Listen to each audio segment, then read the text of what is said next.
Good morning, Chatty House. Hi, everyone. You all, everybody. Only people who watch Lost understand that line. A couple things. One, I'm currently jotting down notes on this old envelope. It's just kind of what I do. There's our out time from yesterday. I want to make sure I have this. Here's notes on things I wanted to hit a couple shows ago. And then these are the things we're going to talk about today. I wrote it in pencil. I can't remember the last time I used a pencil. Oh, I have Funny, clicker pencils. Dude, I used a pencil yesterday too, and I thought, I cannot remember the last time I used a pencil. I'm going to go grab my rundown. I'll be right back. Okay. All right. Yeah, it's a mechanical pencil, but I have not used a pencil in God knows how long. I used to use them all the time when I was broadcasting baseball because I'd only keep score with a pencil.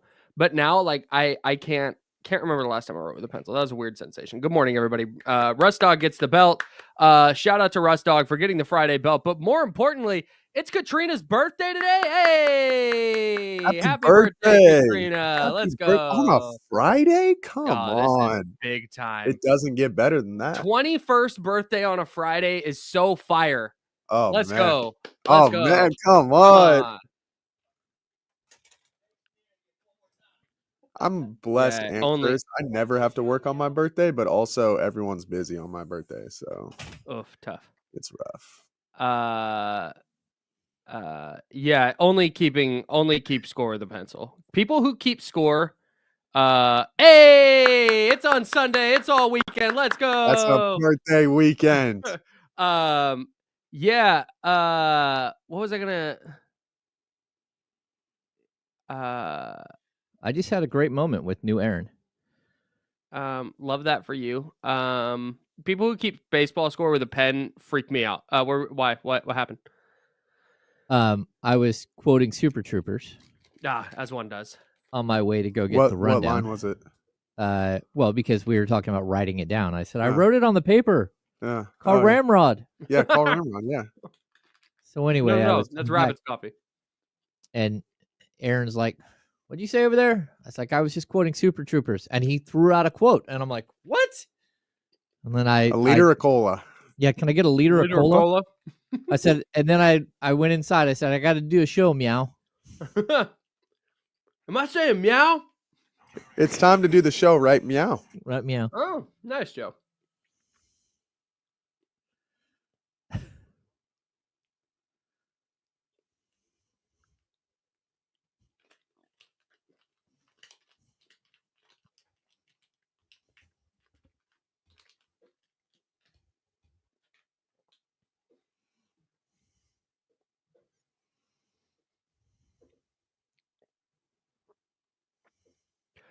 Hey, welcome in to the Insiders, a Friday edition. It's already April 11th. What the heck, dude? I don't know. What? April 11th. Weird. The basketball season ends on Sunday. The regular season ends on Sunday. That's wild. This season has gone by faster than any season I can remember. I think it's because with the Kings specifically, and I'll say good morning to everybody and stuff here in a second. I think it's with the Kings specifically. It feels like the season started like 6 times. Oh, yeah. There was a bunch of like, okay, all right, let's reset. Okay, now we're good. It happened so many times that it feels like the season just started because like Domas just got back from his ankle injury. So, I think that's kind of what it is. Good morning, everyone listening on ESPN 1320 AM. We appreciate you on the radio. If you're listening on the free Odyssey app, hello. Shout out to you. If you don't have the Odyssey app, you can download that in your app store.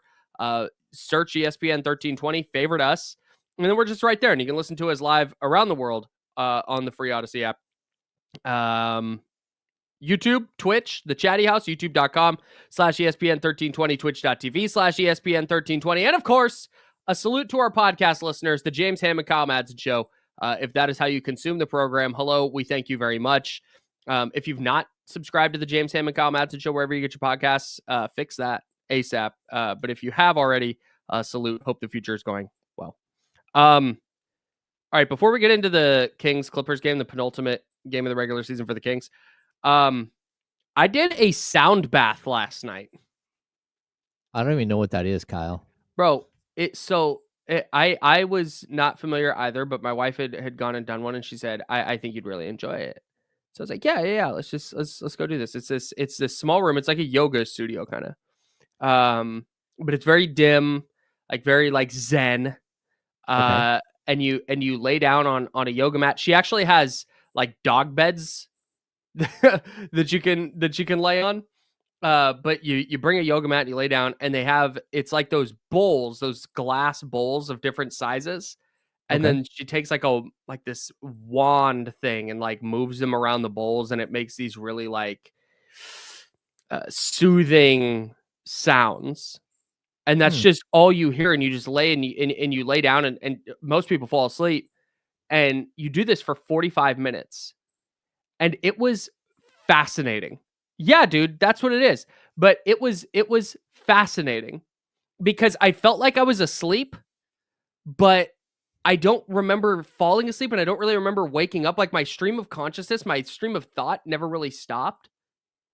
It was it was unbelievable, man. I can't wait to go back. I had such a good time with it. So was it like when you're a teenager and you're sitting at the Denny's or Lions, like in Grass Valley? We had the Lions. Wow. We had the That's a throwback. Lions, right? And it was open 24 hours. So you go and get like a chocolate milkshake and the big fat fries, and dip your fries into the milkshake. But if you had your water glass, you dip your finger in the water and you go around and then you can take everybody else's water and you can make different noises. But same concept. So okay. Same concept, but bowls and more formal than sitting at a Lions, which I'm not begrudging. Salute. So no, it was I don't even know how to describe, but for me, I spend so much time, like my brain just never stops. Like it's just anxiety and just constantly thinking about like the next thing. And I'm constantly looking at my phone or a screen, and I'm worried about like, what if this news breaks and what if that news breaks? And I got to stay on top of everything all the time. Having my phone turned off in a way, I'm not able to access it, not having to listen to anyone. And sometimes when I drive home from work, I'll not have music or anything on. I'll just kind of drive in silence for a while. And even that, like I'm focused on driving, right? Yeah. But this was just, I'm laying down. I've got a pillow. I've got a blanket. And I don't have to focus on anything except these soothing sounds and noises. And bro, it was like the first time I felt like I could actually turn my brain off in I don't know how long. I had such a good time. It felt like, when you leave a massage and your body feels like reset, you're like, oh man, that's how my brain felt. It was amazing. It was amazing. Highly recommend a sound bath. Salute. Nice. I had a massage yesterday. I went to go get a massage yesterday. Nice. How'd that go? Did it make your teeth feel better? No. Nothing is making my teeth feel better. I forgot that you got whatever. I don't know exactly what you had, but you sit down today and you're like, my teeth hurt. Like, man, my what? teeth hurt. Yeah. So if you haven't noticed over the last couple of days, whether even like on Wednesday. So on Wednesday I went. I did our show. Then I drove up. I had lunch and I went to the orthodontist and I got it's not Invisalign, but it's a version of Invisalign to fix just my front teeth overlap. Sure. I had braces when I was a kid. My teeth were totally straight. And then like everyone else in your 20s, you don't have insurance. At least in my day, you didn't have insurance. And I had a wisdom tooth come in and it pushed all my teeth over. Oh, brutal, dude. So yeah, so I'm basically fixing just the overlap on my front teeth. And man, it hurts. Like I at this point I have my teeth are soft and squishy, and I have a little bit of a lisp here and there because I'm wearing pieces of plastic in my mouth, and so I'm just kind of gritting it out. This is the first couple of days. It reminds me of when I was a kid and you got braces and they went in and it made adjustments and you're like, oh, this is horrible. Dude, it's because all the teeth are moving. It's not just, you can't just fix the two. When the two move, the rest of them move. Salute to you for gutting it out. I'm not sure I would be able to. So we appreciate it immensely because we have a Sacramento Kings game tonight against the Clippers. And I don't even know what to call this because we've been saying every game is going to be a big game going forward, but I don't even want to classify this as a big game. Yep. It's just kind of a game that's happening. And if the Kings win, they get home court advantage in the play-in, right? But they also need Dallas to lose one of their last two, which I think they will. And the Kings will have home court advantage in the play-in. The Kings need to win one of their last two or have Dallas lose one of their last two.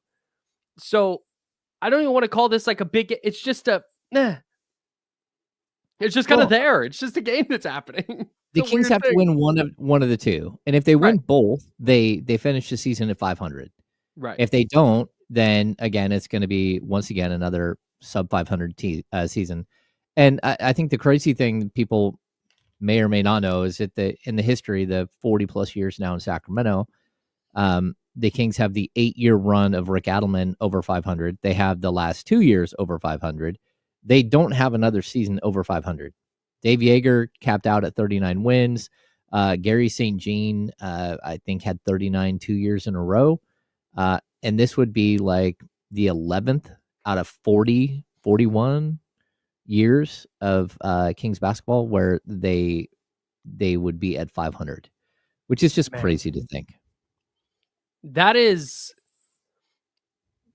unbelievable almost. Like, I know that, but when you lay it out that way, you start to see kind of the importance of, okay, get to 500. Like, just go win your next two, get to 500. Like, there's a symbolism there that may not matter NBA wise, right? Like, no NBA team is really gunning for 500. But for the Kings, when you just kind of look at the history of it, the 41-41 just on the Basketball Reference sheet, right, that has all their records, the 41-41 matters here. So I guess they are playing for something. Yeah, maybe they are. And you know what? I think that Doug Christie's career here in Sacramento as a head coach, like as the interim head coach, it could be tied to this. Like, I think that they've made their decision on him. I think they've got a good feeling for who he is, and I think there is a very good chance he gets the job. But at the same time, like, these are things that matter to this franchise, because I know when Dave Yeager decided not to go for 40 wins and not to go press for 500 at the end of the season, and the last game of the season, I was in Portland, and the Kings put up, I think, 83 in the first half. They were running over the Trailblazers, and the Trailblazers they had 6 players that were playing, including Scalabiciere. Dave Yeager waved the white flag at halftime and didn't put his starters back on the court, and they ended up losing the game. And the anger from ownership, front office, like everybody else, was so palpable. They were so pissed. And I mean, I got the call early the next morning that Dave Yeager was fired. Dang. Yeah. Early the next morning. And then I got another phone call after that, and they started gutting everybody. And it was like, oh no. Yikes. Yeah. So there was definitely a reaction to even them not pushing for 500. I mean, I don't think that Dave was coming back either way, but his last like middle finger to the organization was like, I don't care about Knew that. he was gone. I don't care about that 40th win. I don't. Okay, so with that in mind, then, and we'll talk about why tonight's game is important, just kind of from a big picture standpoint. So, if let's say the Kings either win or lose tonight, it doesn't matter. But let's say they secure home court in the play-in tonight. Yeah. No, you know what? I want to say they win. So let's say they win tonight. Do you have the feeling then that instead of resting up against Phoenix, they would go for it just to get to 41-41? I think you got a good shot to win either way against Phoenix. That's probably like, because Phoenix isn't going to be. That's a good point. So I think that you're probably, well, I mean, we'll have to see too. I don't know when the G League championship is. I think it's like it starts any day. Like if it's not tonight, it'll be tomorrow. So, and I don't know if it's one game or two. I don't know what the G League championship is, to be honest with you, how many games there are, but the Kings are in it. Hey, shout out to the Stockton Kings. We love that. So, I mean, there is a point where I could see the Kings like bringing Mason Jones in and bringing Isaiah Crawford up and letting them play a whole bunch in a game that doesn't matter. But I also could see them going, no, we want that 41 41st win, 41st. and we also want some momentum heading into the play-in. Yeah, and I think too that's a big thing, and I think there's a culture aspect of this, right? Mhm. I saw somebody in the chat, and I would like to find it because I would like to give them credit. King of Mactown says it's not just a game to the Clippers. Stealing the other team's joy still needs to be a thing, and that's where I agree here. That was the like foundational culture that Doug Christie wanted to establish. Was Okay. there's joy to be taken, and our goal is to take the other team's joy from them. Like that is what we want to do on a night in, night out basis. Yes. And he said, like, we're not going to play well every night, but we're going to play hard every night. And that's the goal, right? You want to steal. That has to be the primary messaging to me. It can't be, hey, this organization has largely been bad and we want 41 wins. It has to be about this individual game and taking every single game as its own individual kind of ecosystem, I guess, and saying there's joy to be had and we want to steal it from the opponent, especially because we talked about kind of playing spoiler, and we'll go through the West. It's insane right now. I saw Scooter ask, aren't the Clippers in a battle with the Dubs? The Clippers are in a battle with everyone. Everyone. The Clippers could finish as high as 3 and as low as 8. Like they are in the thick of this in the West. So they badly want this game. My interest with the Kings is less, okay, how do they match up? How does this go? How do they, like, I don't even care. I care even less about how does the offense look necessarily, and more just, do they go play this game with the necessary force? Like, hey, they're going to do everything they can to scratch and claw and play spoiler in this game. Like that should matter to a team where the culture that the coach is trying to set is stealing joy. It's like that there is no more prime opportunity than this. If the Clippers lose to the Kings tonight, it would be a catastrophe in LA. We talked about this with the Warriors losing to the Spurs and how bad that loss was for them. The Clippers are viewing this game the exact same way. I promise. They are viewing this the exact same way. Whether you think that's disrespectful or not, if we got somebody on from an LA radio station or called up a Clipper fan and said, hey, how do you view this game tonight? They're like, oh, easiest game left on the schedule. This is a game we're going to win. We're 1-0 right now in the last. Yeah. Yeah. That's how they're viewing this. And I think the Kings need to take that personally. No, I would agree with you. I also, we're kind of watching all these other teams fight it out, right? Mm-hmm. And it kind of feels like the Kings are the dude standing off to the side while like a gun battle is going on, that when everyone like kills each other, they go around and like grab the wallets. They're like checking for wallets. You know that guy. You're like, sweet. You've seen this movie. Yeah. And you're like, hey, look, they're all dead. I'm going to go grab their wallets. It's like, well, that's not cool. But that's what it kind of feels like. The Kings are kind of in a stage where it's like nobody is really concerned about them. They're all worried about everybody else. And, maybe that's a good thing. Maybe it's a bad thing. But if I'm the Kings, like you want to show up and you want to play well here in the last, week of the season and make sure that you're going into the play-in with the right frame of mind. Yeah.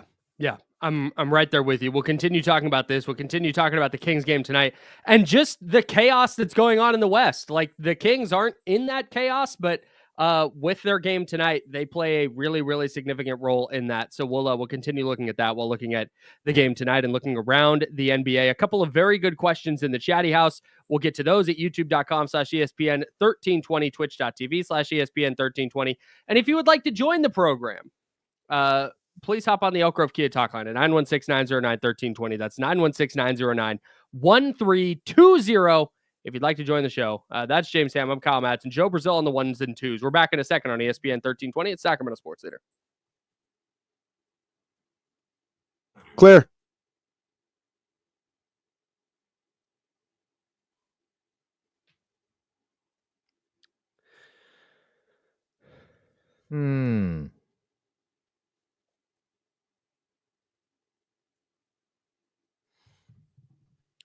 Yeah, dude. Shout out to you for turning me on to the Mott's fruit snacks. I am a big fan of a fruit snack. I've been a Welch's guy basically my entire adult existence. And the Welch's fruit snacks are good. Like, don't get it twisted. I like them very much. But you bought the Mott's ones because you were generous enough to supply our snack shelf / locker with snacks. Snackitude. The Fortress of Snackitude. Salute. We love it very much. And Jesse one day goes, the new fruit snacks are better than the old fruit snacks. Oh. And I was like, no chance. Welch's is top of the top. But I was willing to try it. And so you had these Mott's ones in the, and I want to make it clear, I got these at Costco. I did not steal these from James. So you're just loading your pockets on the way out the door. Just taking everything out. Like, thanks, James. This is great. No, we went to Costco and I got these because of you. And so I grabbed it, and they're better. They are flat out better. Mott's is currently the standard in the fruit snack game. Excellent. I'm expecting that Kenny Caraway does stuff his pockets, and like Reese goes to school with like Fortress of Snackitude snacks in his lunchbox. I know. I know that as far as some of the snacks go, they are being distributed down the chain, and there are children at school with our snacks. I guarantee it. I guarantee it. They're like, why do I have a hard Monster Energy in my That's funny. Yeah, I could do that, John. But I don't have any right now. So that's right. And when you're baked, a fruit snack is so much better than actual fruit. If I'm keeping it real. The Athena channel. Yeah, now I'm good. These are really good. You got me like looking for this thing to make my teeth feel better. Like I'm sitting here like, what is this thing? And can I get it for my teeth? Do I have to like call my friend Brett Huff and say, hey Brett, I'm going to need you to buy this thing and send it to me from Canada? I don't think I knew Brett Huff was in Canada. What? Yeah. Brett lives in Vancouver. Nice. Good for him. Vancouver's a spot I want to go. Vancouver feels like one of those places that I'm going to go and then want to immediately go back. Yeah, it's amazing. I've not heard a single person be like, F Vancouver. 3 or 4 times. I just need to experience things. I don't get out. I don't know if anyone's ever looked at Joe, but Joe is like if Portland was a person. Whoa, I don't know if that's a compliment. I'm not sure if that's a compliment, but I'll take it. You have a very Pacific Northwest vibe, and that's a good thing. That's not a bad thing. I've gotten like I can change characters, so like I'll go like long hair with a mustache sometimes. I'll clean myself up, look completely different. But you do look very different on a day-to-day basis. It's kind of yes. It's like Tony Hawk, like changing my character out. It's sick. It's funny. I was Seattle, like Vancouver's just a much cleaner version of Seattle. It is. Like Vancouver's amazing. Vancouver's amazing. Shout out to you guys. That's so funny. I got my best beanie on today. Joe, do you have any flannel? I do. Yeah. I have a pretty wide variety of things I wear, but sorry, I'm just making sure we're not the best. Yeah, no. I wear a ton of different stuff. I just kind of keep it pretty simple here for the most part. Sure. Smart. I have a lot of like streetwear clothing that I don't think is appropriate for work. Job feel. So, yeah. All right. We're about to come back. Thanks, Joe. Love that guy. What time is it? Oh, okay. It's only 10:20. Sweet.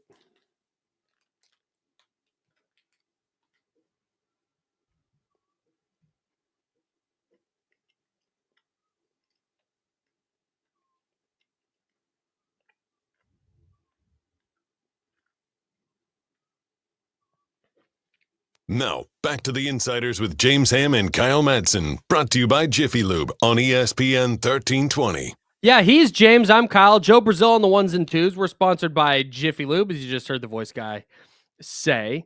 We had a couple of interesting questions in the chatty house. YouTube.com/ESPN1320 and Twitch.tv/ESPN1320. I want to start with Shoeless99, who said, Kings culture, they quit a week ago against the Wizards. It's hard to trust them.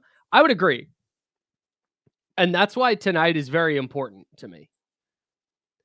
If this is a team, and they've battled back. they punted that game against the Wizards inexplicably, but then they came back, they throttled Charlotte, they got a win in Cleveland, and they got a win in Detroit. And they lost in their return home against Denver, but I thought they kind of righted the ship, right? Like I didn't think they played horribly against Denver. And it doesn't feel like they quit, but this is why I think this is important, because when you talk about this Kings culture and what Doug Christie is doing and what he's trying to kind of establish with this group of players, that's why tonight's a big deal. If you can throw your jerseys on the court, you can lose and it might not affect your place in the standings. Dallas could lose and you could clinch home court and lose by 30 tonight. Right? Like that's kind of where things stand from a just standings standpoint. But on the other hand, I think if you're trying to establish the thing that Doug Christie is looking to establish, you have to go play like the number 1 seed is on the line tonight. Yeah, that's what I would like to see. Will we? I don't know. I think if you're the Kings, like you made the decision as a franchise not to cash in the season, right? Mm-hmm. Mm-hmm. And you've had some major like highs and lows all the way throughout the season, specifically even since the trade deadline. Like it's been all over the board, but you still have an opportunity. And like if I'm the Kings, I can like watch this team and say, hey, look, Denver's just a better team than they are, right? And I expected, we got to a certain point in that game, you're like, okay, Denver's going to beat them tonight because Denver's just a better team. Mm-hmm. And I didn't know that was going to be totally the case going into it. But if you go back and look at a lot of their losses, it's specifically about that. It's just that they don't have the formula to win consistently, right? But then you have these outliers. So, I mean, we can talk about Washington being like the biggest outlier ever. This team has not just laid down against bad teams and had huge, horrific losses like they did last year. Last year, that was a theme of the year. This year, I don't see that. But what I do see is that they are a team that can beat a couple of teams that randomly that they don't have any business beating. Like they don't have any business going into Cleveland and beating Cleveland.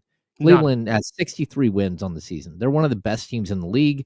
And I just don't understand how that happened and how it happened twice. You go into Detroit on a back-to-back after playing everybody 40-plus minutes. Some of them played 45 minutes. They fly to Detroit overnight. They get in there, and they beat a good Pistons team, team that's on the rise and all that stuff. So I don't know who they are.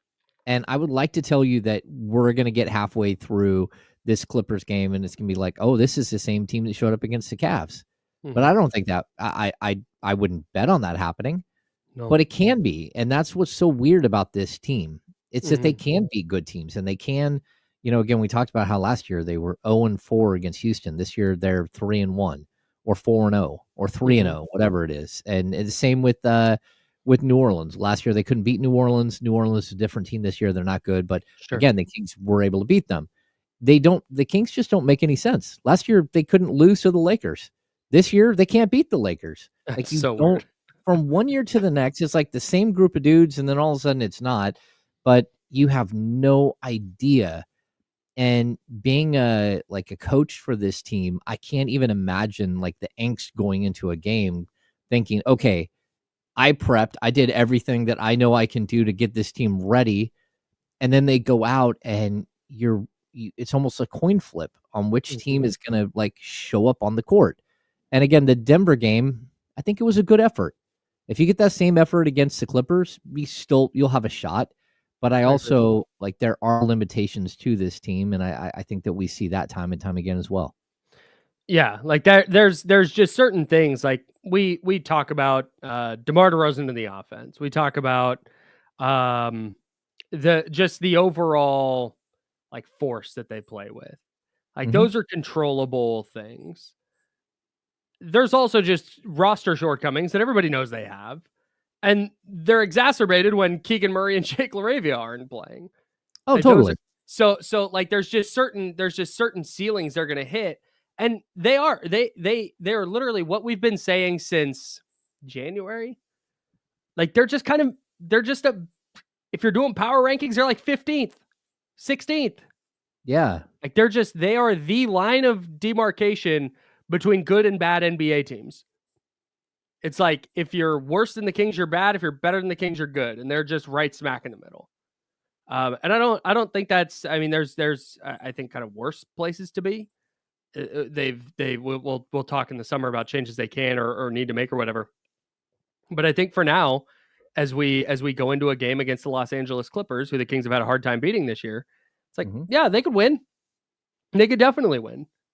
It's like I said, they're fighting uphill a little bit with Laravia and Murray's injury. Was Keegan still questionable tonight? Keegan is questionable, and to be honest, this is a game that you need those guys. This is a game against a team that has length and athleticism. Not only that, but like putting Keon Ellis on James Harden, saying, "Hey, kid, go to work."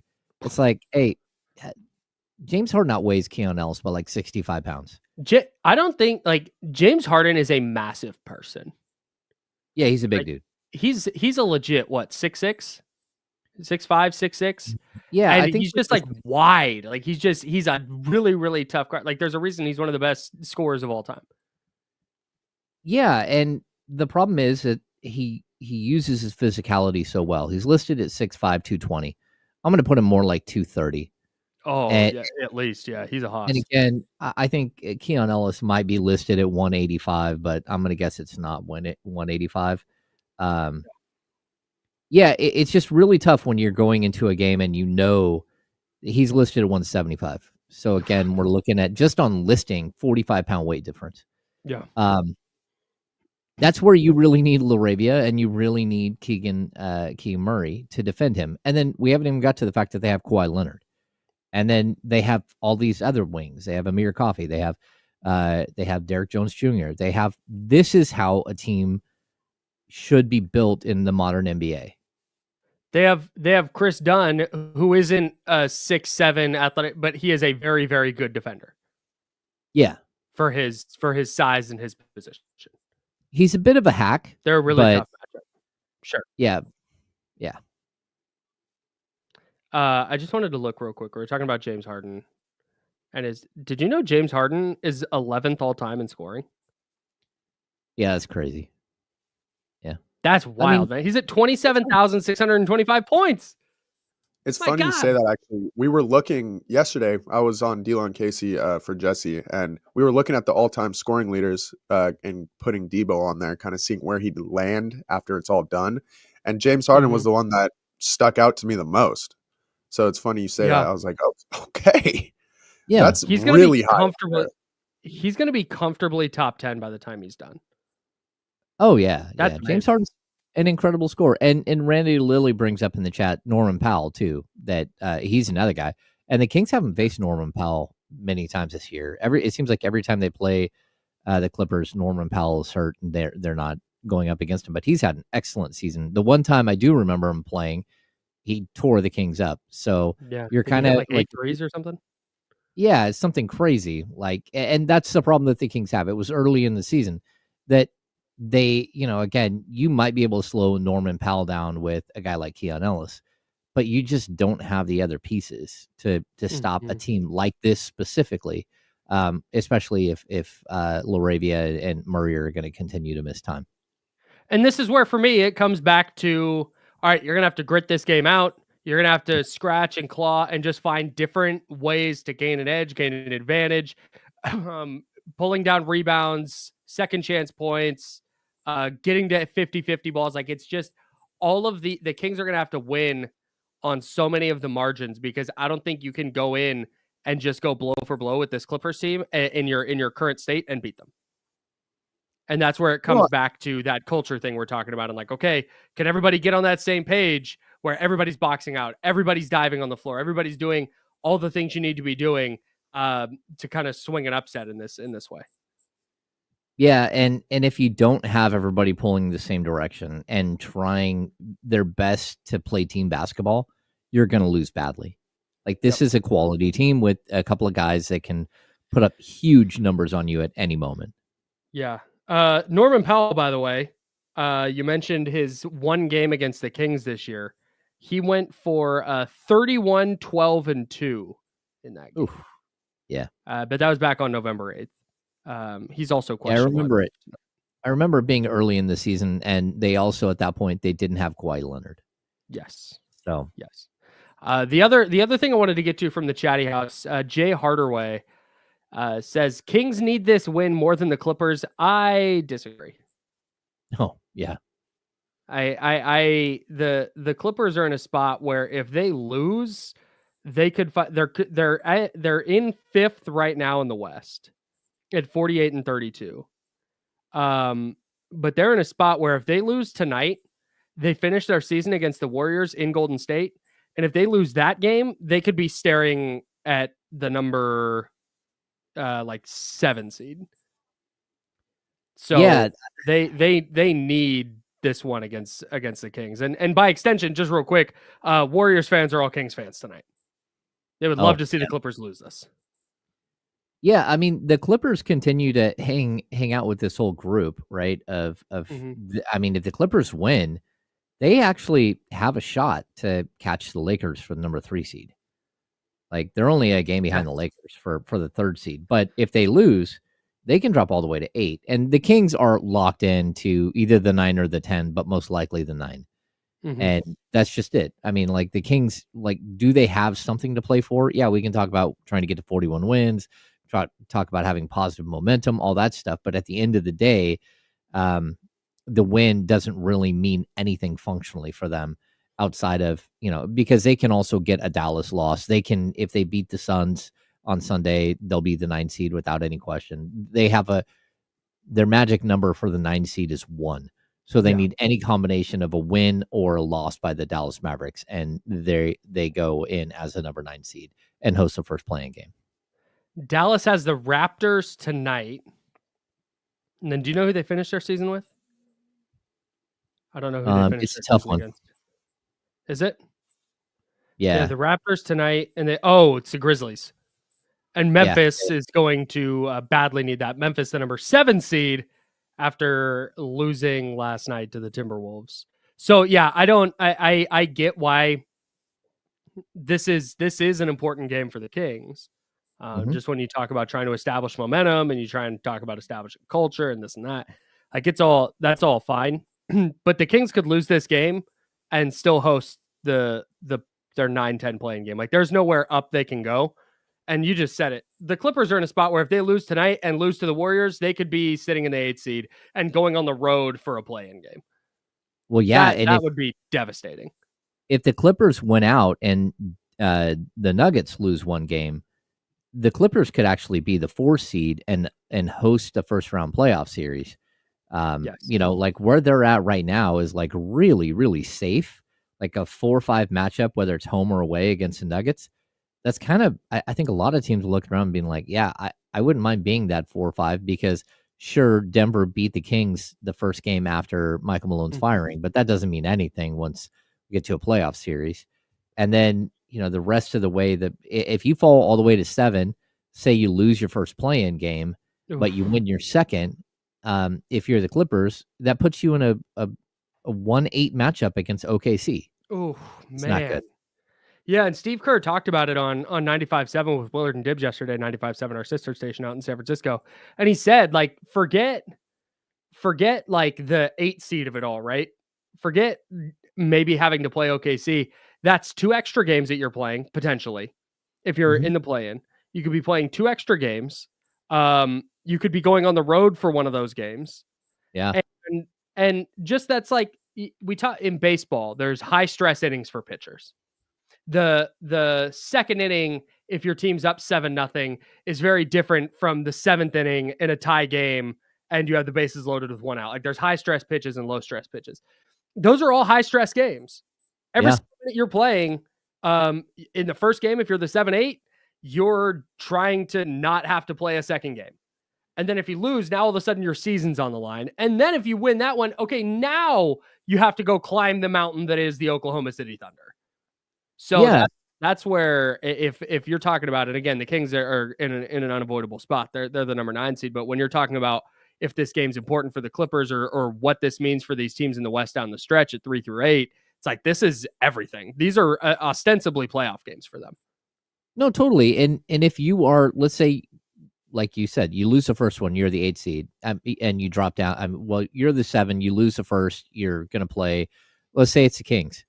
Who's to say that the Kings team that beat the Cavs last week or beat the Pistons doesn't show up, that Zach LaVine doesn't get on a heater and score 43 against you or 37 against you, and Domas doesn't get a triple-double, and DeMar DeRozan doesn't go for 30, and next thing you know, you're not just playing OKC, you're out of the play-in. I mean, you're out of the playoffs, and you go from a team that today sits at number 5 to a team that could be out of the playoffs in a week. That would be devastating for the Los Angeles Clippers. That's the Clippers. The Nuggets are also in that exact same boat. Yep. The Nuggets, like 2 weeks ago, were the 3 seed. Well, I mean, but Golden State, Memphis, Minnesota, they're all in the same boat. They're all right there. I mean, this is crazy that you got 3 teams tied for the 6th spot at 47 and 33 with 2 games left in the season. And then you also get, when you talk about the Kings, let's assume they beat Dallas in the 9-10 game. They're going to go into that game, whether it's against Denver, the Clippers, the Warriors, the Grizzlies, or the Timberwolves. They're going to go into that game with no pressure. Yeah. Every ounce of pressure is going to be on that team, because that team's going to go in thinking, God, we could have been a top 4 seed. And instead, here we are playing for our season in the 8-9 play-in matchup. Yeah, they might not even realize that what's at stake until midway through the second quarter. It's like, oh, wait a sec. We're done? We're done if we lose this game? That would be bad. It's so funny too when you bring up the chances that the Kings just get on a heater, right? Like we just saw it in Cleveland and Detroit. Those are 2 perfect examples of they can string it together for those 2 games. And it wouldn't, but also it's like, they could also lose to Dallas. And that gets to the core of everything with the Kings this year. I don't think they will, though. I don't think they're going to lose to Dallas. I'm just super not impressed. I'm impressed that Dallas was able to right the ship and sail into the 10 seed. But when you watch them against the Lakers the other night, and they're still beat up. I know they got Anthony Davis back, but he's clearly not 100%. Gafford and Lively are nice players, but they're a lot less nice when you don't have a point guard like distributing. Oh, yeah. I'm just not super sold that the Mavericks are some juggernaut in waiting now that they're healthy. No, I mean, most of their bigs are rim running bigs. And if you don't have the pick and roll guy to go with them, then they're very ineffective. God, can you imagine if they had Luka? Huh. That might be a good spot for him. God. Yeah. That's never going to be a thing that I think basketball fans are just over. No. It's never going to sit right with me. All right. Let's dig into this. Let's dig further into this Kings Clippers game. What are the Clippers playing for? Can the Kings get a win? How do they do it? We'll tell you coming up on the Insiders. We're sponsored by Jiffy Lube. He's James Ham. I'm Kyle Madson. Joe Brazil's pushing buttons. This is ESPN 1320 at Sacramento Sports Center.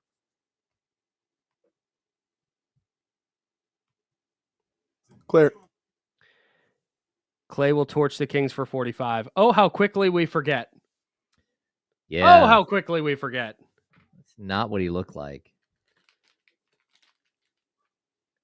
I said so many awful things about Klay Thompson last year.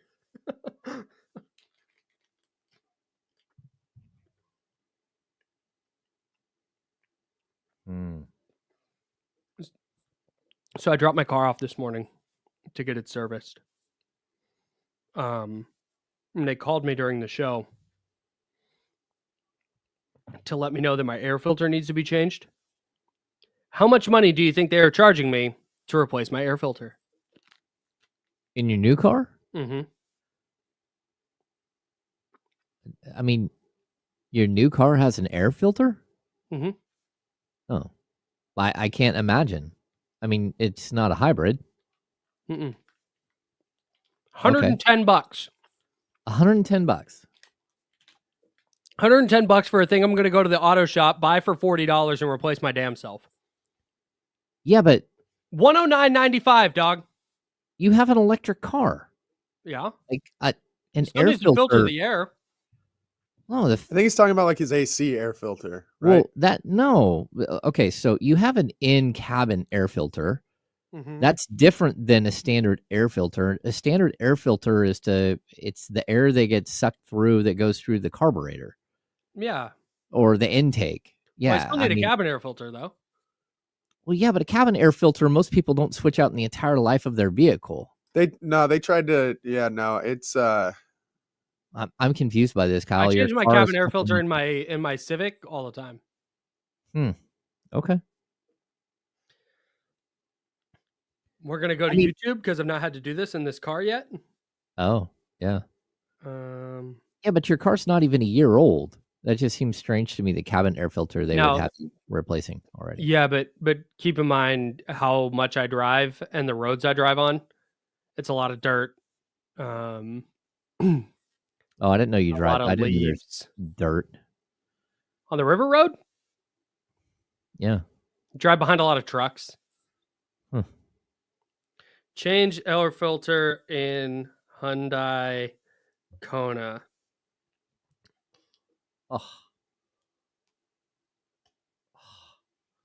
Like taking my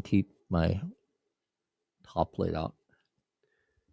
That sounds painful. John Poles, I'm pushing 25,000. Hey, fuck you, bro. Oh, honestly, cut the shit with this. God, dude.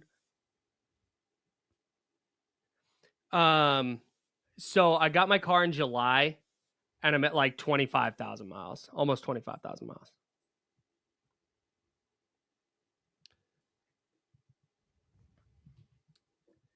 So yeah, so we're gonna go to YouTube. We're gonna find out how to do change an air filter. I've learned how to do so much stuff on my car. Yeah. I took auto shop in high school. At the end of high school, so I can do a lot of things on a car, but I can't bend anymore to do things on a car. Yeah, if I'm not able to search on YouTube to figure out how to do it, I'm not doing it. I put close to 30,000 miles a year on a car. Yeah. Dang. Every year. Yeah, because I'm like 18, 19 months in on the vehicle. And I am I bought it in September, so October, November, December, January, February, March. Yeah, so I'm like maybe 19 months in. I'm at 44,761. How much? 44,000. The comparisons continue. Did you guys see the tweet? It's actually pretty accurate this time. I'm gonna give it to him. Shout out David. You got me on that one. You got me. Dude, bravo. Dr. David Photoshop dropped. Oh, compared you to Jesse Pinkman. You know what? I'll give him that one. All right, I'll give you that. It's the beanie. It is the beanie. You're a much better person than Jesse Pinkman, though. Now, back to the Insiders with James Ham and Kyle Madson, brought to you by Jiffy Lube on ESPN 1320. Yeah, he's James Ham. I'm Kyle Madson. Joe Brazil's here. Jiffy Lube sponsors the program. Kings Clippers tonight at Golden One Center. Like we've been talking about, man. This is a big game for the Kings, just in terms of vibes, trying to pick up some momentum. And seeing, we know where this is going with the number 9 or 10, I guess, seed in the play-in. But beyond that, it's a crapshoot. It's you've mentioned, who's to say the Kings don't win the 9-10 game and then get hot in the next one and get the 8 seed and go to the playoffs? Like, that is 100% on the table. And I think for the Kings, and we'll get to why this means a lot for the Clippers, but with the Kings, it's about finding what was working against Denver and against Detroit and recapturing that here against the Clippers, where, all right, the matchup isn't great just when you look at the two rosters and the Kings' health issue. But I think that I lost my train of thought, and the Kings need to gain some momentum here going into the play. And that was the big deal. Yeah. I mean, like, look, every single game that the Kings play here at this point is just an opportunity for this group to say, hey, we can still be functional together. We don't have to have wholesale changes. We don't have to, like, Doug Christie can be like all of them. It's an audition, right? Mm-hmm. Even for a guy like, I know he's not playing tonight, but Jake LaRavia, like, he gets traded to the Kings and everyone instantly, oh man, there's no way you're going to be able to retain him. He's going to get over $5 million a year, all this stuff. It's like, maybe he will, maybe he won't. Like, we're talking about a guy who's averaged 6 points a game or 5 points a game since coming over from Memphis. These are opportunities for players to show that, Doug McDermott came in the other night and hoisted a whole bunch of threes. And I think everybody knows that Doug McDermott can still shoot the ball, but is Doug McDermott still an NBA player? And I think a lot of people don't know that. So that's what I mean. Like, these games are opportunities for everybody on the court to say, look, we're still part of this. We're still we're still fighting. We're still trying to compete. And the fact that the Kings have something to play for is a good thing. Like, still playing for a play-in is a good thing. I would much rather see the Kings, fighting in and trying to get into a play-in situation than the first 12 years I covered this team, where they were eliminated from the playoffs usually by January. Sometimes in February, where it's like, hey, you've got no shot at all. So, like, look, there needs to be some sort of momentum that you create for yourself here. I just don't know that, from one game to the next, if this team has that switch that, they can do the right things to win games. Yeah. Just whether they do it or not is anyone's guess. Then you've got the Clippers coming in, and they're a team in the hunt for the number 3 seed, technically. The Lakers would have to lose out. And the Lakers get, who do the Lakers have? I have their schedule in front of me here. The Lakers have Houston, who's apparently not trying to win games anymore, and at Portland. So they're very likely not losing out. But the Clippers, in theory, are still playing for the number 3 seed. But if they lose tonight and lose to Golden State, there's a chance that they wind up in the number 8 seed. Mm-hmm. How do the Timberwolves have Brooklyn and Utah left on their schedule? That seems unfair. But if the Kings had Brooklyn and Utah still on the schedule, I guarantee you it would be a road back-to-back. Like, everyone would be like, oh, they got 2 easy ones left. You're like, wait. No, one's in Utah, one's in Brooklyn, and then they have to fly back for the play-in the next day.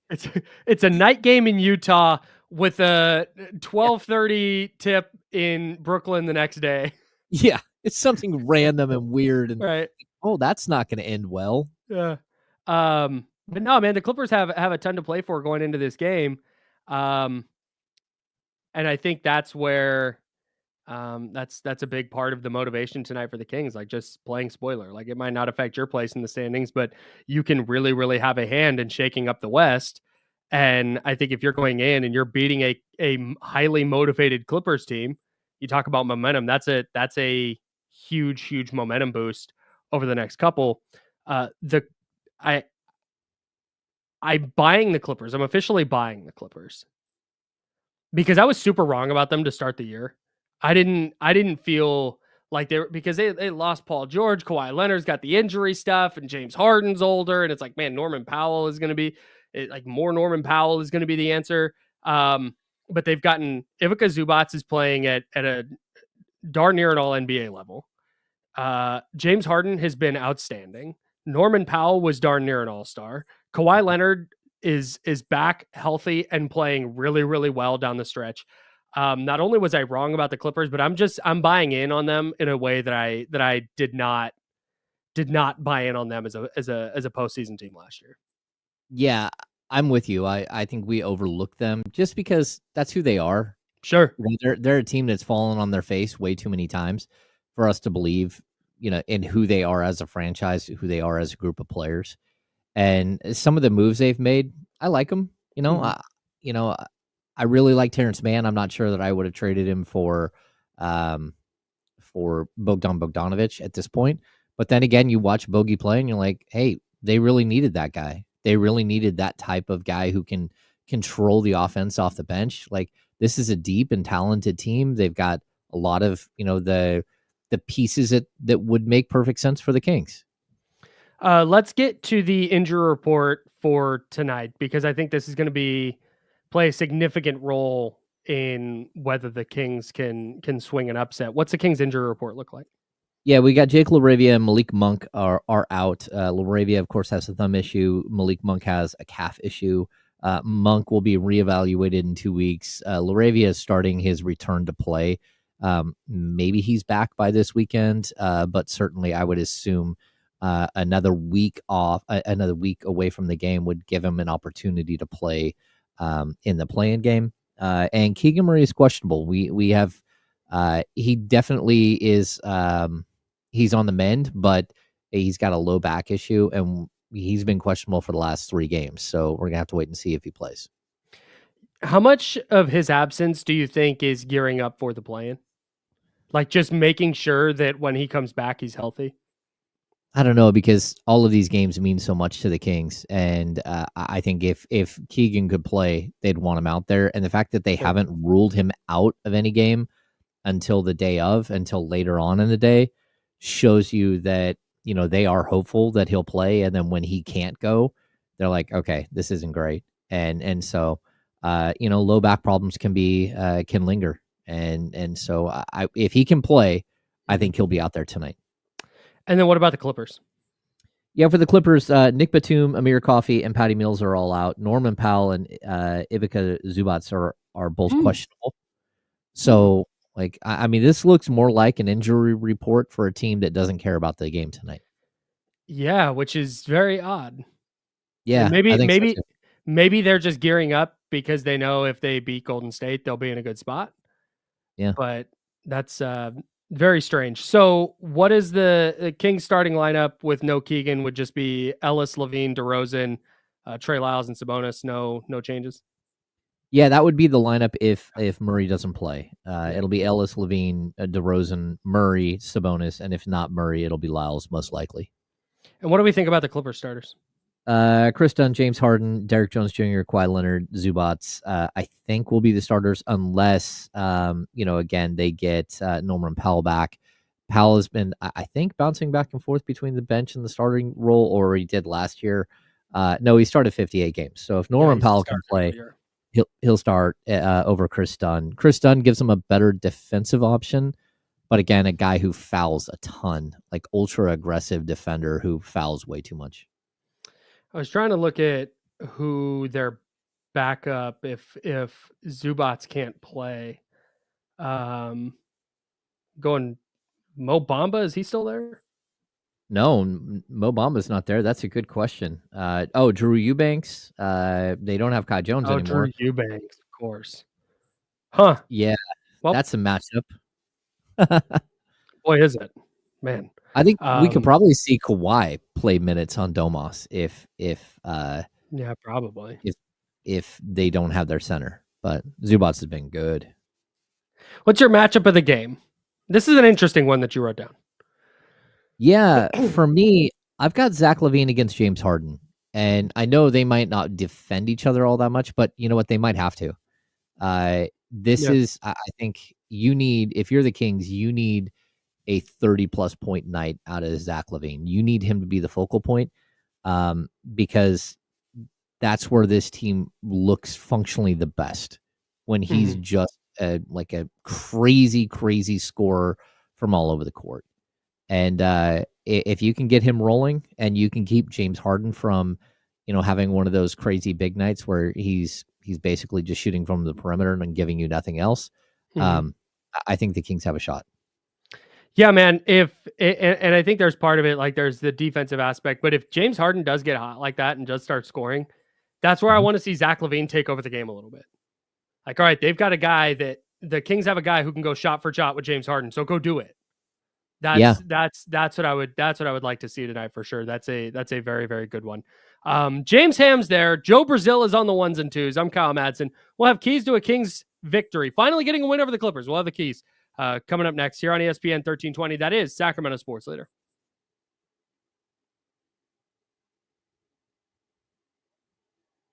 Clear. There it is. We did it. We made it. We did it.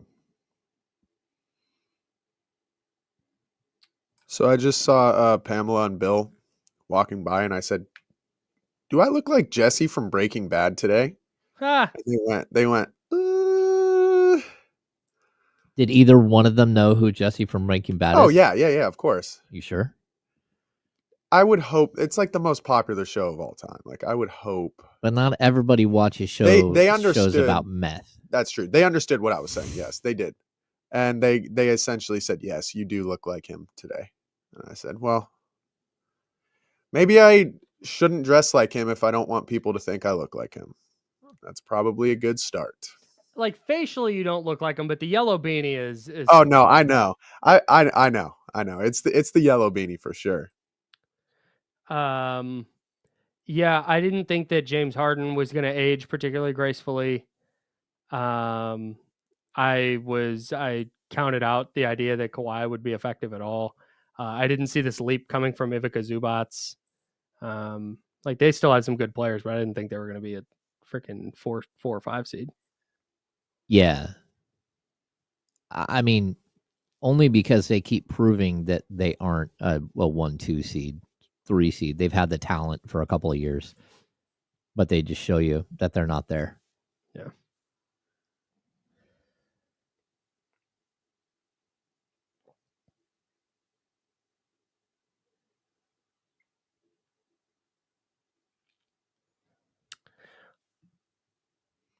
Also, I saw some people asking about my Hyundai. I copped it because they are good at the electric car game. And I got a great freaking deal on my vehicle. So That's good. And I've had no issues with it so far.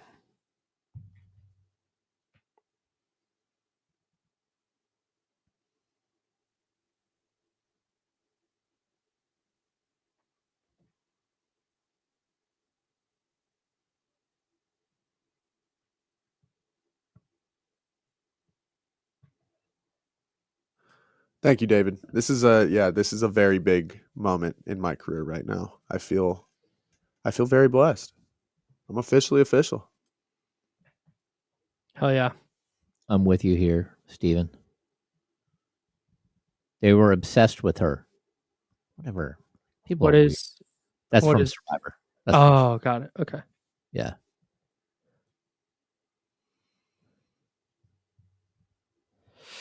Weird stuff happening. In Survivor? Yeah.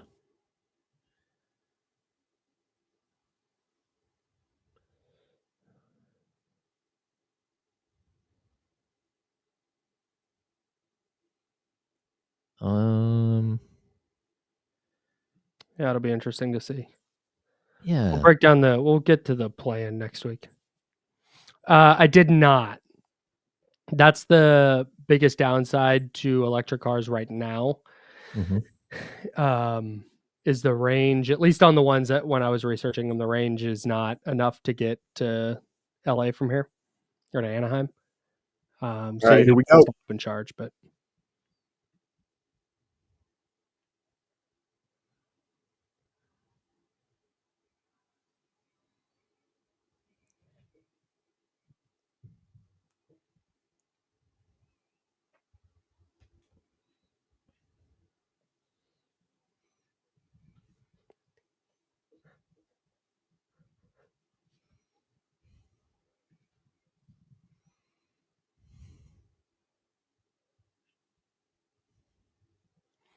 hour number 2, that's James Ham. I'm Kyle Madson. Joe Brazil behind the glass. We are the Insider, sponsored by Jiffy Lube, and we're taking you up to noon on ESPN 1320. That is Sacramento sports leader. At noon, we'll hand it off to D-Lo and KC. No D-Lo today, so just KC and friends. But still excited for that. Can't wait. We've also got Kings Clippers tonight, which we'll get to in a moment. We'll have keys to victory here coming up. But did you watch any of the Minnesota-Memphis game last night? It did not. So I turned it on in the third quarter, and Minnesota's up like 13. And that's, you'd want to be up by 13 in the third quarter, but that's by no means like this insurmountable lead. They get it to 22 in the fourth quarter. And you're like, all right, Minnesota's in a good spot. But keep in mind, this is a team that just blew a 24-point lead with 9 minutes to go, or 10 minutes to go the other day against Milwaukee. And Memphis got it down to like 13. with something in the 5-minute range left. It was like, oh no, it's going to happen again. Like the collapse is happening again. And then the Timberwolves were able to stave off the comeback. They win 141-125. I was so deeply concerned for Minnesota watching that game. Because if you smoke 2 consecutive 20-plus point leads in under 10 minutes, you want to talk about firing people with only a game or two to go? You might have had to let Chris Finch out of there at that point. Well, that, and I mean, they're so close to the other group of teams, or they were the one team that was a game behind everybody. You had to get this game. You know, they're still in it. Again, we keep saying this, but the difference between them being a 7 seed and having to fight through the play-in to get into the playoffs, and them being a 6 seed, it's still right there. I mean, now at this point, they're tied with Memphis, and they're tied with the Warriors for 6. Like, that's why every one of these games matters. And the last thing you want to do is have a weird anomaly happen in the last week of the season where you start losing huge leads, and that could be who you are. Yeah. Not only this week, but next week when the playoffs start. Yeah. And if that's who you are, that's bad. That's just so demoralizing. Oh, yeah, totally. You don't want to go into next week with this little thing in the back of your head like, oh, man, we've blown a bunch of leads lately. That's bad. Yeah, the Timberwolves now 47-33. They're tied with the Grizzlies and Warriors. But the Timberwolves are currently the 8th seed. Grizzlies 7, Golden State 6. Yeah, if Minnesota smokes that lead last night, now not only are they 46-34, which would have taken them, it wouldn't have mathematically eliminated them from the playoffs, but it would have been really, really close. They would have needed a ton of help. But on top of what you're saying, where now all of a sudden you're behind in the standings with this giant boulder hanging out over your shoulder, like, hey, you've smoked 2 20-point leads in the fourth quarter in back-to-back games. That would have been a really, really brutal loss for Minnesota. Yeah. They pulled it out. And now they get Brooklyn and Utah to close the year. Yeah, so again, now it sets them up to be the 6th seed in the play-in, in the playoffs. That's what that win does. I mean, if you botch that, you're 2 games back with 2 games left to go, and your opportunity to catch everybody is gone. And now you are a play-in team. And sure, you can have confidence that you can beat the Sacramento Kings, but the Kings have also bit them a couple of times. Yeah. So, yeah, I mean, that it just like puts them in a whole different stratosphere, especially with the final 2 games. Now they can't slip up and lose to a bad team in the last week of the season. But this win specifically, I think it also puts Memphis in a spot where most of us thought Memphis would be, 2 weeks ago when they decided to fire their head coach. Yeah. Now Memphis has to go play Denver in a matchup of the teams with new head coaches. Can't wait to see how that one works out. That's James Ham. I'm Kyle Madson. Joe Brazil behind the glass. We're sponsored by Jiffy Lube. Kings Clips tonight at Golden One Center. Man, you want to talk about coaching, by the way. I feel like Ty Lue doesn't get included in the best NBA head coaches conversation enough, but I think he's there. If we're including Greg Popovich is obviously a legend. Eric Spoelstra is in that conversation. I think a lot of people will include Steve Kerr in that conversation. I don't think Ty Lue gets brought up enough, though. Ty Lue is an awesome basketball coach. He is. And when you're talking about best X's and O's guys, you have to throw in Rick Carlisle. Like, there are really, really good coaches, but Ty Lue is one of those guys that just stands out. And not only that, but his staff is like spectacular. He's got Jeff Van Gundy, he's got Brendan O'Connor, he's got Brian Shaw, Larry Drew is on his staff, Jay Laranga's on his staff.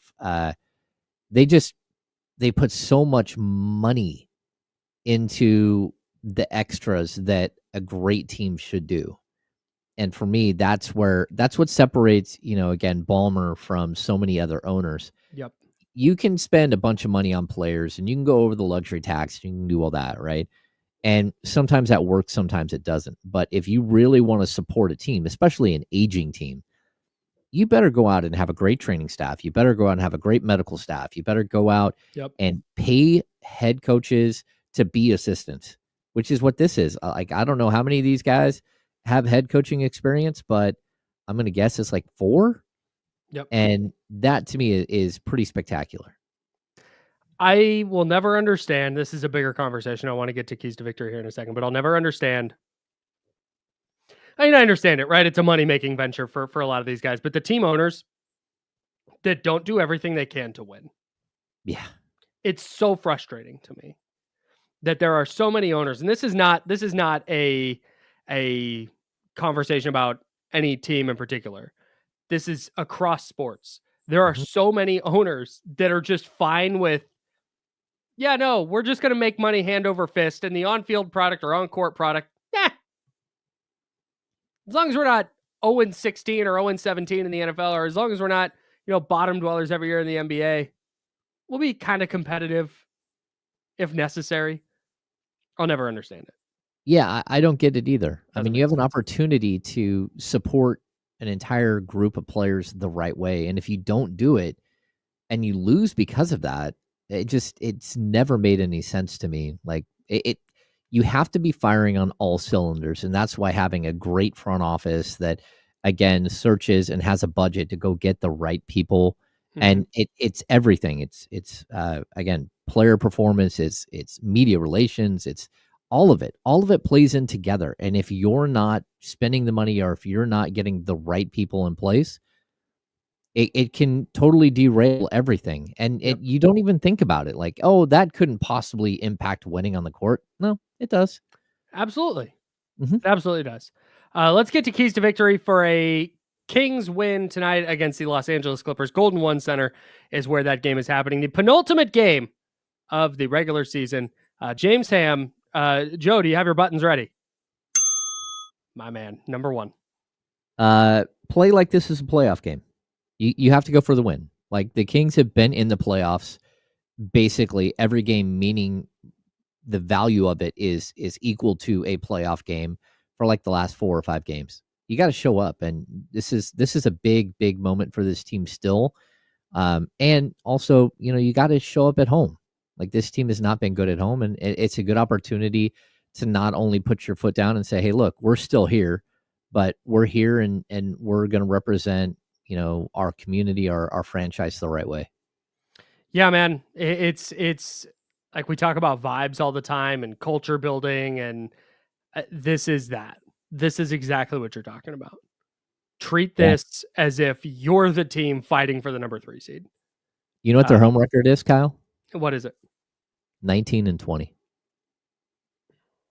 Their road record is 20-21. Their home record, they win the next 2 games, they're 500 at home. Come on. They're above 500 at home. Come on. Yeah. It's big time. Number 1 for me. There it is.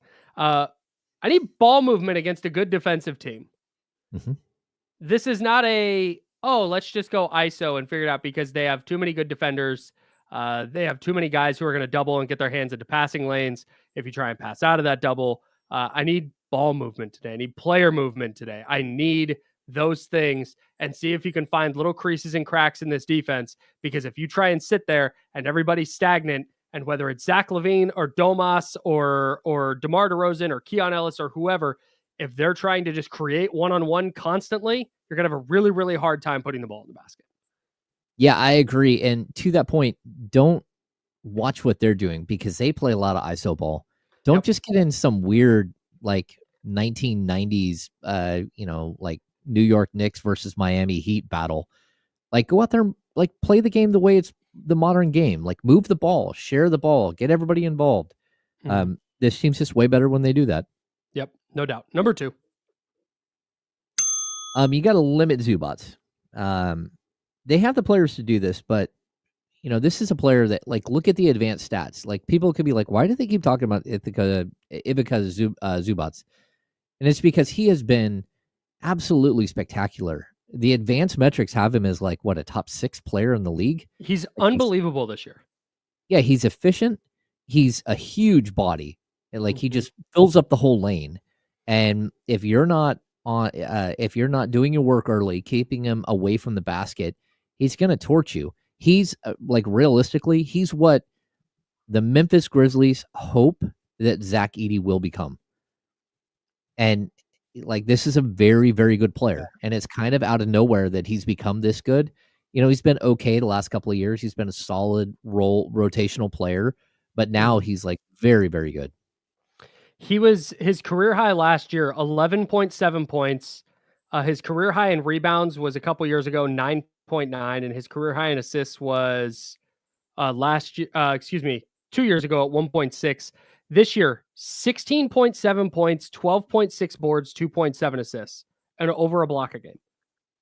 That's crazy. Just a significant leap as a 27-year-old with the Clippers. Really, really cool to see for him. Limiting him if he does play, I'm with you, man. He's really, really tough. But you got to figure it out, because if you can keep him from having like a double-double, that's a big deal for how the Clippers have been able to operate.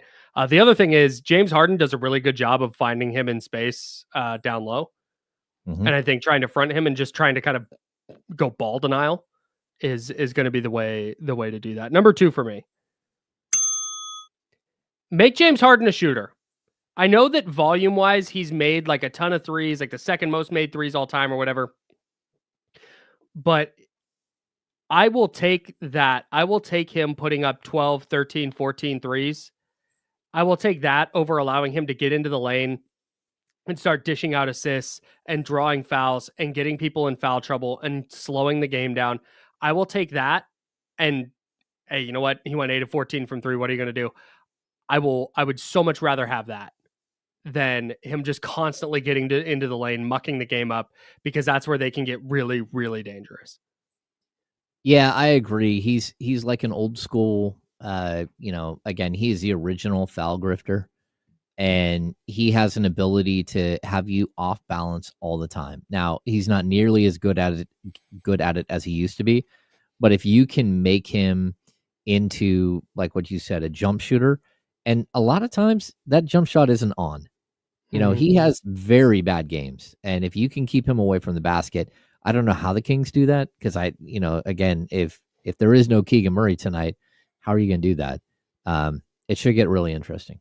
Yeah, no doubt. Kawhi Leonard is just one of those guys that I keep waiting for him to just, and he's not the player he was when he carried the Raptors to a title, but he's still just really freaking awesome.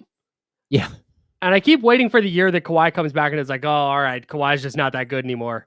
Like, nah, man, he's still dynamite. Number 3 for me.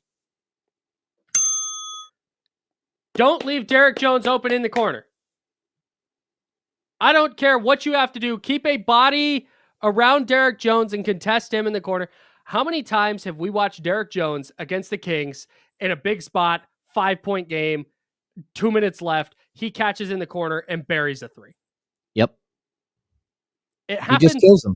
It's unbelievable. Every time there's a momentum changing moment, it's Derek Jones in the corner and he hits the 3 and then does this thing as he walks away.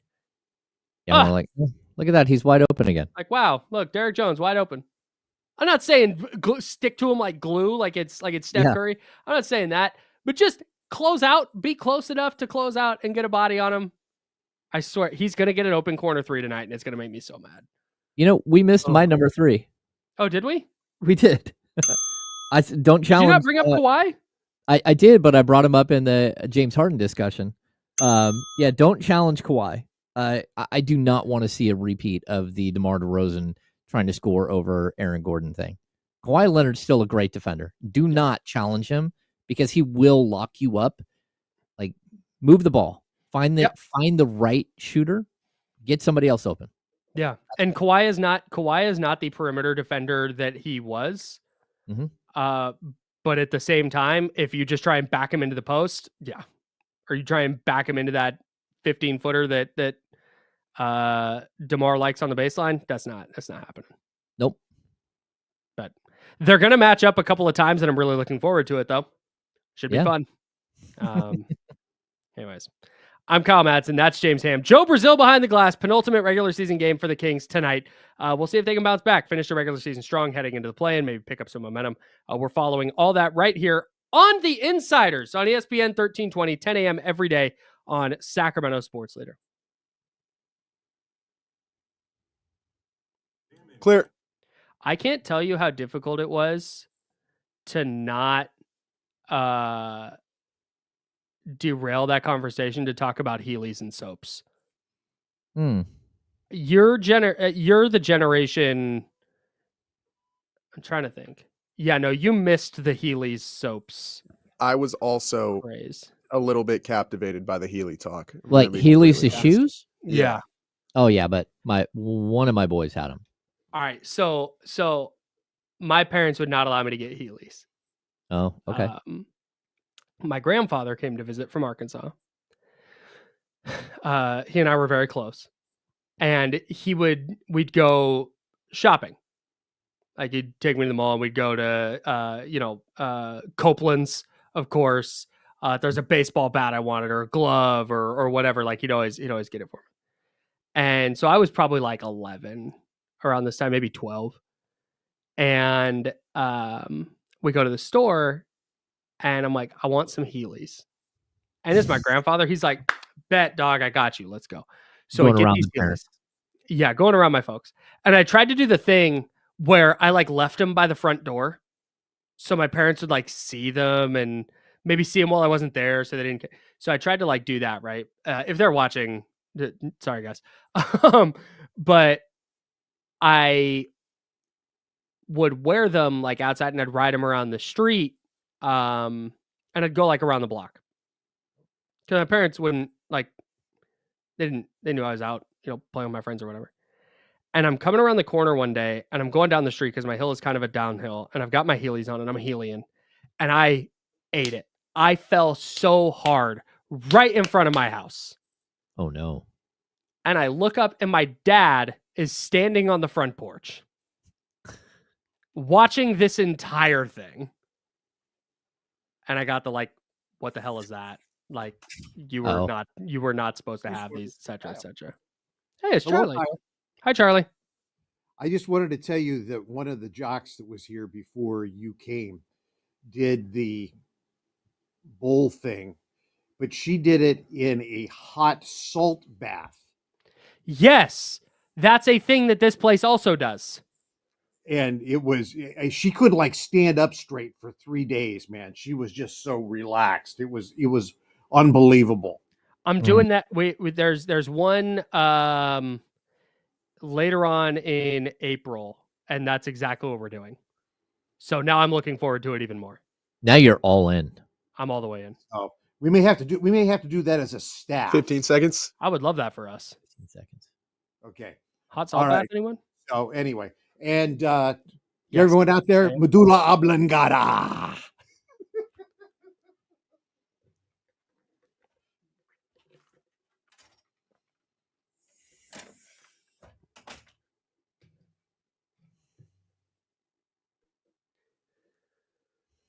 Now, back to the Insiders with James Ham and Kyle Madson, brought to you by Jiffy Lube on ESPN 1320.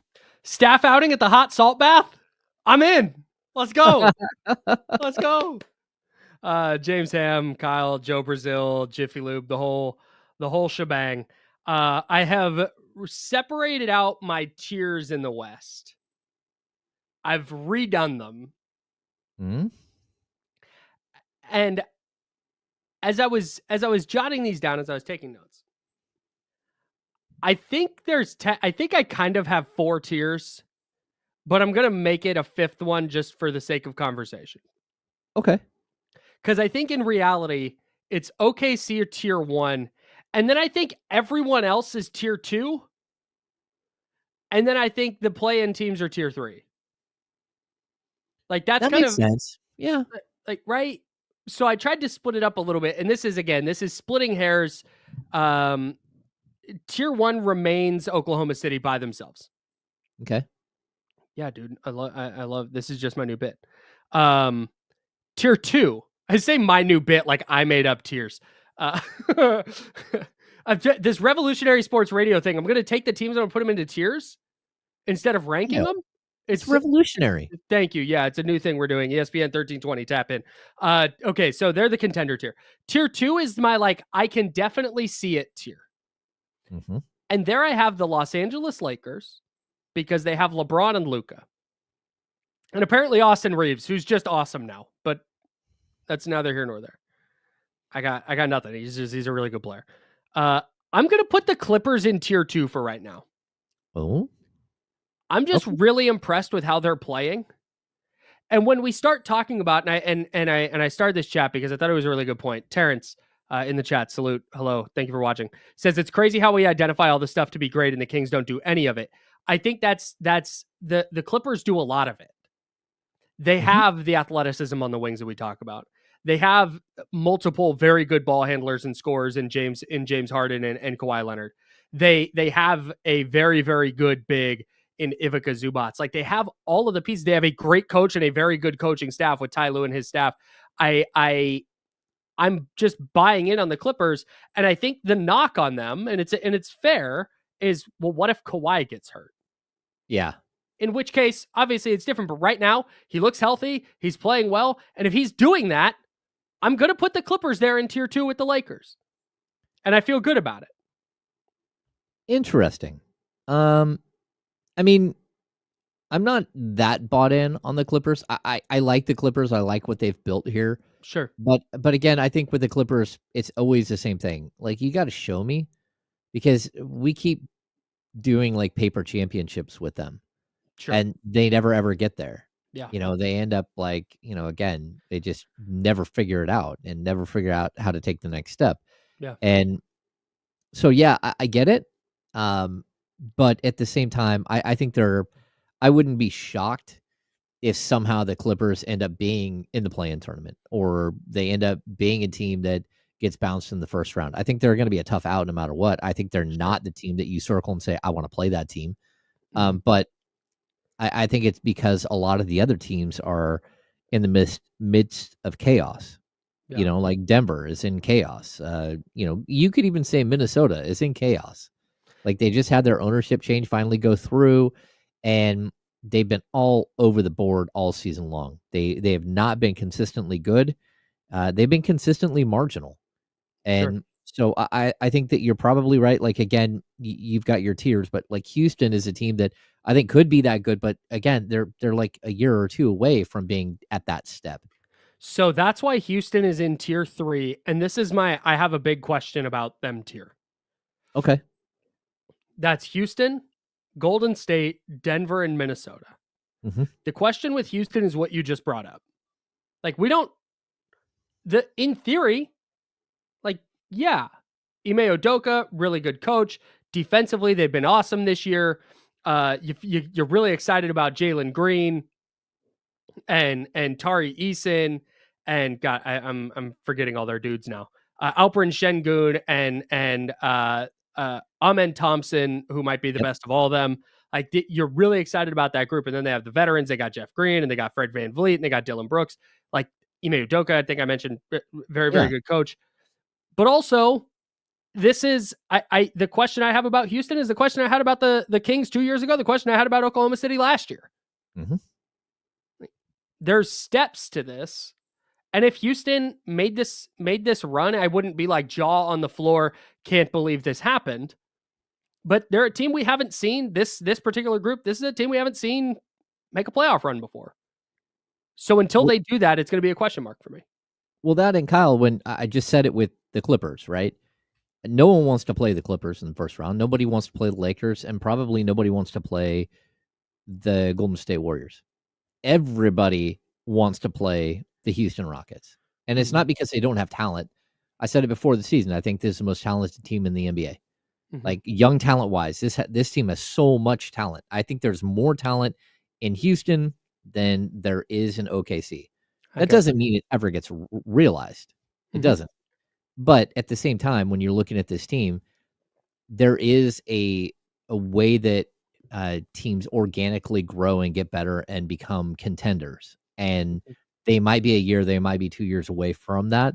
They're going to be excellent as long as they don't make some detour, which they very well could do this offseason, take some ridiculous detour with some overpriced, like, former superstar and cost you so much of your young talent and your draft picks. This team is built to be great, and they have all of these assets. So if they do need to go get a big time player, they've got the like whatever they need to go get it, whether it's young players, whether it's salary filler, whether it's a veteran, whether it's, again, 3 first-round picks, they have all of that stuff. Mm-hmm. But they also need to wait a year to make sure that they don't already have all the ingredients they need. Golden State is my other team with a big question mark. And the big question mark for me with Golden State is all their role players. When Jimmy Butler arriving in Golden State, they've been awesome since he arrived. They're like 20-4 or something silly like that. Like they've been very, very good. But I think so much of their playoff run relies on, is Quentin Post hitting shots? Is Brandon Pajemski hitting shots? Is Moses Moody hitting shots? And maybe, but that's a huge question that until I watch them do that in a playoff series, like Steph Curry, Draymond Green, Jimmy Butler, they've all been there. They've all made runs. You're not concerned about that trio. It's everything else with the Warriors that is a huge question for me. You didn't even mention Buddy Hield. Like players that you just on purpose. Yeah. Well, I mean, they have a bunch of players who just haven't proven that they can do anything in the playoffs in the postseason, and it makes it really difficult. They're going to limp in with like Looney playing minutes, I think. They're going to face teams that have monsters in the post. How do you deal with those players? I think Post can shoot threes and, maybe give you something different there. But in a Western Conference where Jokic and Zubats and, like Steven Adams. Yes, Steven Adams. But there's like Jaren Jackson, Zach Edey.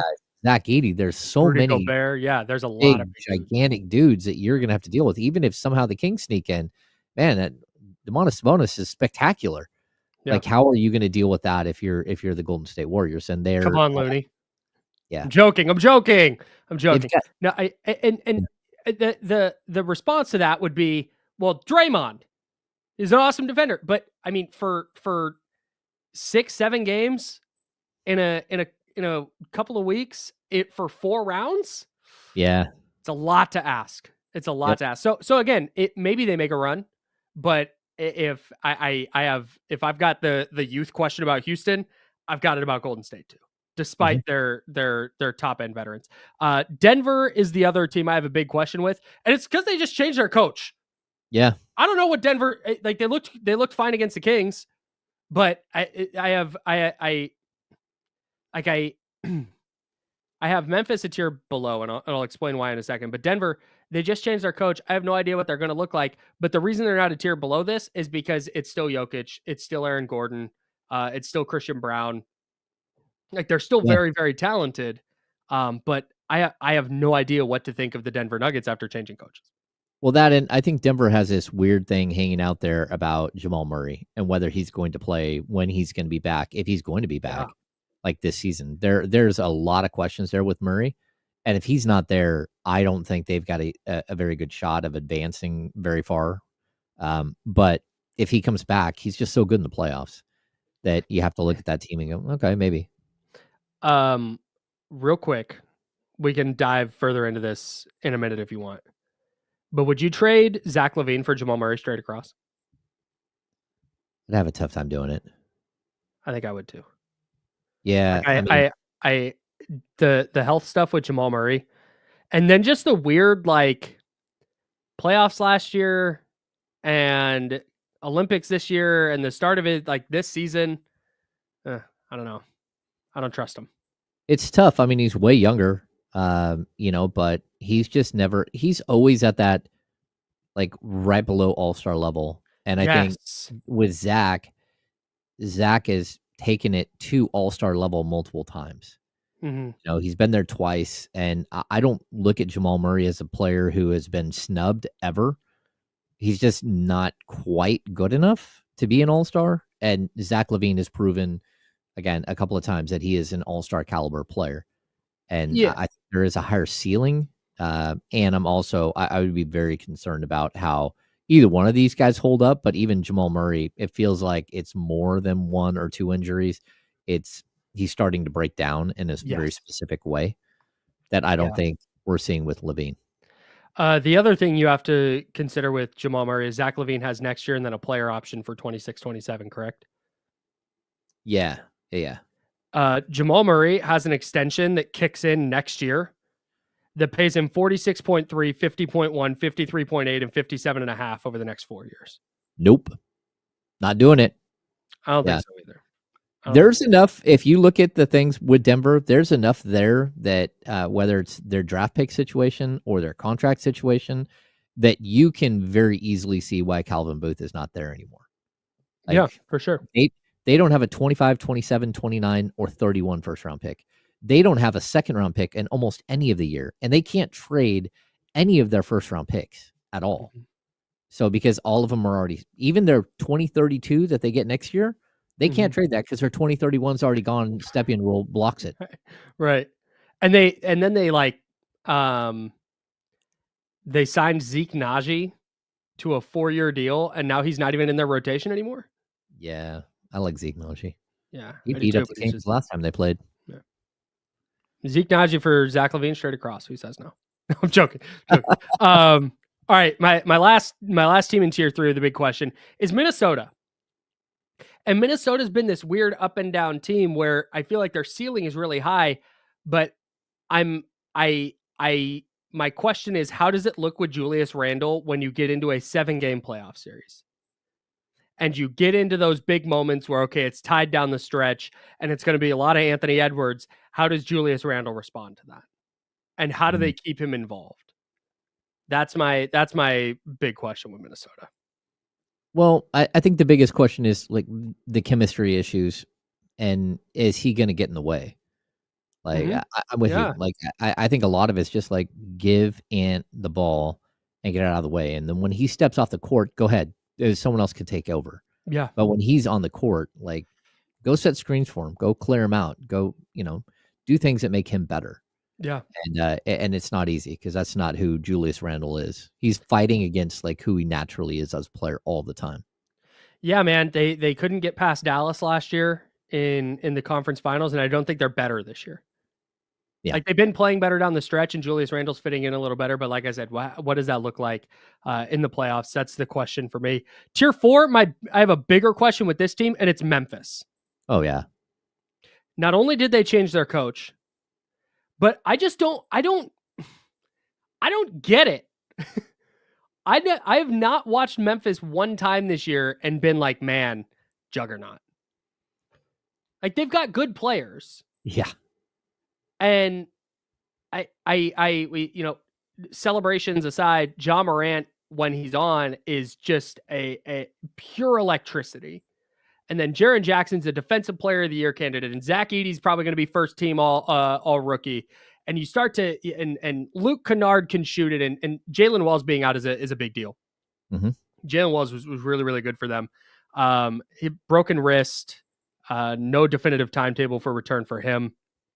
So hopefully it's sooner rather than later, but you might not. It sounds like you're not going to have him in the postseason. Oh, so no.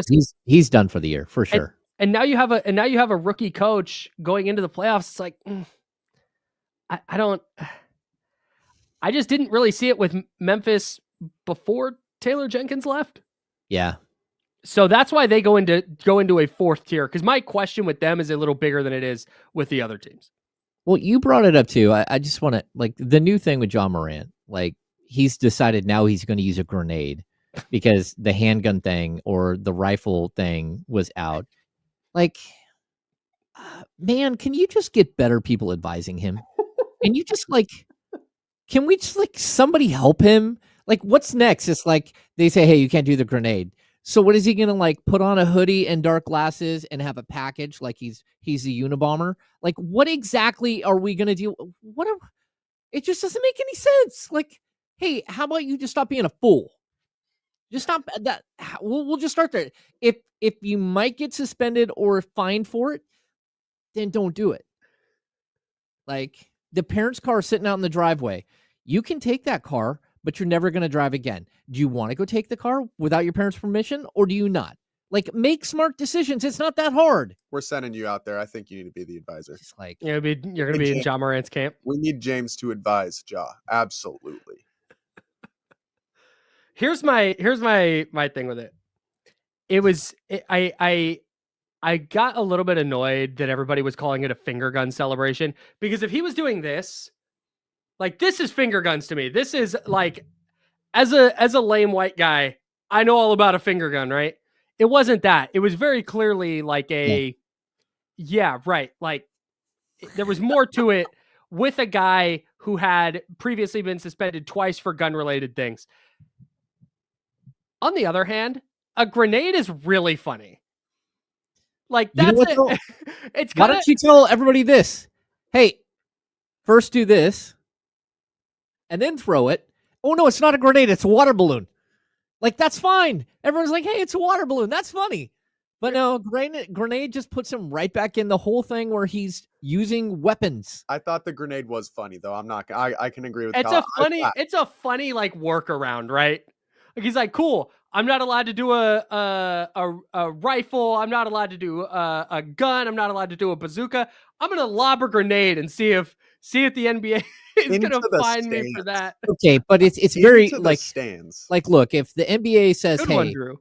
Please don't act like you're smoking a joint," and it's like, okay, we can't do like the smoking thing anymore. Mm-hmm. So the next thing you know, some guy's like out there acting like he's doing lines, and you're like, okay, no, we're not doing that. You can't do lines anymore. We're not going to allow that either. Okay, so the next game, the guy rolls up his sleeve and starts slapping his vein, and like, oh no, you can't do the hypodermic needle thing anymore. Like, just be a responsible person and like stop like testing the limits on what you can and can't do. Find something that makes sense, that's fun, that's easy, that's not related to a weapon. That's all. Like, you're the weapon guy. Get away from that so you're no longer the weapon guy and you can be viewed as the great player that you are. I can't wait till he gets traded to Sacramento and then I have this discussion with him. Somebody asked why a bow and arrow is okay. And I will always come back to this. I think the reason that Ja Morant is being singled out is because he has twice been suspended for gun stuff. And then remember too, there was the like Ja's people had lasers on opponents coming out of the tunnel after a game. There was that whole debacle. Yeah. Like, dude, I know he's being picked on or whatever, but like there's a reason. The NBA didn't say, "Oh, we're just going to do this to Ja." It's like, nah, man. He has made like threats that he's going to do this. But the grenade was funny. I would love to see the NBA like, "Hey, that was a pin grenade that he lobbed. Here's a fine." Like I said, it's probably not the smartest thing, but at the same time, it's a little funny. Anyways, right. He's James. I'm Kyle. Kenny Caraway is going to join us for the handoff next. D-Lo and Casey. No D-Lo, just Casey today, coming up at noon. Stay locked in here. It's ESPN 1320. We're sponsored by Jiffy Lube on Sacramento Sports Theater. Clear. Hey, this is so funny. Have you ever seen that? The minor league skipper, he got tossed and he goes behind the mound and he like military crawls up to the rosin bag and pulls the pin and lobs the rosin bag toward the plate. I love that video. So good. That's funny. And Wheezy, be careful with what you're putting in here. You don't want to get canceled. Just saying. Oh my God. Okay. Well, Jesus. Yeah, like that's yeah, that's it. Like why? I don't know, because he's being petty. Like now he's poking the bear with the NBA. What if we did like ninja stars? Well, that's what's next. Yeah, because they can't use a sword. No, you can't do swords. Yeah. What's the Batman star called? What's it called? A batarang? A batarang. What if we're throwing batarang? Just a simple boomerang. Oh yeah, just like throws it and then waits for it to come back. That'd actually be kind of cool. The boomerang. I'm in on the boomerang. I just feel like you should probably just this one time get away from weapons if you're the weapons guy. A battering ram. Dude, that's Anthony Edwards does this. That's the Anthony Edwards move. That's facts. It's facts by Steven. He's like, have you seen me throw a grenade before? Okay, so this is the interesting thing. Buckfather brings this up, and I think this is so. Mikal Bridges does this, and he'll point it at the opposing bench like this. but he's got his 3 fingers out. So it's very clearly, now if you do this, it's still the 3 fingers, but now it's more like, Yeah, that's a weapon. Not weapon. Weapon, 3-point not celebration. Weapon celebration. And so that's I literally think that's because people are like, well, Mikal Bridges does it. And I'm like, bro, I think the NBA sees this because that's what Monk does, right? He does the 3 fingers like this. Yep. Right. So I think they just view that as like, oh, I just gave you 3 versus versus this. I don't know. I would love, I know I would love to be in those meetings.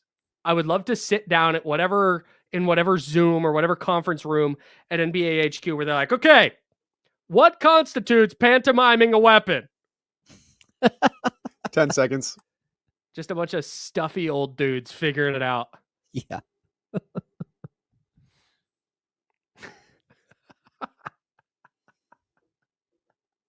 Just double birds instead. Oh, nice.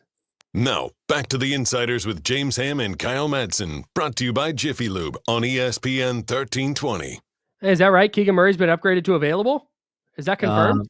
I can check that right now. Yeah, go. Let's go check that. I got some breaking Kings news for you right here on ESPN 1320. Getting ready for the handoff. Kenny Caraway will be joining us today. Hopefully, I've not confirmed that. Is he here? Is Kenny here? Or is that thumbs up for Keegan being available? I see him way over there. Okay. Keegan Murray has been upgraded to available. All right. Hey, shout out to Keegan Murray. Well, that might change the way I want to do my underdog lineup, because let me tell you, James, my underdog lineup last night did not go well for me. I went with the Braves-Phillies game, and it was Spencer Schwellenbach against Jesus Luzardo. I picked each pitcher to not give up a run in the first inning. That did not happen. There was a run scored in the first inning. And then I had Bryce Harper to go more than 1.5 total bases, and he did not do that.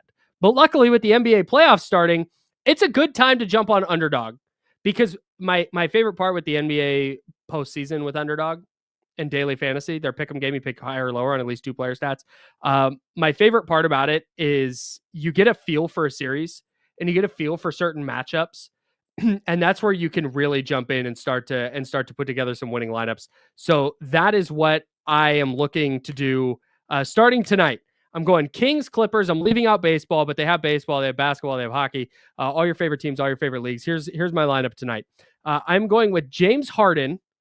I am going higher than 24.5 points for James Harden. I think he's going to score a lot. DeMar DeRozan. I'm going back to the assist well with DeMar DeRozan. 4.5 assists. I'm going higher. I believe in you, DeMar. I believe that you can get 5 assists. And then Kawhi Leonard, higher than 35.5 points, rebounds, assists. Kawhi Leonard's been playing really well, and I'm not sure the Kings, even with Keegan Murray, are going to have a great answer for Kawhi Leonard. So I'm going higher than 35.5 points, rebounds, assists. That is my lineup for the Kings-Clippers game. I would love for you to join me. Download the Underdog app and sign up with promo code KyleM to unlock a special offer of up to $1,000 in bonus cash when you make your first deposit. That's promo code KyleM, KYLEM. Now's the perfect time to join Underdog. Must be 18 plus and present in a state where Underdog Fantasy operates. Terms apply. See assets.underdogfantasy.com/web/extend.html for details. Concerned with your play, call 1-800-GAMBLER or visit www.ncpgambling.org. That had big, like, I was supposed to go to that URL and read off that URL instead of just reading the URL to everybody. Oh. Whoops. All right. Assets.underdogfantasy.com/web/extend.html. Huh. That's crazy.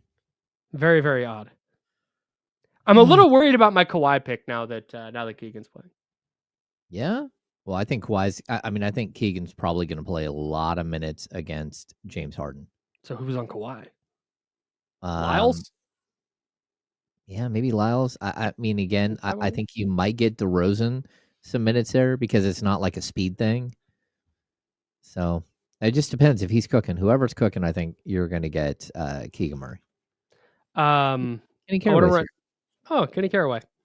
I want to run through this with you guys. I want to look at the Western Conference. I want to predict some records and how this is going to end. What do we think the Kings end up with? 40. Well, I don't think they'll get both wins. Yeah, I think they split them. Yeah. I definitely think they're beating the Suns. If they lose to the Suns, we've got a real problem on our hands. But I think they split these two. I don't think they get tonight's game, just because, like I said, tough matchup, and on some level, there's the human element of desperation. And the Kings may go, we want this game badly. The Clippers are like, we need this game. So yeah, that's how I think they're going to be looking at it. If you're the Kings, like, there is no reason not to win every single game that you can possibly win. Like we talked about earlier, the whole they could actually keep their pick and all that. That's kind of out the window at this point. 1,000%. Like, all of it's kind of out the window. You need to go in and try to win every game, just because. I mean, that's like momentum matters. Winning games, stringing wins together, beating good teams, it matters. And so you're hoping that they have that same approach. What'll be interesting is if the Clippers decide to not necessarily rest this game, because their injury report doesn't indicate necessarily they're going to rest everybody. But if they go foot off the gas a little bit, knowing that they have a game against the Golden State Warriors coming up at Chase Center on Sunday, where if they win that one, they're good. I do wonder if they look at this game and go, okay, this isn't the one we necessarily need. We'll gear up to play the Warriors. The risk there is if they lose tonight and then lose to Golden State, they could wind up in the play-in. I'm interested to see how they handle it. It's the handoff. Kenny Caraway, D'Lo and KC. No D'Lo today, just Kenny. What's going on? What's going on, man? How you doing? Chilling, bro. I was listening earlier, like I always do, man. I'm always tapped in with the insiders, which we appreciate immensely. Yeah, man. And you mentioned that tonight, Warriors fans are Kings fans. Huge, big time Kings fans. Yeah. So that only means one thing to me. Get Isaiah Crawford in there. Get Isaac Jones some minutes. Let's get Mason 40 minutes.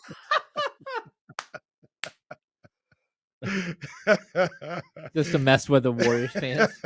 Let's bring Derek Martin back. I don't like this. I don't like this joke anymore. This is not fun for me. That's funny. No, man, that whole situation is crazy, man. That what is it? Probably, well, Lakers are 3, 4 through 8 is crazy. That's crazy. Like if Memphis, we were just going to do this. So the Lakers are going to be good. They'll be the 3 seed. The Nuggets have Memphis and Houston. Then the Clippers have Sacramento and Golden State, both on the road. Golden State has the Blazers tonight in Portland, and then the Clippers. The Grizzlies are at Denver and then home against Dallas. And the Timberwolves get Brooklyn and Utah in Minnesota. Yeah, Timberwolves, they're the only lock right there. Yeah, Timberwolves are getting to 49. That Blazers game, a little sneaky.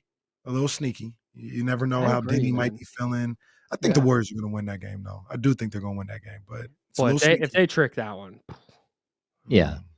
Okay, so I did look this up. Bad enough. The Stockton Kings played on April 8th in the first game of the finals, and they lost 129-118. They play tonight at 7:00, and this is game 2 of the G League finals. If they win this, there's a game 3, which is, I believe, the final game. I think it's 2 out of 3. That's right. Well, they're going to have to go through that game without Mason Jones, and they're going to have to go through that game without Isaiah Crawford. Good luck, Stockton, because they're playing 35 plus tonight in Sacramento. Both of those guys, just so we know, we're being straight here, they're both out due to G League assignment for tonight. No, they're both out from the G League due to NBA assignment tonight. I would like to see. Hey, go ahead. Why are we doing this? We're trying to screw the Warriors. James, it's time for you to suit up. That's need right. James. I'm here for the 10-day contract. Yeah. No, they can go play in the NBA. I'll go play in the G League tonight. Yeah. I'll do that. Well, G League, it doesn't pay real well, Kenny. Well, That's not Taking a pay cut to go to the G League. It's for the love of the game. They ain't giving you no courtside Kenny money. It's for the love of the game. The love of the game clause in my Odyssey contract. I'll take that 145 for 10-day contract right Hell now. Yeah. Yeah, I'm in. How many points would you get in a G League game, Kenny? Man, at 41 years old, not many. Those guys are really good. That's crazy to me. You're 41. Really That's so nuts to me. Yeah, man, I'm up there. I'm getting up there. I'm aging like fine wine, though, man. I feel That's good. I thought you were like younger than me. Yeah, 41. Turning 42 in, what is this, April? Probably about 3 months. In July, cancer season. You know the vibes. You know what I was thinking about the other day? I met you, Kenny, during the 2019 49ers season. That's right. Was it the Steelers game? You were there, right? Yeah, I think it was the Steelers game. That might have been the first time we met, but we would go down and we'd do these hits on post game with Bonte Hill and Butcher Boy because they were doing pre and post for the Niners at that point. And that was how we linked up. That was how we met. Yeah. And then when Danny in San Francisco was putting together this station, he was like, "Hey, what do you think about that Kenny guy?" Like, love Kenny. Why? What's the deal? And he's like, "Oh, nothing. Just kind of wondering." It's like, "Oh, okay." Yeah. It's like, so, yeah, what you got? I'll tell the quickest story about that. So Bonte made the connection, gave me Danny's number. Was like, "Hey, he's starting this. He's taking over the ESPN station. Do this." So I linked up with him. Danny calls me. Just we had an impromptu interview, and I thought I bodied it. I thought I killed it or whatever. And I was like, man, there ain't nobody. He's talking about he wants somebody Sacramento. There's nobody that can, do this the way I just did it. And that interview, I just killed it, man. And I was like, man, the only person that I could think of that might be, has the qualifications, is good, is Damian Barling. But I was listening to his podcast. He said he was done with radio. He said he ain't doing radio no more. So I should be in there. So a couple weeks go by and he goes like, hey, we made a decision. Do you know who Damian Barling is? I was like, oh, man. He said he was done with radio. What you doing going with him? What you doing going? Because it was supposed to be one host. Yeah. And I was like, what you doing going with him? In my head. But I was like, yeah, I know who he is, man. I get it. He's like, I don't know, though, man. I just feel like if I'm going to do this, I need you a part of what we're doing after that conversation we had. And I was like the producer. I was like supposed to be like the Jesse to the show. And just all took it from there. Yeah. That's incredible. Elo was like, we're not going to do that. Like, if you're going to be part of the show, then we're just going to be part of the show. It's not going to be the Damian Barling show and Kenny talks, half the time. It's like, just make it a two-man show. And that's what happened. Shout out to Danny. Shout out to Danny, man. Danny Fry. It's my guy. Love him. Kings going to win tonight? I hope not.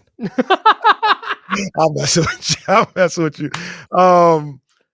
You know what? The Clippers are a tough matchup, even if they are 100% healthy. Like, they're a tough matchup. The fact that they're not, like Monk ain't there, LaRavia won't be there. We don't know about Keegan. It's looking tough for a Kings win tonight, man. Because between, like I said, listening earlier, the guys that you mentioned, the Norm Powells, the Kawhis, James, all those guys, it presents matchup problems, man. So it's going to be a tough one tonight at the Golden One Center. Well, Keegan's playing. Keegan is in. Okay. He just got cleared. He's available for tonight. That helps. But like I said, even if everybody was there, it's a tough matchup. So it's going to be tough. It's a tough game tonight. Yeah, I think so too. D'Lo and KC, no D'Lo today. KC and friends, what do you got coming up? Man, I think we got Kyle Madson coming up. Oh, you got Kyle Madson coming up. There we go. We got Dr. Luke Wood. He's going to pull up on us at 12:45. Sara Hodges is in the building. Eddie Gonzalez, my man, Coach JT. It really is Casey and friends tonight, or today. Let's go. It's going to be a fun one. Stay locked in to ESPN 1320, Sacramento Sports Leader. Kings play tonight. Kings play Sunday. The Insiders, me, James Ham, Joe Brazil, will be back with you on Monday to break it all down and start looking ahead to the play-in tournament on the Insiders, 10 a.m. right here, sponsored by Jiffy Lube on ESPN 1320, Sacramento Sports Leader. Until Monday at 10 a.m., drink water, be nice to people. See ya! All clear. Great show, fellas. Thanks, guys. Thanks, Chatty House. Appreciate you guys. Stephen Brown was just put on timeout. He was not House. Have a great weekend. Stephen Brown got put in timeout? Yeah. Stephen Brown's it. Faux show. Faux show. He made Kyle say a bad word on the radio. Well, not on the radio, on the screen. Sorry to our friends at Jiffy Lube for saying a bad word. Yelling. Yeah, I got a text. My wife is working from home today. I got a text. She's like, "Are you?" Shut the blank up. Yeah. All right, guys. Very similar to that without the blank. Yeah. All right. Yeah. See you, friends. Basically. Appreciate y'all.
What's up with y'all, man? How y'all doing today?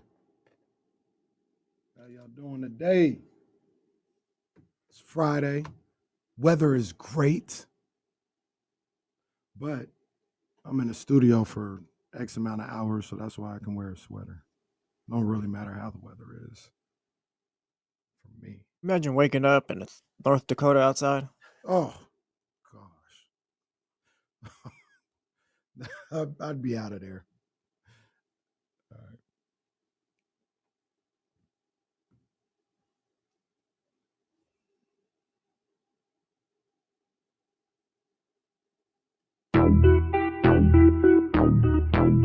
Hey, Riggs. Yeah.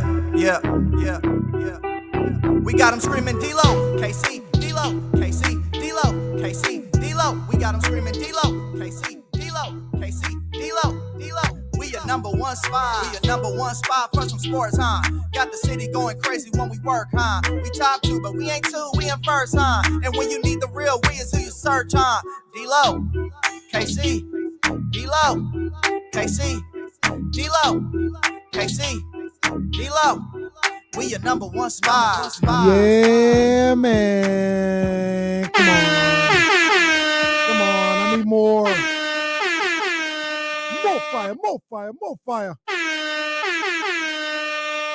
D-Lo and KC on this beautiful Friday afternoon in the city of trees. No disrespect to Farm to Fork, but this is the city of trees. It's ESPN 1320. It's D-Lo and KC on your airwaves. Damian Barling is not in the building, but the ultimate needle mover in God mode himself. Shout out Damian Barling. I'm Kenny Caraway. Acknowledge me. And I don't know where the worst slums are. Oh, you better find that one. Oh, there it is. There it is. And we are live From the worst slums of Sacramento. There we go, man. Come on, man. My boy D-Lo out there, just enjoying his life a little bit. He deserves it, man. The man works hard. Tell him what really happened. Scooter, like you said, yesterday I left because Casey was pissing me off, trying to start issues the whole time. So D-Lo left so we can get along today, I guess. Well, look, I'm on edge a little bit. The Kings have not locked down the 9 seed and home court, and I think they should be higher, and there's no chance of that. So I'm a little bit on edge. Jesse, I apologize. I won't get in the way of you today. No, please, because this KC and friends. You're a friend, so say what you need to say today. All right, say what you need to say. We got a jam-packed show today with my man Dame out, like I said, enjoying just a little bit of a break. You know what I mean? A mental break. Actually, what he's doing is he's preparing for the playoffs. That's what's going on. He's getting his mentals ready for this long playoff run that the Kings are about to embark on. So, I said, hey, man, go ahead, handle that, because it's about 6 weeks we got ahead of us with the Kings playoff run. What you think about that, Jess? 6 weeks. No, Dame's really been stressing out. He needed this thing. He's like, guys, we got the play-in coming up, then it's playoffs, and it's the second round. He's really been stressing. Come on, man, because there ain't going to be no days off coming up for about a month and a half because the Kings about to go on a run. Kings about to go on a run. This starts tonight, too, at the Golden One Center. The Clippers are in town. And I was talking to James and Kyle about this on the handoff. Clippers are a tough matchup. I'm kind of, maybe get the game on, what is it, Sunday? Yeah. Maybe get that one. Maybe get that one if you want. Or who's Dallas playing again tonight? Dallas it's not Memphis because they close out the season with Memphis. But, maybe they can take care of business for you, help you out a little bit, because I don't know if it's happening for them tonight. The Clippers are just a really good basketball team right now. They are, man. It's kind of like they're better than the Nuggets, but it's kind of might be one of those games. Like, the Clippers are just better. So check it. We've talked about this a number of different times about the sleeper, in the West and in these playoffs. And man, the Clippers, they what did Isaiah Thomas say? They fit the criteria. He said he did not fit the criteria. He didn't know why. No, he did fit the criteria, but he wasn't selected. Exactly. Yeah. Exactly. Well, they might. I don't know if they're going to be selected or not, but they fit the criteria of a sleeper, a dark horse, a team that can make a run. I think they've won 6 in a row coming into this game tonight. Are you ready to believe in James Harden, though?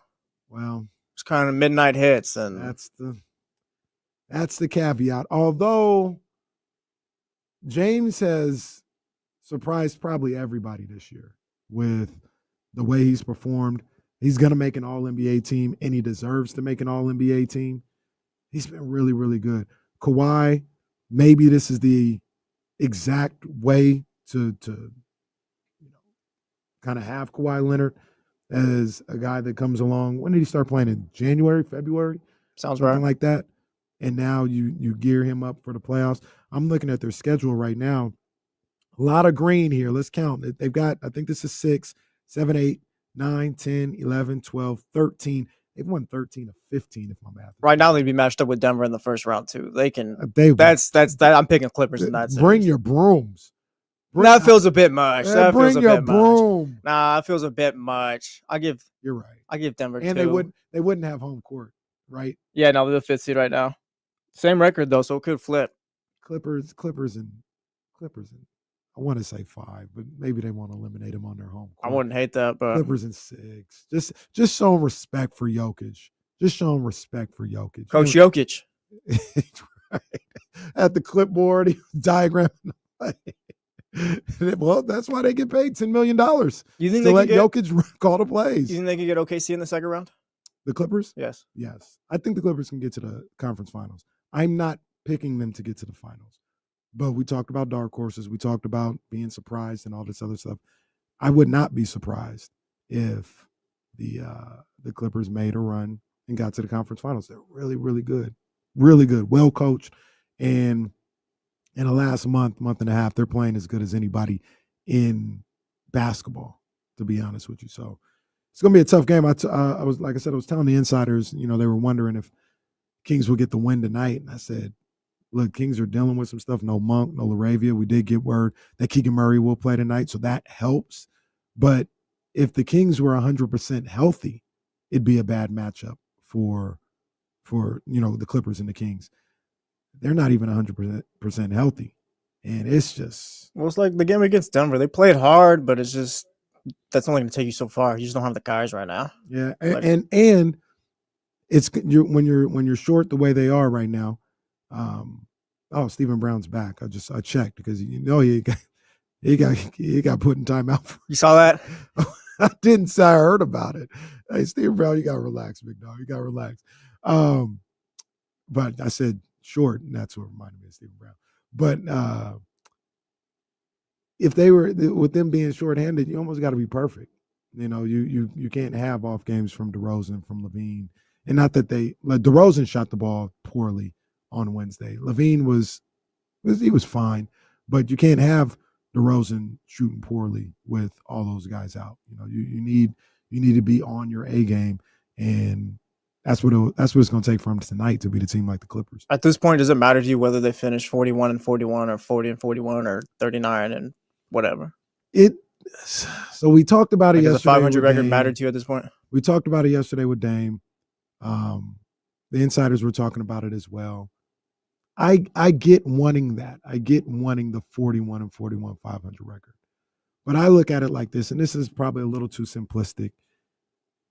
If you get 41-41 and you lose either of the playing games, let alone if you lose the first one, nobody gonna care about that 41-41. History won't even look back and be like, at least you were. They'll just remember. Yeah, but you lost to the Dallas Mavericks. Yeah, like nobody's gonna care. Where if you finish, and these are two, complete opposite ends of the spectrum, but if you finish 40-42, or hell, even 39-43, and you play in that first round, you win a game or two against OKC, the season will be remembered much fondly. They won't remember the 39-43 as much. Does that make sense? No, yeah, I'm with you too. Like at this point, like I said, beat the Clippers today if you can, but just get that one game against the Suns. That way you get home court against the Mavs for that one game. And that's the thing. You can't get in with the Mavs loss, and not winning a game either. But at the same time, if you were to miss out on playing that playing game at home because you lost to the Suns, the corpse of the Suns on the final day of the season, you deserve to get on a plane. You absolutely deserve to get on a plane. If that stands in your way of playing a home game in the 9-10 game, then go ahead, get on that plane. That would kill every vibe this team has built up during this little 3-game win streak before Denver and all that. Yeah. There's a little, I don't want to say there's hope or anything like that, but people are less pissed off at the Kings right now. That would just kill all this again. 100%. Like I said, there's a lot that goes on. Dallas plays Toronto tonight. At home, I think Dallas will win that game. But Toronto, I don't know who's playing. Like if Scotty Barnes is playing, all those guys are playing. Brandon Ingram, I'm not sure what that's looking like. But I expect Dallas to win tonight. They've got Memphis at home on Sunday. I think they're at home. That's a toss-up right there. That is a toss-up because you never know. In Memphis looked DOA last night. They're at Memphis. So I kind of doubt Memphis is going to be playing to stay out of the play-in. I kind of think they're mathematically they're not, but I think they're kind of locked into the play-in with the way things are moving on around them. You see Ja's new celebration? I can't lie. This one was funny. I was like, I love this one's funny. I love comedy. This one's funny.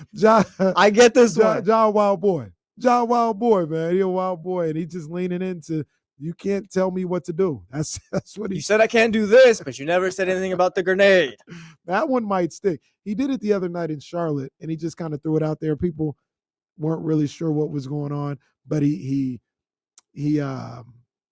mixed and mastered it last night because he came up with a different explanation for it and stuff like that. But I know what I saw. I know what a grenade looks like.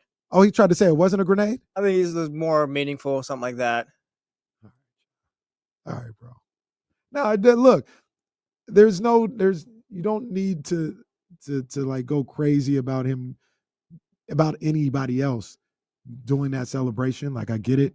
But John Morant, you do need to understand. Like you can't be. It'd be kind of sick. John Morant hits a 3 and he throws it, and the Grizzlies fans just kind of duck. Oh man, tell me that wouldn't be fire. That'd be fire. Tell me that wouldn't be fire. Yeah, they need to be doing. Bilo and JC need to get that going in Memphis because that would be fire, man. So yeah, we got a lot going on. Kings Clippers tonight at the G1C.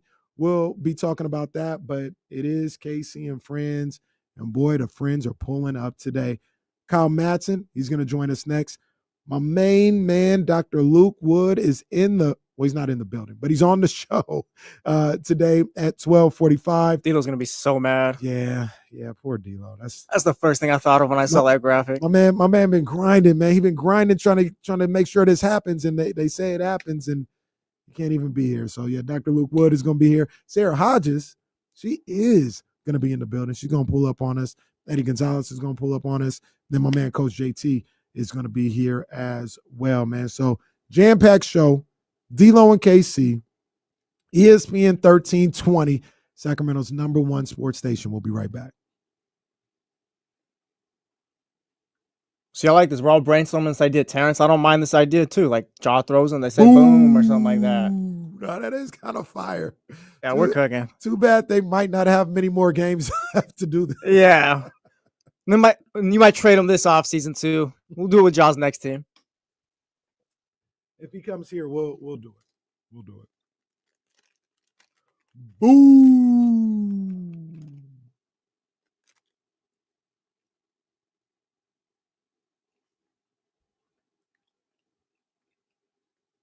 Okay. Did you have JT's email? Okay.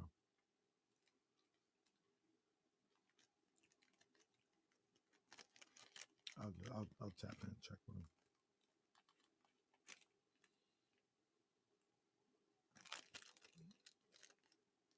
No, Dave, I think I saw the first one was right. He's out washing dishes at that restaurant, paying off that bill.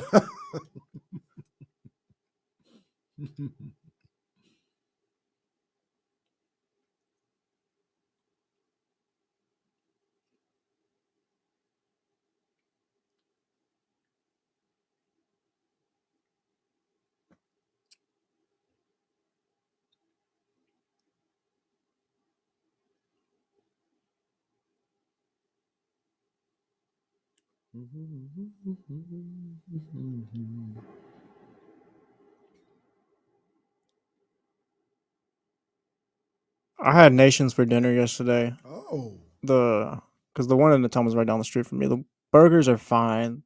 The fries, like we got to work on that. That was the first time you've had Nations? No, I've had it like a couple times. Nations. That's like the second time I probably had a burger and stuff like that. Okay. We got to work on the fries there. Burger fire. The fries are, fries are the fries. That's old school. You know what I'm saying? That's old school. That's how they did things back in the day. So they staying true to that. Maybe lie to yourself a little bit. you gotta, I think you gotta throw salt on them. You know what I mean? You gotta throw salt on them. Because they don't come with the salt, right? No, they don't taste like they do.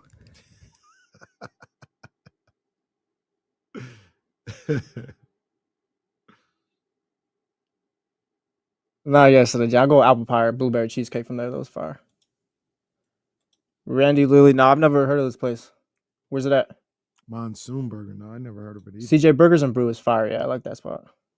Where's Burgers and Brews? So they got one like West Sac area, I think. Kinda. Maybe Midtownish. I don't spend too much time in West Side. I'm in a basketball league out there. I go there and get back to the other side of the river. I got to go to Drake's though. I heard that's a nice little spot. Go there before or after one of the games or whatever.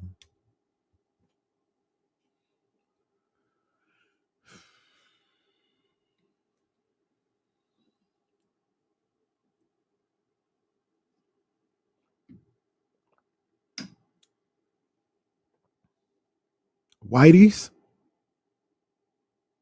Never been there. Excuse me?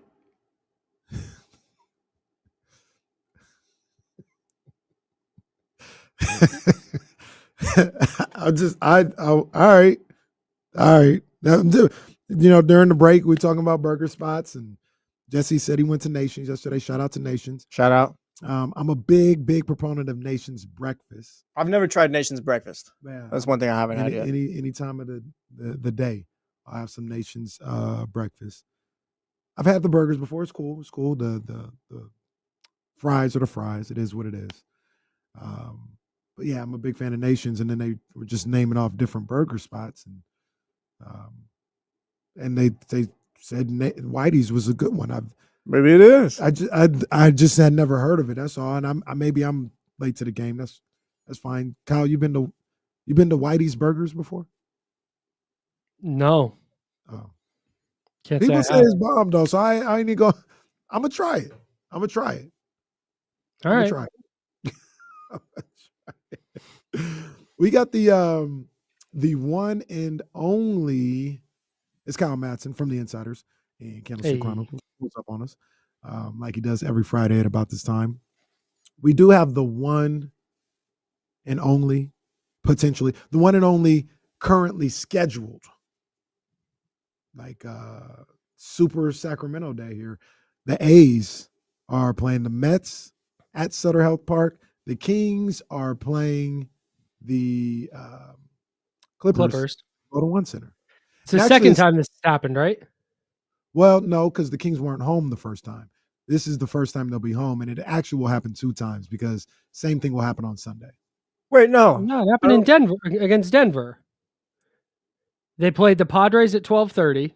No, you're right. They did. The Padres. They sold like ticket packages for it. No, you're right. The Tower Bridge joint. What I'm thinking of, you guys are 100% correct. What I'm thinking of is at the same time. Oh, both 7:00 first pitches or tip-offs. Got it. Okay. Same time. And they'll play at the same time on Sunday as well, or relatively same time. Kings game is 12:30. First pitch for the A's game is 1:00. So that makes sense. Yeah. So we'll see what Sacramento's got going on. Plus, and we'll talk about it a lot over the day and in about 30 minutes or so. At Sac State spring game going down at 4 p.m. on Sunday. I might get out to that. Yeah. Pull up. That might be the spot. Yeah, pull up. I think I'm out. I know I'm going to be there on Sunday, but I think it's going to be a good old time. Real good time. It feels like with Sac State football, and I followed Sac State football at least. Kept half an eye on it since I started going there in 2008. Oh my God, that's so long ago. But I've kind of kept like half an eye on it, and it's always felt like a peripheral thing at the school. Like they had people dedicated to it and people who worked really hard to kind of make the program what it was, but it always felt very secondary to what was going on campus. And obviously I'm not on campus anymore, but the fact that Sac State is now at the forefront, making the hirings they are with their coaching staff and bringing in legitimate, like high level college coaches, bringing in the #1 FCS recruiting class. They're trying to get this stadium built. Their basketball team is going to be playing at Golden One while they're getting a basketball arena built. Like it feels like big stuff is happening at Sac State, like legitimately. Yeah. And this spring game feels like the kickoff for all of that. Did you said when you went there, did you stay on campus? Yeah. Shout out to Sutter Hall was my first one, and then I was in Draper. Oh, Draper? Yeah, it's called Draper Hall. I just wanted to make sure I'm hearing everything. I mean, it used to be called Mark Jones Hall. About Whitey's, people talking about Draper. I mean, what this is ESPN 1320, right? That's where we're at today. Well, you were in room 1140, Kyle, or what? No, room 208. I think it was. How was that experience? Because I only asked because the thought, and even from somebody who grew up here, is Sac State is a commuter school, right? It doesn't feel like there's a lot of back then, at least, there wasn't a lot of on-campus life to it. But like, how was that? It was great, man. Like, and that's definitely still true. It's very much a commuter campus, but I loved living on campus. I don't want to sell the res halls here, but I had a blast, dude. I was a student, obviously, for a resident my first year. Me and my roommate didn't know him going in. We're still friends today. Shout out to my buddy Chris Weller. Got a kid now, living down in. Got a second one on the way. Big Eagles fan, so congrats to him, I guess. And then my second year, I was an RA in Draper, a resident advisor. Oh boy, how were you as an RA? Were you nice? Were you lenient? Yeah, were you cool RA? Were you like, hey, get in! Don't have nobody in here after 10:30, maggot. I got fired for drinking with residents. Oh, he was a cool RA. He was cool. He was the best RA, actually. No, I had people who were residents because I was a young graduate of the 08 class versus an older 09. So the most of my residents were high school 09 grads who were like a couple months younger than me. Like we were in the same kind of age group, right? Yeah. So they're just the homies. Like I still have friends of mine who were my residents who I met there. So I would do a lot of the like, because look, my philosophy as an RA was, if you're not bothering anybody, like my like keeping the community living space was my goal, right? It wasn't to get people arrested for underage drinking. So if I walk by somebody's room and they got the door open and they got a beer on their desk, I might walk in and be like, hey, if there's something in here you don't want an RA to see, like make sure to, yeah. And then I'd walk away. And if they were dumb and they still had it out later and I'm with another RA, it's like, all right, I got to do what I got to do. Right. But that only happened once. We had somebody smoking weed out by the pool one time. But and this is like 2008 where weed was still like so yeah, that we had that I had to do a write-up for. And then we had somebody full-blown, like Saturday night, they're throwing like a full-blown rager in their room. Oh, like we got, because you do checks, right? Like you just walk around the halls, make sure everything's cool. And we hear like music and like loud, you can hear it all the way down the hall. So we go and knock, person opens the door. There's like 18 people in this room, in a dorm room. And there's booze everywhere. Like they weren't even trying to hide it. Like, all right. And again, there's another RA with me. So it's like, all right, got to do what we got to do. But they found out. So I initially didn't get brought back. But I kind of argued my case. I was like, look, you guys think I'm bad at this job, but go ask any of my residents if I'm bad at this job. Like that, it's just, there were a couple of the bosses who did not like me personally, which I understand. I get it. I wouldn't like me either. But then there were some other RAs who I kind of had issues with that they didn't know kind of the whole story on. So they decided to bring me back. Well, after bringing me back, a couple of the other RAs who did not like me caught wind of the fact that I had hung out outside of campus with residents and we had drank beers and other alcohol together. They found that out and went and snitched on me. Wow. Hey, this guy has friends. Get him out. Yeah, come on, man. Boo them. Boo them. I have very publicly. Real quick, Kenny, on your computer there, can you go down and click on the wide orbit computer and click on the Google Chrome and then click on D'Lo and KC? Let's see. Google Chrome. Yep. D'Lo and KC. There you go. Oh, good catch by our guy right there. Good call. Let's go. Yeah. Let's go. Let me check, make sure we get the graphic on the show right too. Come on, man. Oh yeah, no, we got this down here. We got fixed at the handoff. Oh, I hadn't even changed that either. Thanks, guys. Dame yelled at us last time. He's like, "Yeah, I just left it. See if you guys would even notice." We didn't notice. Oh, that's amazing. Man. I don't have a lot of regrets in life because I am a believer that, it all links together, right? Like if I didn't do this at 17, it wouldn't lead me to this path. And, I always think about like my wife and my kids. Like if I would have done something different, I wouldn't have my babies or wouldn't have my wife. No doubt. So try not to live with any regrets. I do have 2 regrets though. 2 regrets. I'm listening. Number 1, I stopped playing baseball in the 7th grade. I should have never stopped playing baseball. I should have kept playing. Mom should have, actually I have 3 regrets. I should have never stopped playing. Mom should have been like, nah, you need to stay with it or whatever. Because I do think, and I'm not saying I was Mookie Betts or Shohei or Bonds or something like that, but I do think I would have had some interest college-wise baseball if I would have stayed with it. I was pretty good Mhm. up until that point, 7th grade. Now, who knows? High school, they might have just, Sure. zoom past me or whatever. It's But I crazy still- how quickly the cliff happens in baseball. Oh, man. It's nice when they're throwing 73 with this guy's throwing 92. Bro, And then he mixes up a 82 mile per hour changeup or a curveball. Like, yeah, it could get crazy.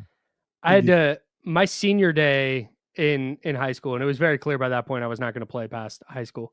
I finally got to start. Again, I wasn't a very good player, but I finally got to start, and it was against De La Salle, and De La Salle's quarterback is the starting pitcher. Oh. Like, tight, cool.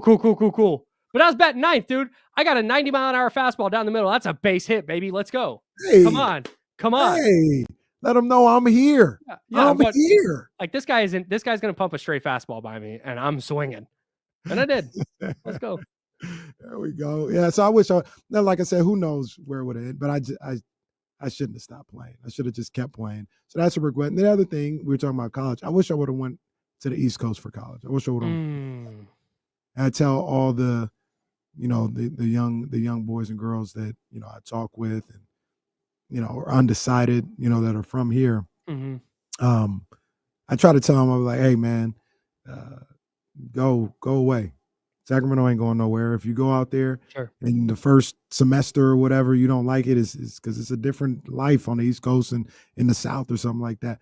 And you don't like it, that's right. Come on right back. It's all good. But at least you went out there and you saw what it was like. So try to do that. But the way Sac State is going, I don't know. Maybe you just stay home now. Sac State's a good time. You can make it a good time. Trust me. Dude, absolutely.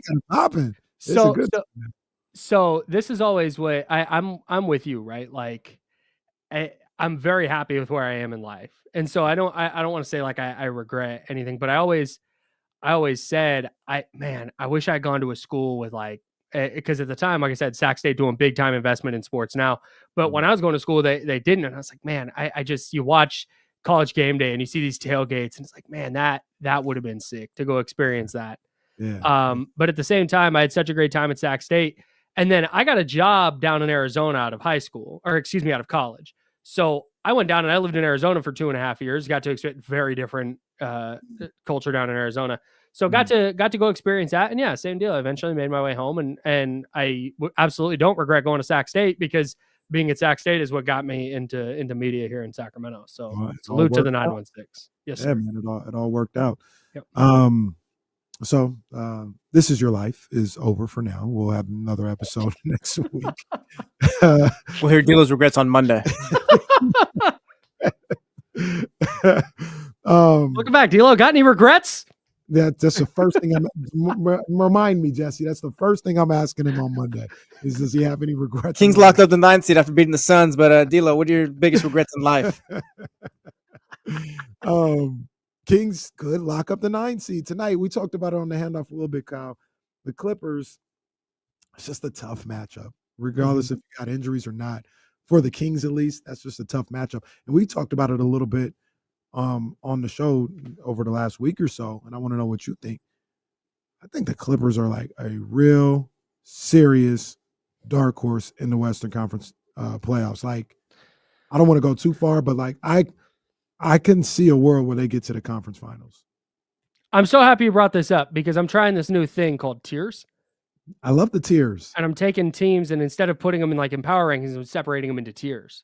That makes more sense too. Revolutionary new thing in sports talk radio. You can use this. Tier 1, and I've redone these a couple times. Tier 1 for me right now is OKC still. They're by themselves. Tier 2 right now, this is the I can see it tier. This is the would not be shocked. I can, okay, let me ask you. I don't want to put too many parameters on it, but sure. I could see it like I could see them getting to the finals, or I could see them getting to the conference finals. I could see them winning the West. Okay. All right. And I think OKC will. That's why they're tier 1. Tier 2, I could see the Lakers doing it. And I could see the Clippers doing it. The Clippers. Those are the only 2 members? Yeah, because tier 3 are the teams I have. There's like one big question for me with them. And there's questions, there's questions with the Lakers and the Clippers too. And that's why, but they're tier 2 because I'm less concerned about the questions I have with them, but there's question marks, which is why they're not tier 1. Tier 3 for me is my big question. It's Houston. They're just young. They've not done it before. Yeah. Golden State, I have no idea what I'm getting out of their role players. Is Pods knocking down shots? Is Moses Moody knocking down shots? Quentin Post, we talked about that earlier. Denver, they have a new head coach. I don't know what Denver is going to look like in a playoff series. And then Minnesota, I'm interested to see, or I don't know how it's going to work with Julius Randle in a 7-game playoff series. Like when the game grinds to a halt, can he still be an effective member of that team? Tier 4 is a bigger question, and that's Memphis, because I'm not sure I see it with Memphis's roster and they have a new coach. And then tier 5 is the 2 play-in teams. Got you. I love that. I love all that, by the way. Thanks. And I don't know. Like I said, I don't have no problem with these guys. It's not personal or nothing like that. But I look at Denver, and we've talked about it before. I just haven't been a believer in Denver. I would put them in the Memphis tier. I think both of those guys. You put Denver below Houston, Golden State, and Minnesota? Mm-hmm. Okay. Minnesota's a team that we how did we phrase it the other day?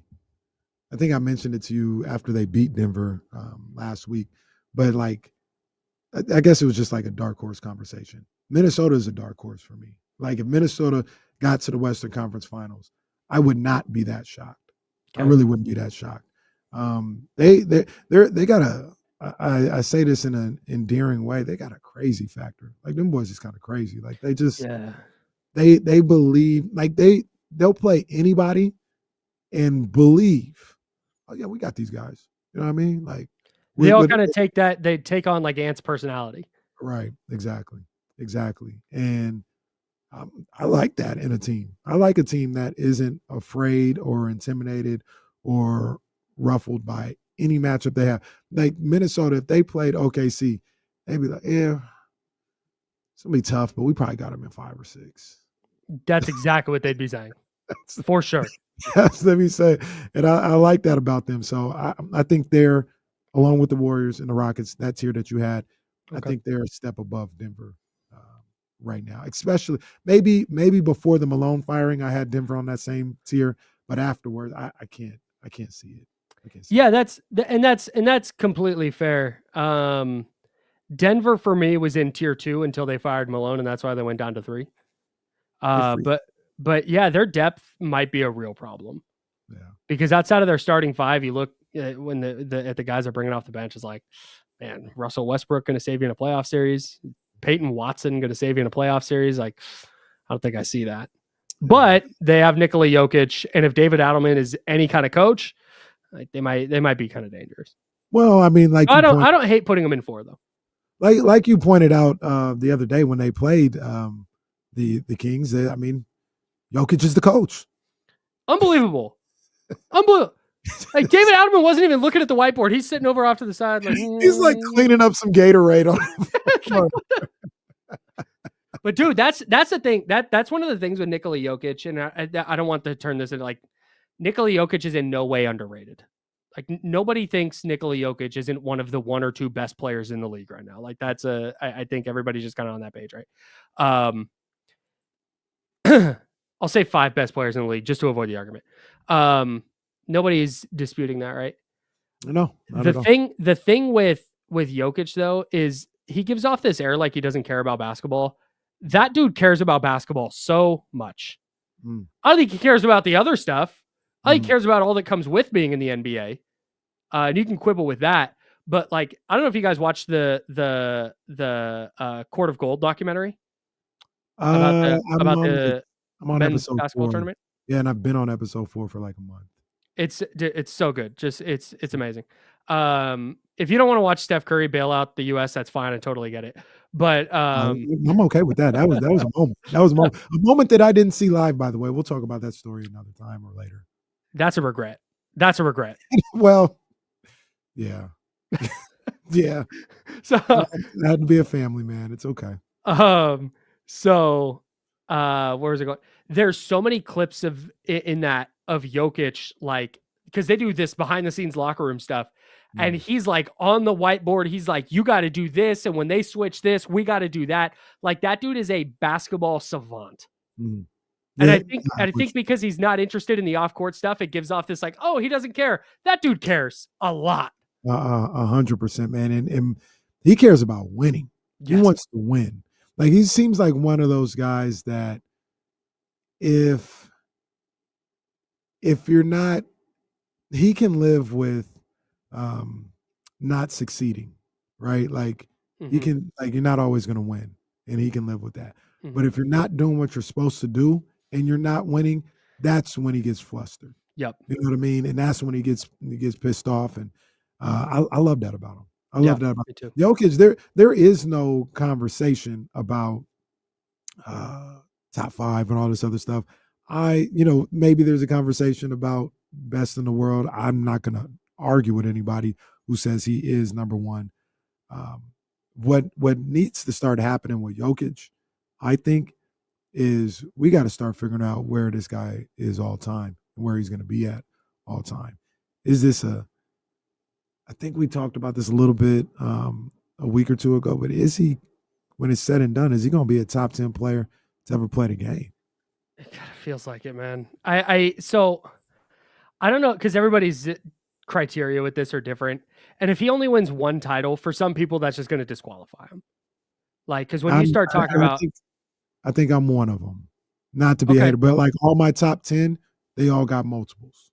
So I don't know how I can put him in there with just 1 when I think they all got at least 2, but most of them got like 3, 4, or something like that. Yeah, when you start talking about that echelon with MJ and Kobe and LeBron and Kareem and Bill Russell's in a lot of people's top, like those are all like title related. Yeah. You put Steph in the top 10. Yeah. Wow. Yeah, I got Steph. He's at 7. Kyle's acting like he's got him at 16 or something right now. Where do you have Steph, Kyle? Craig Elo made a face of disgust right now. He's 1 for me, but I mean, no. I always Steph's my favorite athlete ever. So I always probably knock him down a few pegs trying to not over hype him. Right. But I'm not going to argue with you having top 10. Here's my thing with Jokic. This is a 1, 2, 3. This is a 5-year stretch. The last 5 years where he has 3 MVPs. He's been an all-star all 5 years. He's been first team All-NBA 1, 2, 3 times. He'll be first team All-NBA again this year. There'll be 4 first teams, a second team. And that's that's after he had another first and second team All-NBA before this 5-year run. But across this 5-year run, 27 points, 12 boards, 9 assists on 58.6, 37.7, and 82.4% shooting splits. If he does this for another 5 or 6 years, where he's going a decade of averaging like a triple double, on a team that wins, man, that's going to be really, really difficult to leave him out of that top 10 conversation. I hear you. The question is does he want to be here another 5 years? Yeah. I remember, I think it was Austin Rivers was on his podcast or something like that. He does a great podcast, by the way. I really like Austin Rivers. He does a really good job. He does a really good job. And he had mentioned, this was like a year or 2 ago, and he's like, Jokic ain't.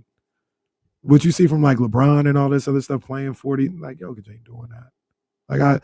He played with Jokic, mind you. So he's not, you might not get him to the next contract. He's going to be here for a little while, and then he's going to go on with the rest of his life. And that's the thing. I agree with you. If he does another 5 years of that and puts together a decade worth of dominance, you got to talk about him being a top 10 player. Yeah, I think you got to do it anyway, just because we lived it. We've seen it. We're here seeing what he's doing. But if he's able to do that for another 5 years, my goodness. Man. The first year he was top 4 in MVP voting.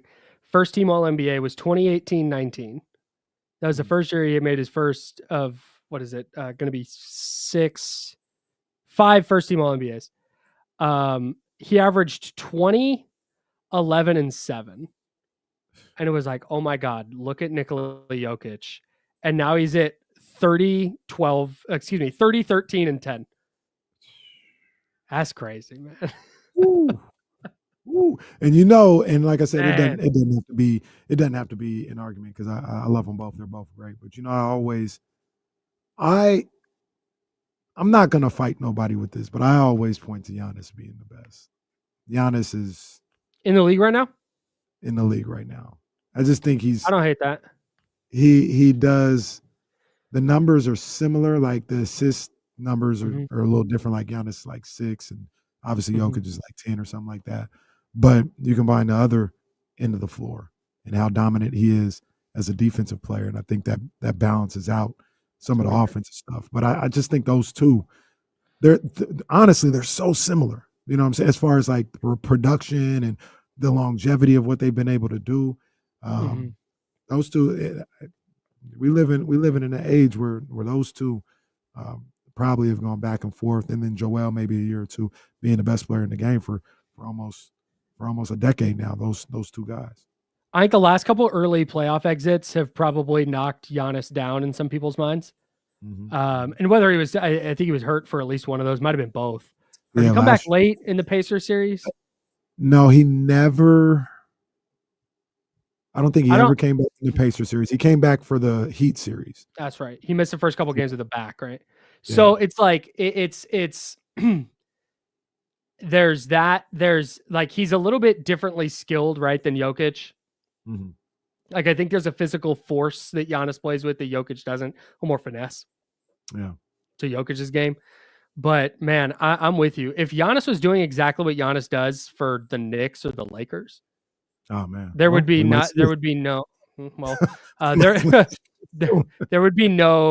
no discussion. But I mean, he's in Milwaukee and he hasn't made a deep playoff run in 3 years. So I think that's why he kind of gets quote unquote forgotten about.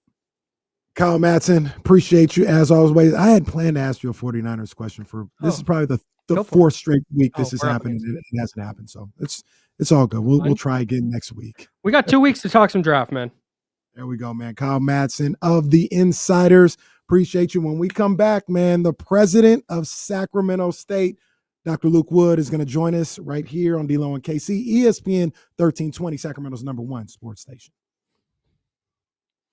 My man, enjoy your weekend, big dog. Yeah, I sure will. Hey, did you guys know that Mojo spot downtown? No. It's a couple blocks from the arena. It's walking distance to the arena. But they have a Masters thing going on this weekend where you get prizes for a best golf outfit. You get 50% off your first beer, first draft beverage, it says. Oh, if you wear green on Saturday and Sunday, you get 50% off. They also have $1.50 pimento and cheese sandwiches like at Augusta National. That's so sick. Is downtown Sacramento? Yeah. Huh. Yeah, it's it. I don't want to say the wrong street. Is it High Street? 15th and I. Yeah. That's right. Okay.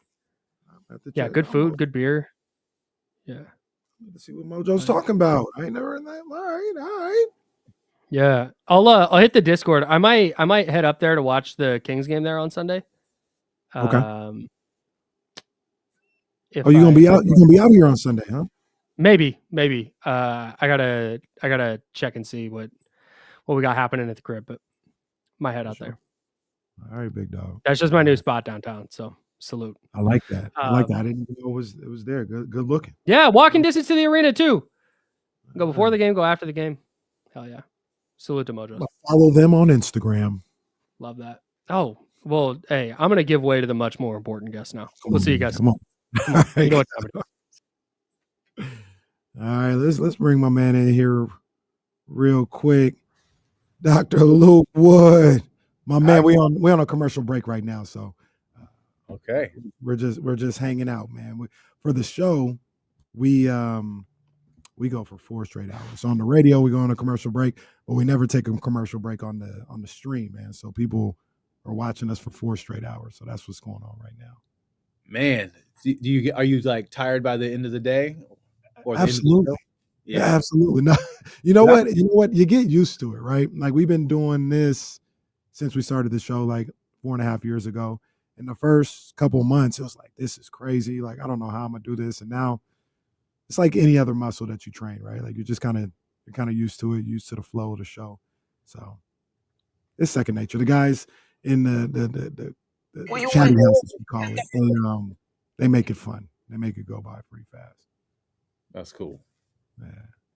I like that jacket too, man. I need one of the jackets. I need one of the hats. I wore that for this interview, right? Go Sacramento. yeah. I need one of those. I seen the hats too, man. I need one of those. I need a shirt. Yeah, I gotta cop me one. I'm trying. Oh, here we go. We coming back up.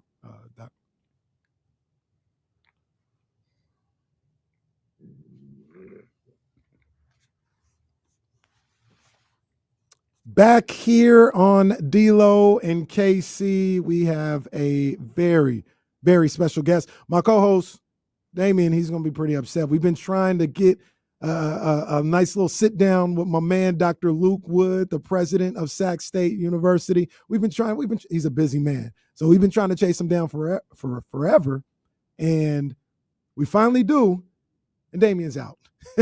he's out today on vacation. I'm like, oh man, he gonna miss it, man. But we are honored to have you on the show today, and we're gonna talk about a number of different things, man. Because you're doing so many great things with the university. There's so many things going on.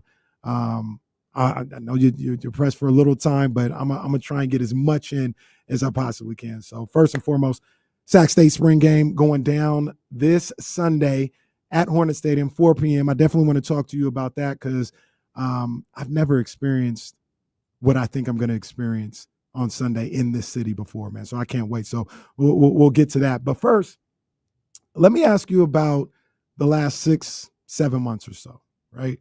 2 massive hires for the football program and the men's basketball program with Coach Brendan Marion, Coach Mike Bibby.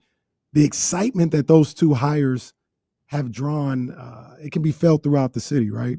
And I just want to know from your point of view, how has it been being on the forefront? You and athletic director Mark Orr being on the forefront for these 2 massive hirings. I gotta admit, it's a lot of fun. We're having a good time.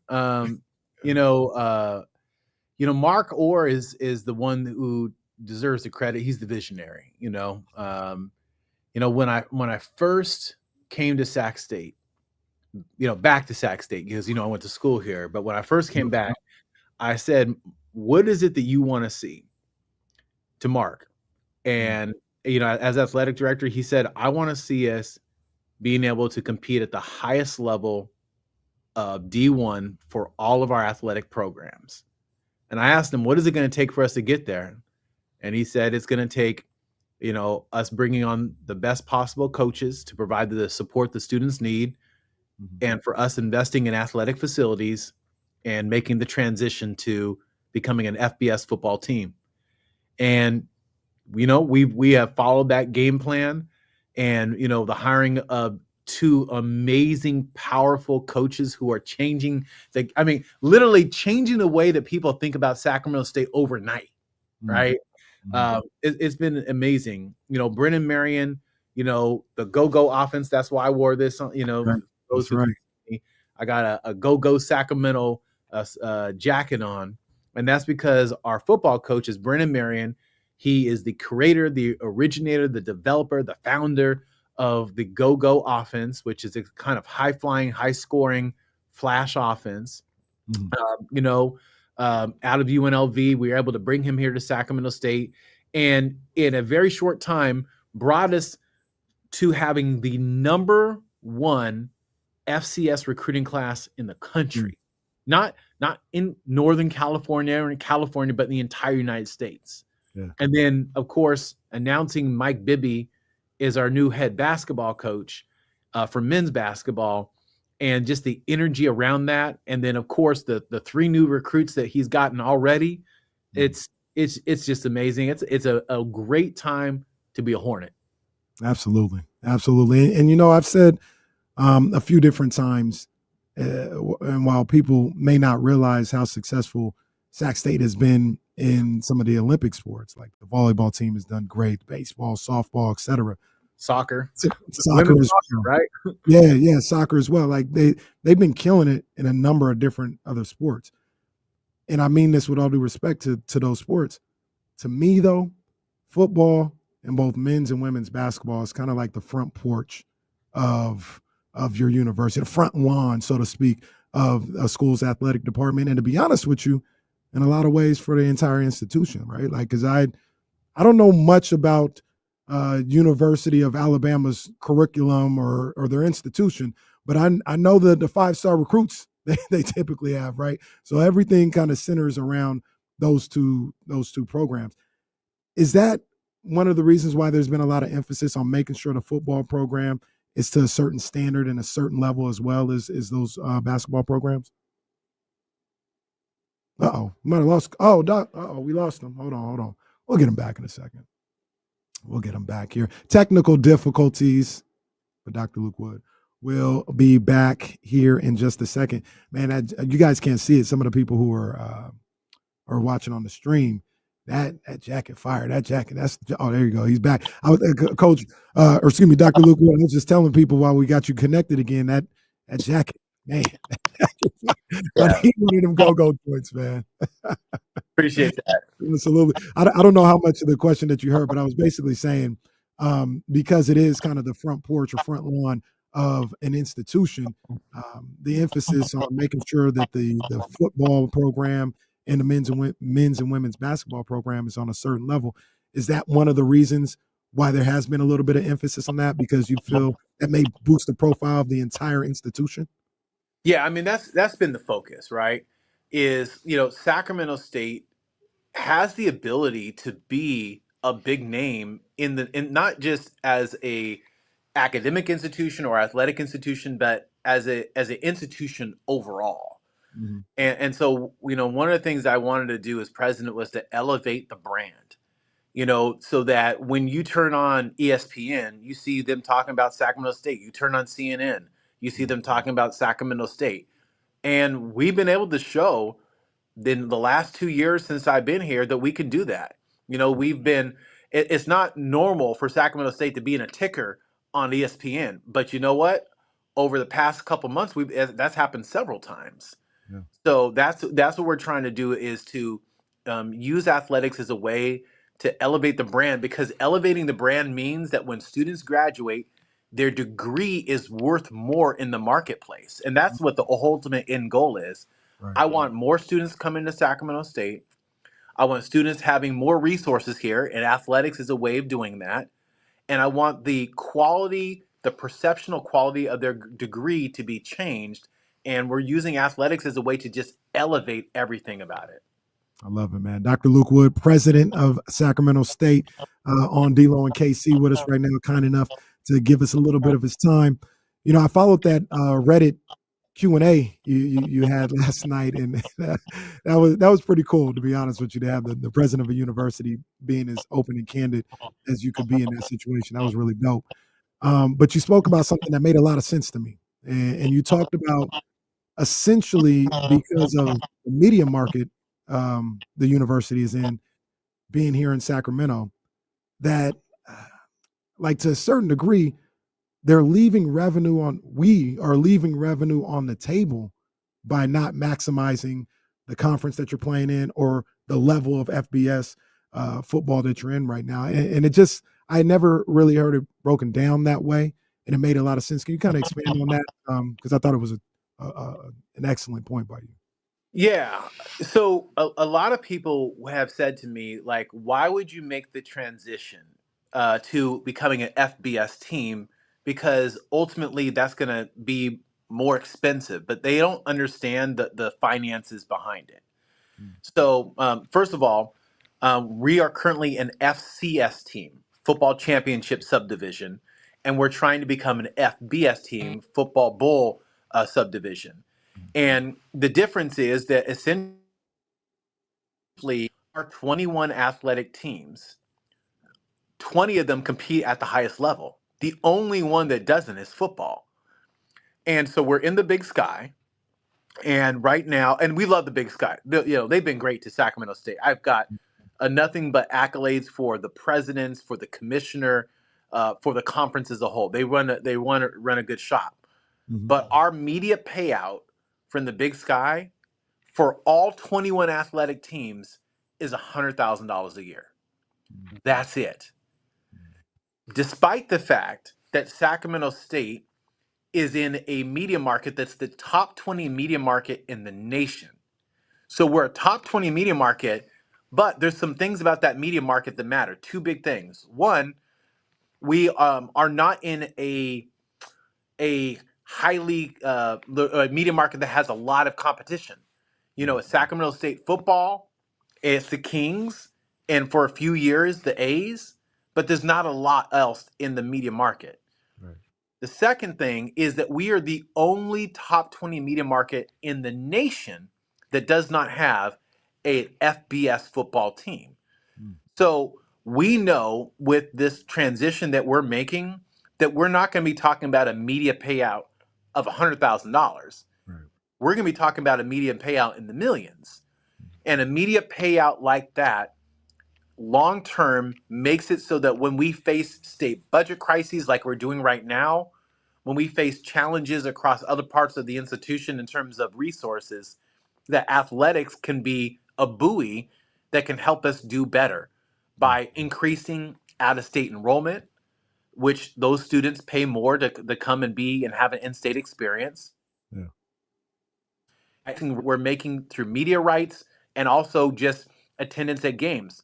So I tell people like, hey, you see the cuts that the campus is going through from the state level. You see the challenges with the budget. If you're an alum or you like Sacramento State or you love Sacramento and you live in Sacramento, the number one way to support us right now is show up to a football or basketball game, buy a hot dog, buy a soda pop, and make sure you get a good ticket. Because those monies we're taking 15% of all that new revenue is going back into the institution to help support it. So people need to understand that what we're doing here is very calculated. We've had a lot of consultants in on this who have been helping us look at how we're going to monetize our media market. And I can tell you right now, I had a call, in fact, with one of our consultants earlier today who's working with different media outlets. We're looking at traditional media outlets. We're looking at streaming services. And the dollar signs that we're seeing is categorically different than what is taking place right now. So $100,000, I think we both know that Sacramento State is worth a lot more than that, and our students deserve that. And one of the things that it's I don't know if it still applies, but one of the things that I always thought about in the last few years about boosting the profile of Sac State and specifically the football. I know football is on TV, but I would always think about the basketball team is, I should be able to turn on, CBS 13 or whatever and watch Sac State play basketball.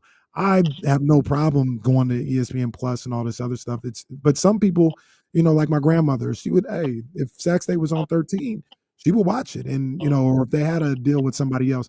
But that's kind of the things that you're talking about with being able to make these moves.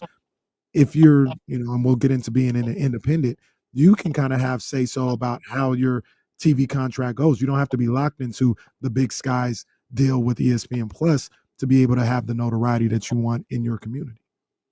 Agreed. And really that's what this is all about, is being able to determine our own future.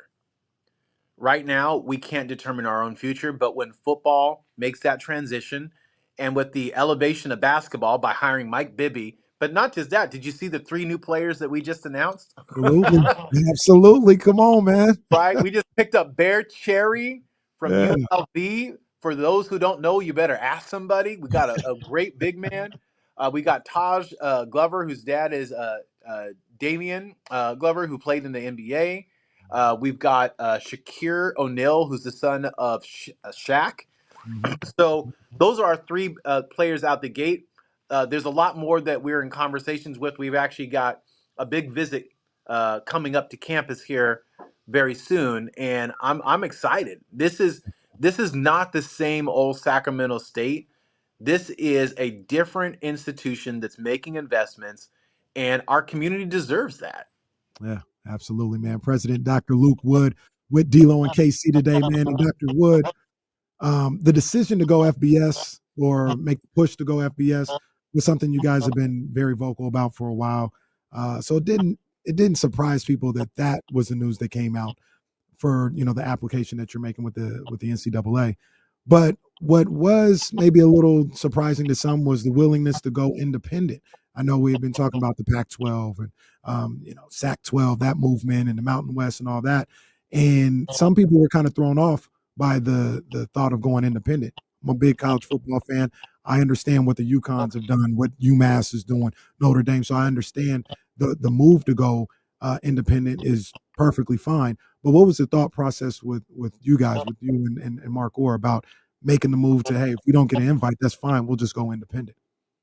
So, I mean, it comes down to really one main thing, which is we will get a better media deal being independent than by being part of a conference that lets us in. Do you see what I'm saying? Like that's really the difference that we're looking at. Yeah.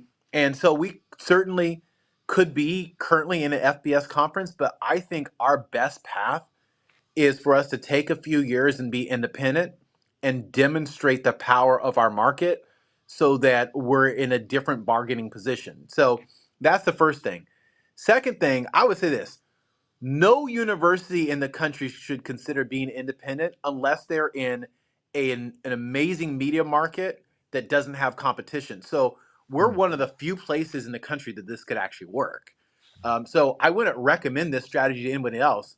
But when we kept looking at the numbers, we kept looking at the opportunity, it just made financial sense for us in a way that I don't actually think it would make sense for anyone else. So there's some pundits out there who said, "Oh, that makes no sense. Why would you do that? It's more expensive." Yeah, but they're not remembering that we're only making $100,000 on our media rights, so that they don't have an understanding of what the actual data look like. And for us, it's not just that. As an independent institution, we're not part of a conference. We get to determine our schedule. I don't want us just playing whoever else is in our conference. I want Sacramento State, I want our students to have the ability to compete against the biggest names in college sports. That's one of the challenges that we have right now with the Big Sky. Again, a great conference, great teams. Again, lots of respect for the conference, but it's hard to get students excited about the teams that we play. But it's certainly not going to be hard for us to get them excited about playing teams in the Pac-12, the Big 12, and other conferences that we've talked to, who I shouldn't say conferences themselves, but but colleges within those conferences that are willing to play us. And so we have a draft schedule already for 2026 and 2027. And I'm telling you right now, we play some of the biggest names in the country. When people see what we've been cooking, everybody's going to want to be at the table. Come on, man. Come on. I'm loving that, Dr. Wood. I'm loving that right there. The other thing about it too, because like I said, I'm a big college football guy and I follow everything that's going on. And maybe this goes into your guys' thinking as well. There's a lot going on in college football right now as far as conference realignment, building conferences, all this other stuff, and going independent also probably gives you an opportunity to let the dust settle a little bit. You know what I mean? Because what we're seeing right now, as far as this team is in this conference, we may not see that in 3 years. So if you go a couple of years independent and let the dust settle and let these conferences establish themselves, then it may be a little bit more of something that you could do for the long term being in a conference. Because you can go in a conference tomorrow and 12 months later, they completely flip who they are as a conference. So I kind of look at it that way as well with you going independent. Well, that was actually one of the big factors. And of course, there's a lot of legal turmoil within NCAA and also within some of the conferences. And we kind of wanted to stay away from some of that for a while. Yeah, makes perfect sense, man. Yeah. I watched something the other night on Madison Square Garden and how it was renovated to what we see now.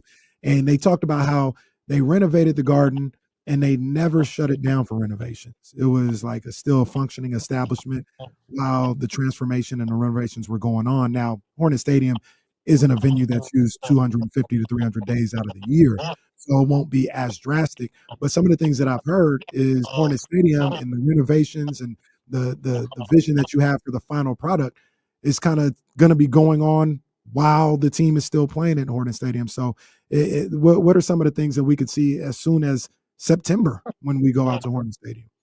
Well, as soon as September, you're going to already see changes. So part of this transition is like, in some ways, it's a dress rehearsal, right? We've got to be able to show that we're ready. So we're spending resources to reinforce the stands and make them better.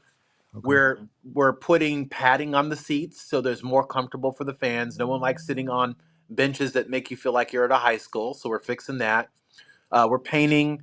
Doing some painting. We're fixing the track. We're adding video boards. We're adding a whole new lighting system. We're adding ribbon boards. We're adding different entertainment options that we haven't had before. New restrooms. Concessions are going to look different. It's not the same experience as it's been before. So come to a football game this year, and most of the fans are probably going to say, "What happened?" And I'm going to tell you what happened. Brendan Marion showed up. There we go, man. Go, Sacramento. So to that point, is it going to be the same process for the new arena at the Well? Like, is that going to be something where it may take some time and we see some things before it fully is ready to go, or is that going to be 100% ready to go by the time next basketball season starts? Yeah, no, that's actually a great question. So for basketball, the new facility, which will be in the Well, and basically what we did is we had this massive gym on campus, and we've put in expandable seating. So we're going to have way more capacity than we've had before. You know, I have to say we've been playing historically in the Nest on campus. I don't know about you, but I attended a high school of 100 kids in far northern California in the middle of the forest, and my high school basketball gym was better than ours. Yeah. Right? So it was time for us to level up, and that's what we decided to do. Yeah. So the basketball gym renovations will be done by the end of this month. Come on, man. So I'm inviting you to come. We're going to have an event in May where we're going to unveil it. We're going to have our coach there. We're going to have some of our new players there. I want you to come and see what we put together, because we're not talking about it. It's literally almost done. They've been sending me videos each day of essentially the progress in the gym. Yeah. It's a significant improvement, which is going to benefit men's basketball, women's basketball. We're also going to be able to host larger competitions for gymnastics and for volleyball. And of course, you know, at Sacramento State, we've got Combat U. And so we're going to have, wait till you see the Well sold out for mixed martial arts card at Sacramento State, hosted by UFC Hall of Famer Uriah Faber. Come on, man. Come on. That's what we're doing. So look, Coach. We talking football, we talking basketball, but Combat U. Now that's what I'm talking about. Now I'm not an MMA guy. I will say that I'm a big boxing guy, big time boxing guy. Do you watch like boxing currently? Like, are you up to date with, the Terrence Crawfords, the Canelos, or are you more like kind of trying to establish what we're doing at Sac State? So I'm a big boxing fan. So and my history is actually through boxing, not through MMA. Got you. But you boxed, right? Yeah, I mean, I've done some amateur boxing. I'm off right now for a small injury that with my hand, but I'll be back training hopefully within 3 weeks. And I love the spar. During my first year as president, I sparred every single week, sometimes multiple times a week. I got to tell you a funny story. I was sparring, and sparring, you hit each other, right? And so I got smacked. I mean, it was a good shot. I didn't see it coming. I thought I had blocked part of it. Partial block, it just didn't work. Yeah. So I show up to a meeting on campus, and it's getting blacker and blacker and blacker, right? And I'm just like, oh my gosh, this is so unpresidential right now. And so they got this whole team of folks in my office trying to figure out what to do. And it was literally an ongoing joke for a while the staff in here helping me put makeup on so I could be presentable for the public. Who was doing that? They should already know. Only body shots, man. What you doing? Only body shots when you Well, sparring with Dr. Wood. I know that that's what I should do, but at the same time, I shouldn't be willing to let my students do something I'm not willing to do myself. I heard that. I'm not mad at you. That's part of being a leader. Yes, indeed, man. Dr. Wood, one more thing before we get out of here. You've been so gracious with your time. I appreciate it. The Sac State spring game going down this Sunday afternoon. I absolutely cannot wait for this, man. It's going to be such a good time out there. First time seeing the go-go offense, like you mentioned, up close and personal. Weather should be great, all that. I was asking D'Lo the other day, and no disrespect to any of the coaches before, but I can't remember having a spring game at Sac State that felt like a real spring game, like something that you would see on ESPNU or something like that.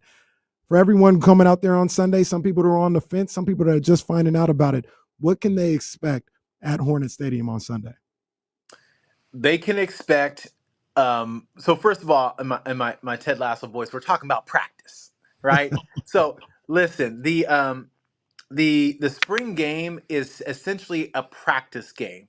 But what it means is that we take our team, we divide them into two teams, offense and defense for both sides, one in green, one in white, and we have a scoring system, and then they compete against each other. So they're going to see a game. There's going to be concessions out there.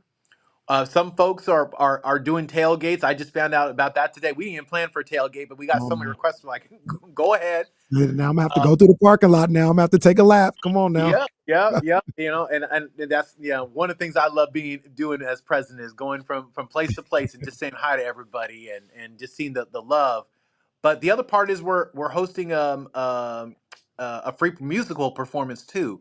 So we got a hip hop group, Blue Bucks Clan, that's going to be out there. I didn't know who this group was. I have to admit at first. Yeah. And then I asked my daughter, and she lit up like a Christmas tree and is like, "Oh, I'm going. So like you're gonna get to go see basically just a wonderful entertainment event. The doors open at 3:30. The game starts at 4. But I think that the most important thing that's happening is an opportunity to meet the coaches, meet the players, and to see what everyone's talking about with this go-go offense. Yes, and it's high flash, it's high scoring, it's a lot of fun to watch. We've got the best football coach in the country at Sacramento State right now. So if you're a Hornet, if you got a family member that's a Hornet, if you've never been a Hornet but you just like football, come to Sacramento State on Sunday at 4:00. That's the place to be, and you get to see something that's special. Well, I didn't attend Sac State, but I'm applying for my status as honorary Hornet because I love what's going on at Sac State. Well, on behalf of the university, we bestow that status. My man. And we are looking forward to seeing you at the game. Yes, indeed. I'll be there, man. I know so many other people will be there. Dr. Wood, man, as somebody who was born and raised in here, you are doing amazing things in this city. We thank you, and I know it's just the beginning. I can't wait. More news coming real soon. I can't wait, man. Oh, I'm gonna let me do a little prelude for you here. Okay, brother. Next week, be on the lookout for an explosive announcement from Sac State. Just gonna top that right there. Look, I'm gonna tell you this. You got the StreamYard. You can come right here on D-Lo and KC. You know that's an open invitation anytime. All right, then I would like to see you next week. Let's do it. Let's make it happen, man. All right, Wood, man. We appreciate you, man. Thank you so much. I'll see you out there on Sunday. See you then. Appreciate it. Thanks for the time. No problem, man. Dr. Luke Wood, man, president of Sac State. You heard it here. Be on the lookout for a bombshell announcement next week. Hopefully, we got that right here on D-Lo and KC. Jesse, we gonna let it ride, or we gonna take the break right now. KC and Friends is gonna continue because we got somebody in the building right now, man. It's D-Lo and KC, ESPN 1320. My girl Sara Hodges in the building. Happy to be here. What's up, bro? Just chilling. You can make a move. You have to keep up with it. Am I? I feel like I'm easy to keep up They're everywhere. Yeah. We ain't never there. I'll be at the game tonight. Are you gonna be at the game tonight? Can I get headphones or not? Yeah. Or is that gonna be a problem? No. Here, use Kyle's. Yeah. And I gotta check with the house. Yeah. I'll be there Sunday too. I'll be there on Sunday. Yeah. You going to the spring game? Yeah. I like called a couple coaches just to get some insight if we're gonna talk about it. I know you just talked to him.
You know, I'm working for the ops now. Oh, no, hold that thought. All right, let me put you on the screen here. Come on, man. You see her? She's back. She's back. Chatty house, what's good? Last time we had to close the chatty house. Damien's very protective of me. I know. You want me to close them, boy? No, I don't care. They be talking. I grew up with all brothers. Nothing's gonna offend me. Chatty hours. Watch this dude, Stephen Brown, dog. If this dude, Stephen Brown, pops up in the chat, man, you might just have to block it. Yeah. But no, you got all, hey, boy, when we get back on the radio, I got something to say. I got something to say. Oh, man, I got something to say. I see you over there, Love Bracelet. I see you over there, Love Bracelet. Stop playing. So you don't have to Yeah, come on, man. They say use like a card if you don't have the screw, like a debit card or whatever, like an ID. Can Yeah, tighten it, that probably but sounds I'm just about over right. here using mine I now. think we got a screw in here because one time mine. Yours came off? Yeah, it came loose. Oh, here we go.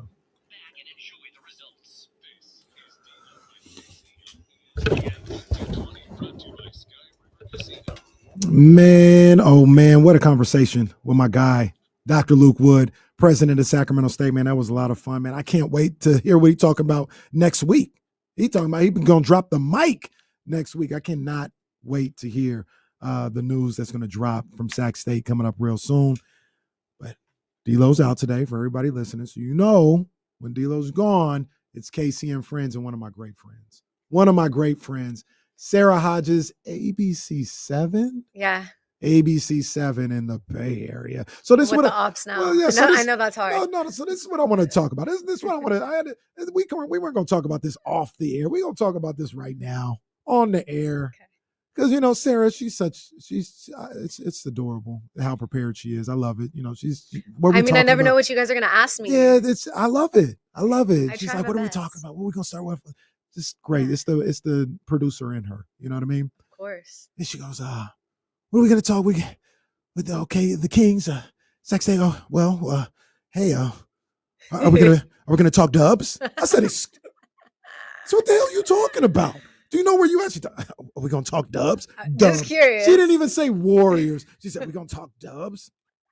That's Settle funny. down, sir. Here, you got 30 seconds. What you want to say No, about? I the just. I Warriors? mean, What you want to say? I just was curious if we were gonna talk Dubs. I was just trying to Said it prepare myself for the segment, what we were gonna talk about. But yeah, Said it again. I mean, we'll see. We'll see how it goes for them. Unbelievable. Where do you predict them? We'll talk about your little Dubs. Little you know, Dubs. they'll It's talk not- about it's your not like, little it's not like my Dubs. team. We all know I'm a Lakers fan. Like it's not like they're my True, team. that is your squad too. Yeah, they're not my team. I just, Where's it at? I'm trying to find it. It's fun to cover winning teams.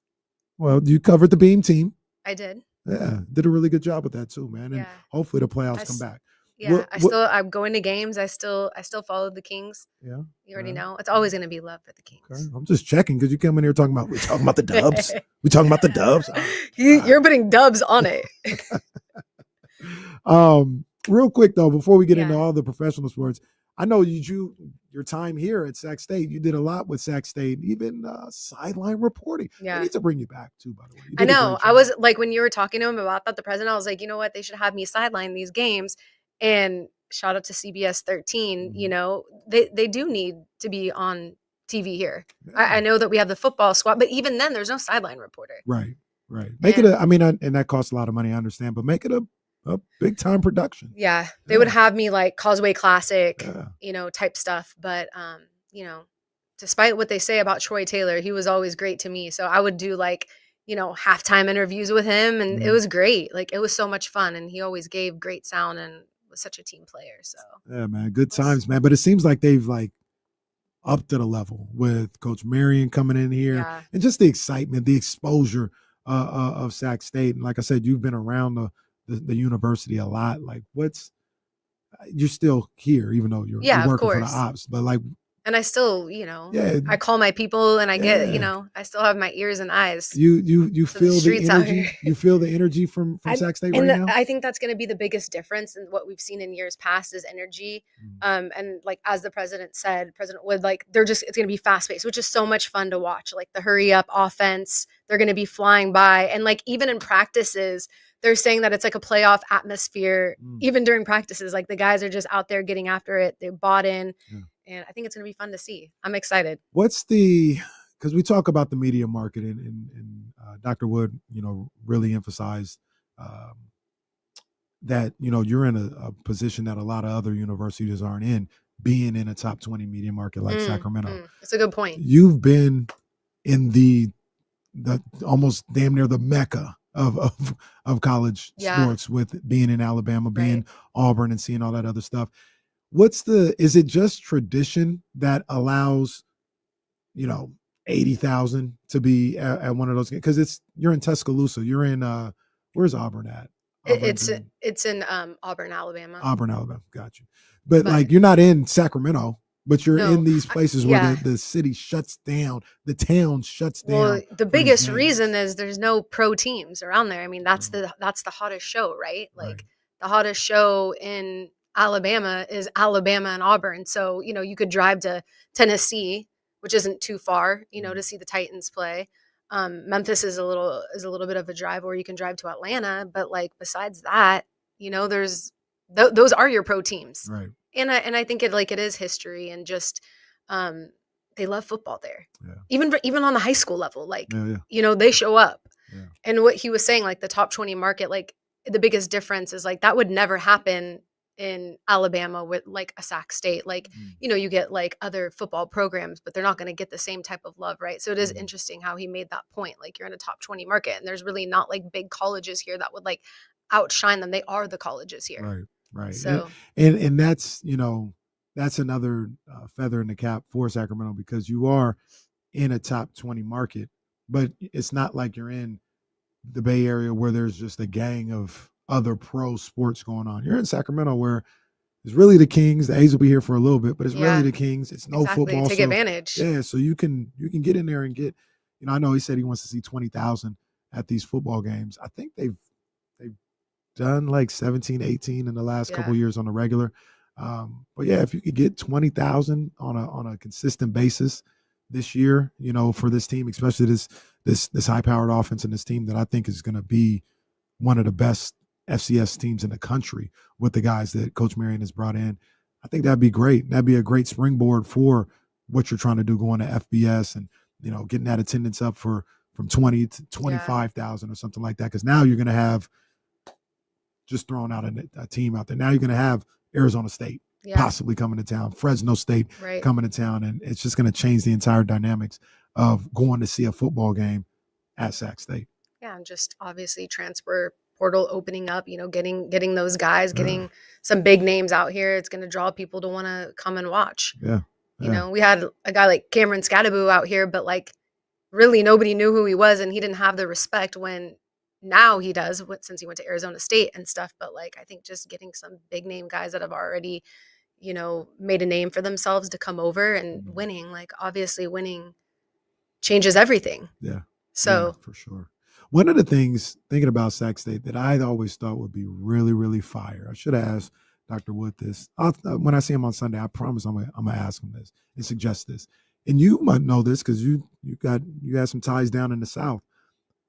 If they could figure out a way every year to have a game with a HBCU, bring them out here, that'd be fire. They used to do that at San Jose State while I was at Cal State East Bay.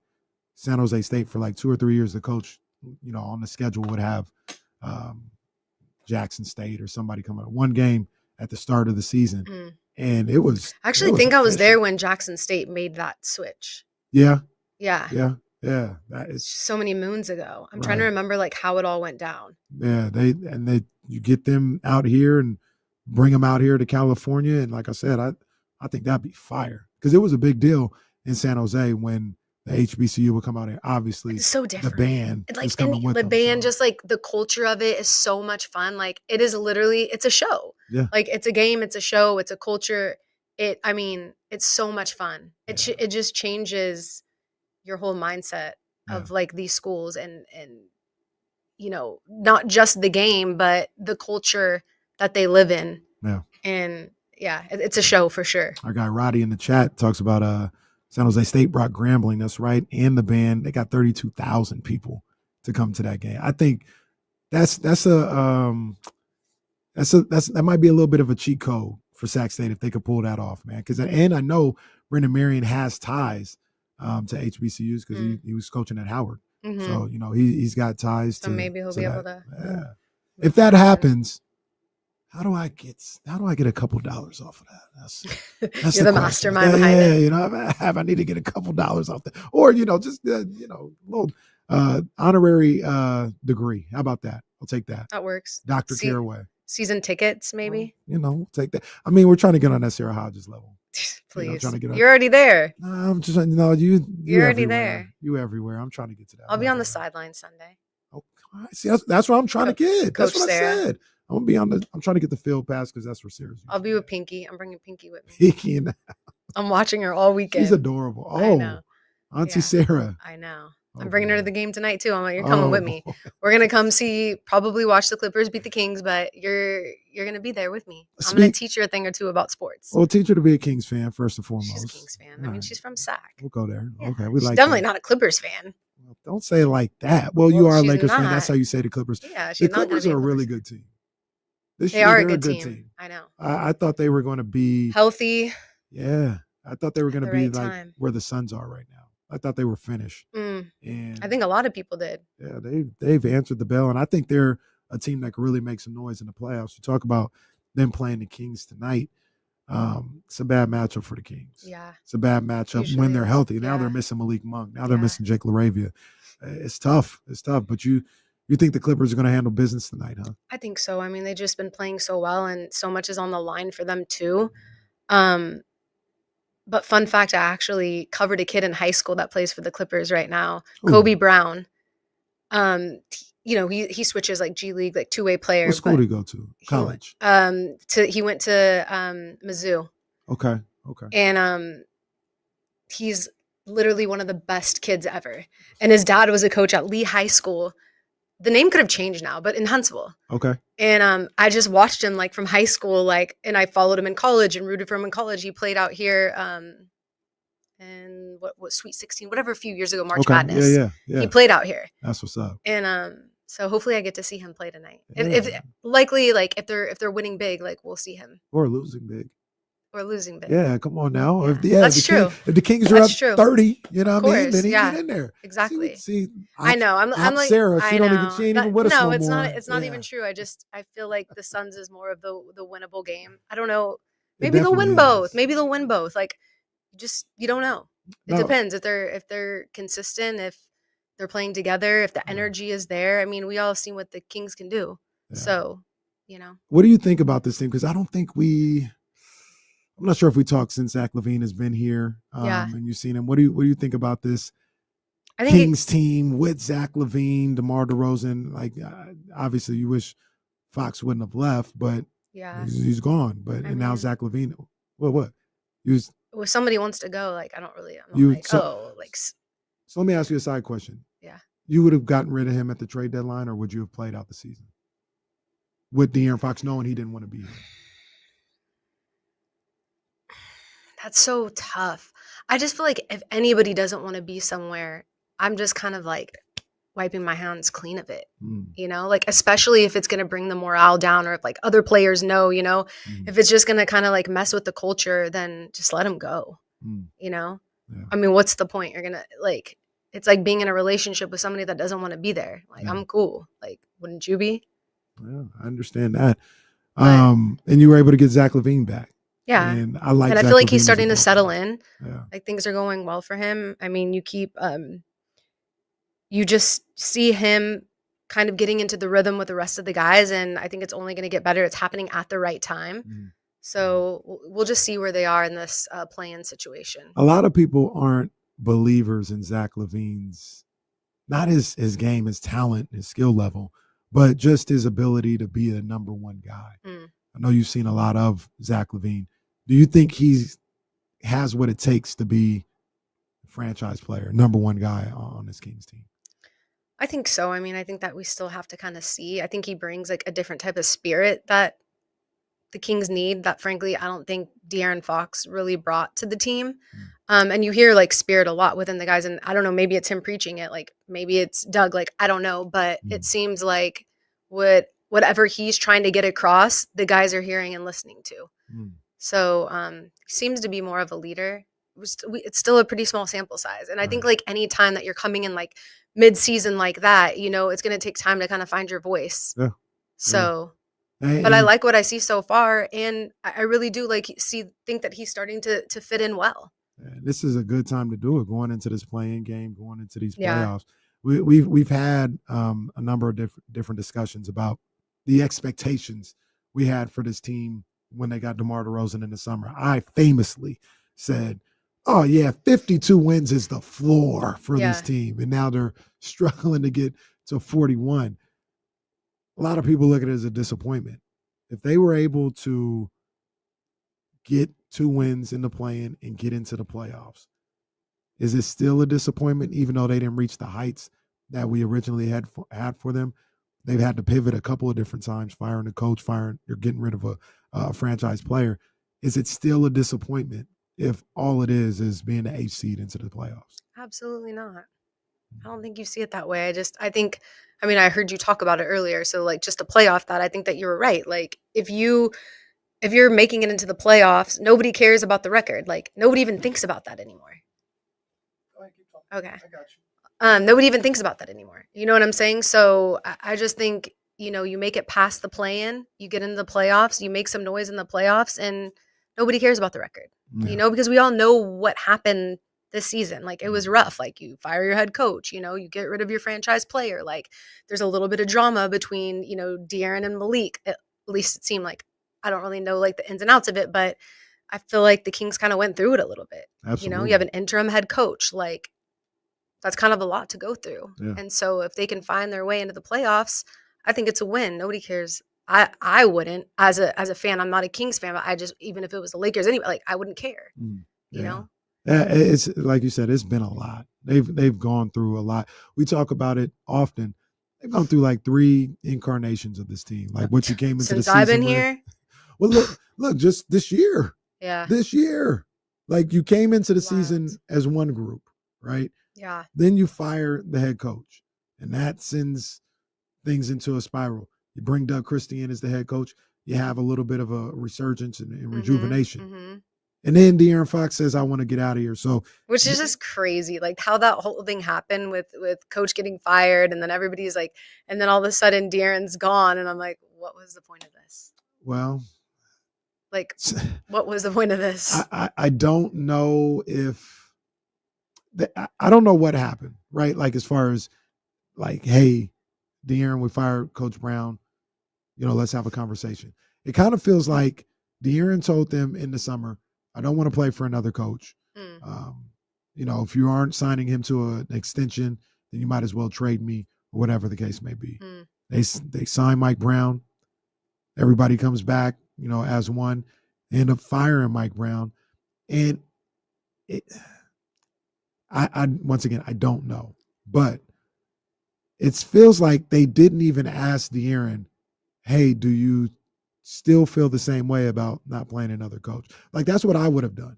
Like, if I was Monty McNair or Wes Wilcox, I know what you said in July. Right. You said, hey, if you get rid of him, then I want out gone, or whatever. I know what you said. But I this feel is like De'Aaron's thoughts were already kind of there, even regardless. That's fair. Because of even the way that the contract situation was. Like, Yeah. you already kind of knew that he had one foot in and one foot out. At least I felt. Well, that's fair. We always talked about how that was a money situation, though. Like, he wasn't going to sign that contract because if he got, I feel like it was a winning situation. But the money was, it was like simple math. Like, if he signed the contract at that point, that eliminated any all NBA bonuses. So you just wait. Like, you wait, you don't sign a contract, then you see if you can make all NBA, which is like another $90 million, maybe even more than that you could have on that contract if you have that on your resume. So you just wait and see if maybe I can make all NBA now. And if I don't, I'll just sign the contract that I would have signed 12 months ago. But if I do, I just added $90 million. Whereas if I sign that in the summer, that eliminates my ability to add a potential $100 million. Now, that's one aspect of it. I'm just going off his words. Well, no, you're not. I don't think you're far off, because in reality, he might have been ready to leave anyway. Because we can all speculate, right, about like what it is, but what we can know for sure is what comes out of his mouth. True. So, True. Yeah. But I don't know. As far as the Kings go, like, they just need to play tonight. What is the next game? Sunday. Yeah. Like, it's a play-in game, right? Do you like, it's do or die? Do you believe in this team to get into the playoffs? I think so. Yeah.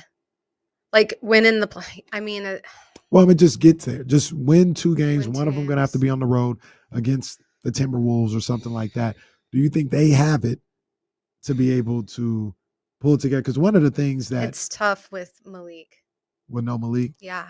I kind of feel the same. Considering that, like, it's just tough. Like, he brings like a certain type of energy, obviously skill set. Yeah. It's hard to say. I mean, when we're all predicting these things, right? Like, we don't really know. Like, it just depends what player's going to get on any given day, right? Any given night. I think that they could, sure. Yeah. How you feel about Domas? Let's look at. Please. I'm not gonna say that I was a reason Domas is the double king. I'm not gonna sit here and take credit for that. It could have been. Do we have the tape? Can we roll the tape? We can find the tape somewhere. It's there. Has it changed your mind a little bit? No, of course. You changed my mind that season. I just spoke too soon. Well, look, I'll tell you this. We joke about it. You weren't alone. I'm not saying nobody here. I've watched basketball my whole life. I played the game. Like, what I was seeing is what I was seeing. Like, it wasn't like I'm sitting here trying to listen. Like, I love people. I'm a people person. I want everybody to win, especially if you're playing on a team that I'm covering, because that only means good things for me. Right. So why would I ever, I would just never do that. Yeah. But what I was seeing was a little bit soft. No, go ahead. How about it? Yeah, what I was seeing was not being able to finish on the rim. Yeah, I said what I said. Like, and I have no problem being like, okay, like, that's changed. And it did very quickly, which made me look pretty bad, but I don't care. I'll eat it. But like I said, I didn't feel that way about him. D'Lo didn't feel that, but you weren't alone. Like, there were people that we talked to basketball wise that had the same feelings about Doma and still I guess do. I'm just like old school too. Like, you when you think about your big man, you want your big man to be able to finish, and finish strong. And I just didn't feel like he had that in him. And then all of a sudden, he got this dog in him. It was like a pup. And then, that 1 year turns into like 7 in dog years. Yeah. And then he just like went from like, I don't know. He just surprised me. Sara Hodges, she's responsible for the double streak, the historic double streak. Thank you. We just got to thank Sara. I can give you guys my Venmo if you want to pay me in dollars. No, but I'm happy for Domas. We see the risk. You good? We see the risk. I need a couple more. So. Come on, she said I need a couple more. Talking that talk. I ain't mad at you. I need a couple more. Yeah, man. For the radio audience. We do a little pocket watching on here, so I'm just gotta say it. Yeah, she got that love bracelet on. Yeah, we got to go Google it. Go I mean, go Google that. That ain't no. I'm not gonna say the price over there, That's but what I'm saying. y'all got Google. That's what I'm saying. Go Google it. So, that's who's in the building. That's what we doing out here. You know the vibes. We try. You got. I think you got one too. We ain't talking about me right now. Well, game recognizes game, right? So I just got to shout out what I see too. I'm not alone in this. Oh, all right. Well, like I said, I'm just talking about the guests that we have here. Our guest, Sara Hodges of ABC 7 in the Bay Area, formerly CBS 13 I know, I miss here in y'all. Sacramento. We miss you too, man. Yeah, we miss you too. it's crazy. Shout out to my man Jake and shout out to my man Brandon. But I miss tournament time with Sara. I know. Yeah. I know. Good I time. miss Sports Sunday. That was my Sports Sunday's a lot show. of fun. That was my baby. Yeah. Like We always had a good there was time. no sports department when I got here. You got it out the mud while you was out. Yeah. Got it out the Literally. mud, so.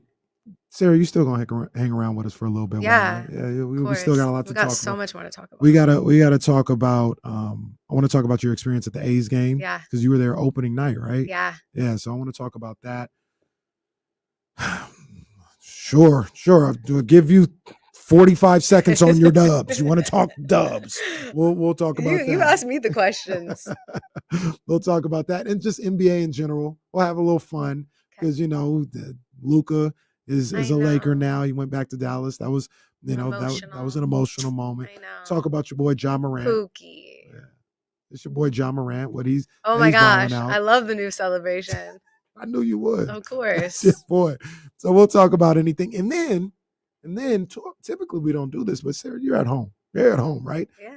916-909-1320, man. We'll take some calls. Ooh, Somebody want to talk to Sara? fun. We'll take some calls. Sara Hodges in the building here on I D-Lo love and that. KC, man. We'll be right back on Sacramento's #1 sports station. Oh, good. Yeah. Is this right here? Oh, just straighten it. Okay. So talk into the front. Okay.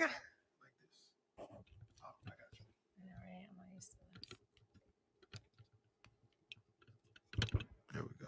So you just leave it Thank you. like that. Jesse, if you ever need, can you talk in my ear without them hearing you? Yeah. Okay. You sounded fine. It was just Okay. I was gonna say if you ever need to, like, it's not gonna throw me off. I'm so used to it. Perfect. Drinking this water. I was like gonna do it, but I was like, I really don't want to drink through the straw. Like, I drink, I eat all throughout the show. You're perfectly fine. Perfectly fine. You watch golf? I didn't watch much of the Masters yesterday, but it's hard. Golf is I play more than I watch. What's your handicap? What's your Oh gosh, I don't even keep track. I don't even know what that because I just hear people say, yeah, well, I know. I don't know what a handicap I don't even literally. I just go out there and have fun, and sometimes I'll just play best ball. I'm not good. Do you do 18 holes? Yeah, I play all 18. I'm usually better in the back half. That's too. But I broke my wrist and my elbow. I remember that. And so it's been I went to the range a couple weeks ago and I felt it for 3 days after. I remember when that happened. What are you doing? Snowboarding, Yeah, right? snowboarding. What am I doing at my You're big age? Out here being the what's his name? The Flying Tomato. Shaun White. Is that his right? Man, Shaun White is flying. Jesse, he's the Flying Tomato, ain't he? I don't know, but we'll go with that. I think he is the Flying Tomato. Let me see. Now it's gonna bother me. I thought it was Carrot Top, or is that somebody? No, different? Carrot Top is a comedian. A weird comedian. Let me see. The Flying Tomato. Is it? Oh, here we go. Back here on D-Lo and KC, trying to figure out or confirm who the Flying Tomato is. And yes, it is Shaun White. That Good is job. his nickname. Proud of you. I should have known that. Yeah, you. Given I'm from Southern California, I'm pretty sure he might be. Listen, well, I'll find out right now. He is from. Hold on. Let me see. Shaun White. He's from Southern California. He's from San Diego. Yeah. Okay. He's from San Diego. So, yeah. Sara Hodges in the building. Charlie O in the building. Get this major market talent in the building. Charlie O in the building, man. Come on, man. Like I said, it's Casey and friends. I got two of my friends right here, man. Right? Charlie in the building, man. How are you? I'm good. How are you? Thanks for saying hi. I'm good. When Sarah comes through, everything stops. Oh, stop. Everything stops. I mean, people can't see right now, but if they look outside the window, there are people flashing pictures right now. The paparazzi is right Ready outside to get my the window. autograph? Yeah, they're just waiting. This is crazy. There's a couple of things that I wanted to talk to you about, like your experience at the A's game. Mhm. And Oh my gosh, I then- have the best story for this. Oh, I can't wait for that. But the people want to talk to you. The people want to talk. And I think this is I'm scared. it's been a while. Should I It's been a be? while. No, this is family right here. Okay. This is family. We got my main man, Mitch. Mitch in New Jersey. Mitch, what's up, man? How's it going, Casey? Sarah, how you doing? What's up, Mitch? You think the Kings can be like the bad news Bears, and do so upset and at least get to have 8 more games in the season? That'd be nice. 8 more games. But I'm with sure that. the I'm with Clippers that. will find a way not to have a matchup with the Lakers. They might even lose the next 2 games because you never know. They're pretty fragile, I think. Okay. And hopefully we can be healthy, and we have to get some big guys. And one more thing. Yeah, we're here. We're listening, Mitch. You cooking. I guess that's right, Casey. I never give people a chance to talk. I swear. You got plenty of time, Mitch. Was it hit click? No, you're good. You're good. Any thoughts on USC's recruiting class? They're killing it right now. Really good. I just can't wait, but the years are going too fast. Speaking about the Pac-12 with Sacramento State, with a few other teams, at least get a Pac-8 because there's just too many teams. Like there's too many teams in the SEC making this tournament. Let's expand. And same thing with football. Let's bring back the Big Five. The Big Five. Wow. Okay. Yeah. We gotta get Pac-8. Pac-8. No, okay. Yeah, I'm glad you faded him on that, talking about go Dodgers. Like, let's stop. Let's stop, Mitch. Let's stop. Mitch always know how to get hung up on around here talking about go Dodgers. But yeah, Mitch, we hadn't heard from Mitch in a while. Sara Hodges comes in the building. Boom. Really? Mitch is on the line. Well, Mitch, to answer your question, I think the Kings can. It's got to get out, smack them in the mouth, get the pedal to the metal. Why not?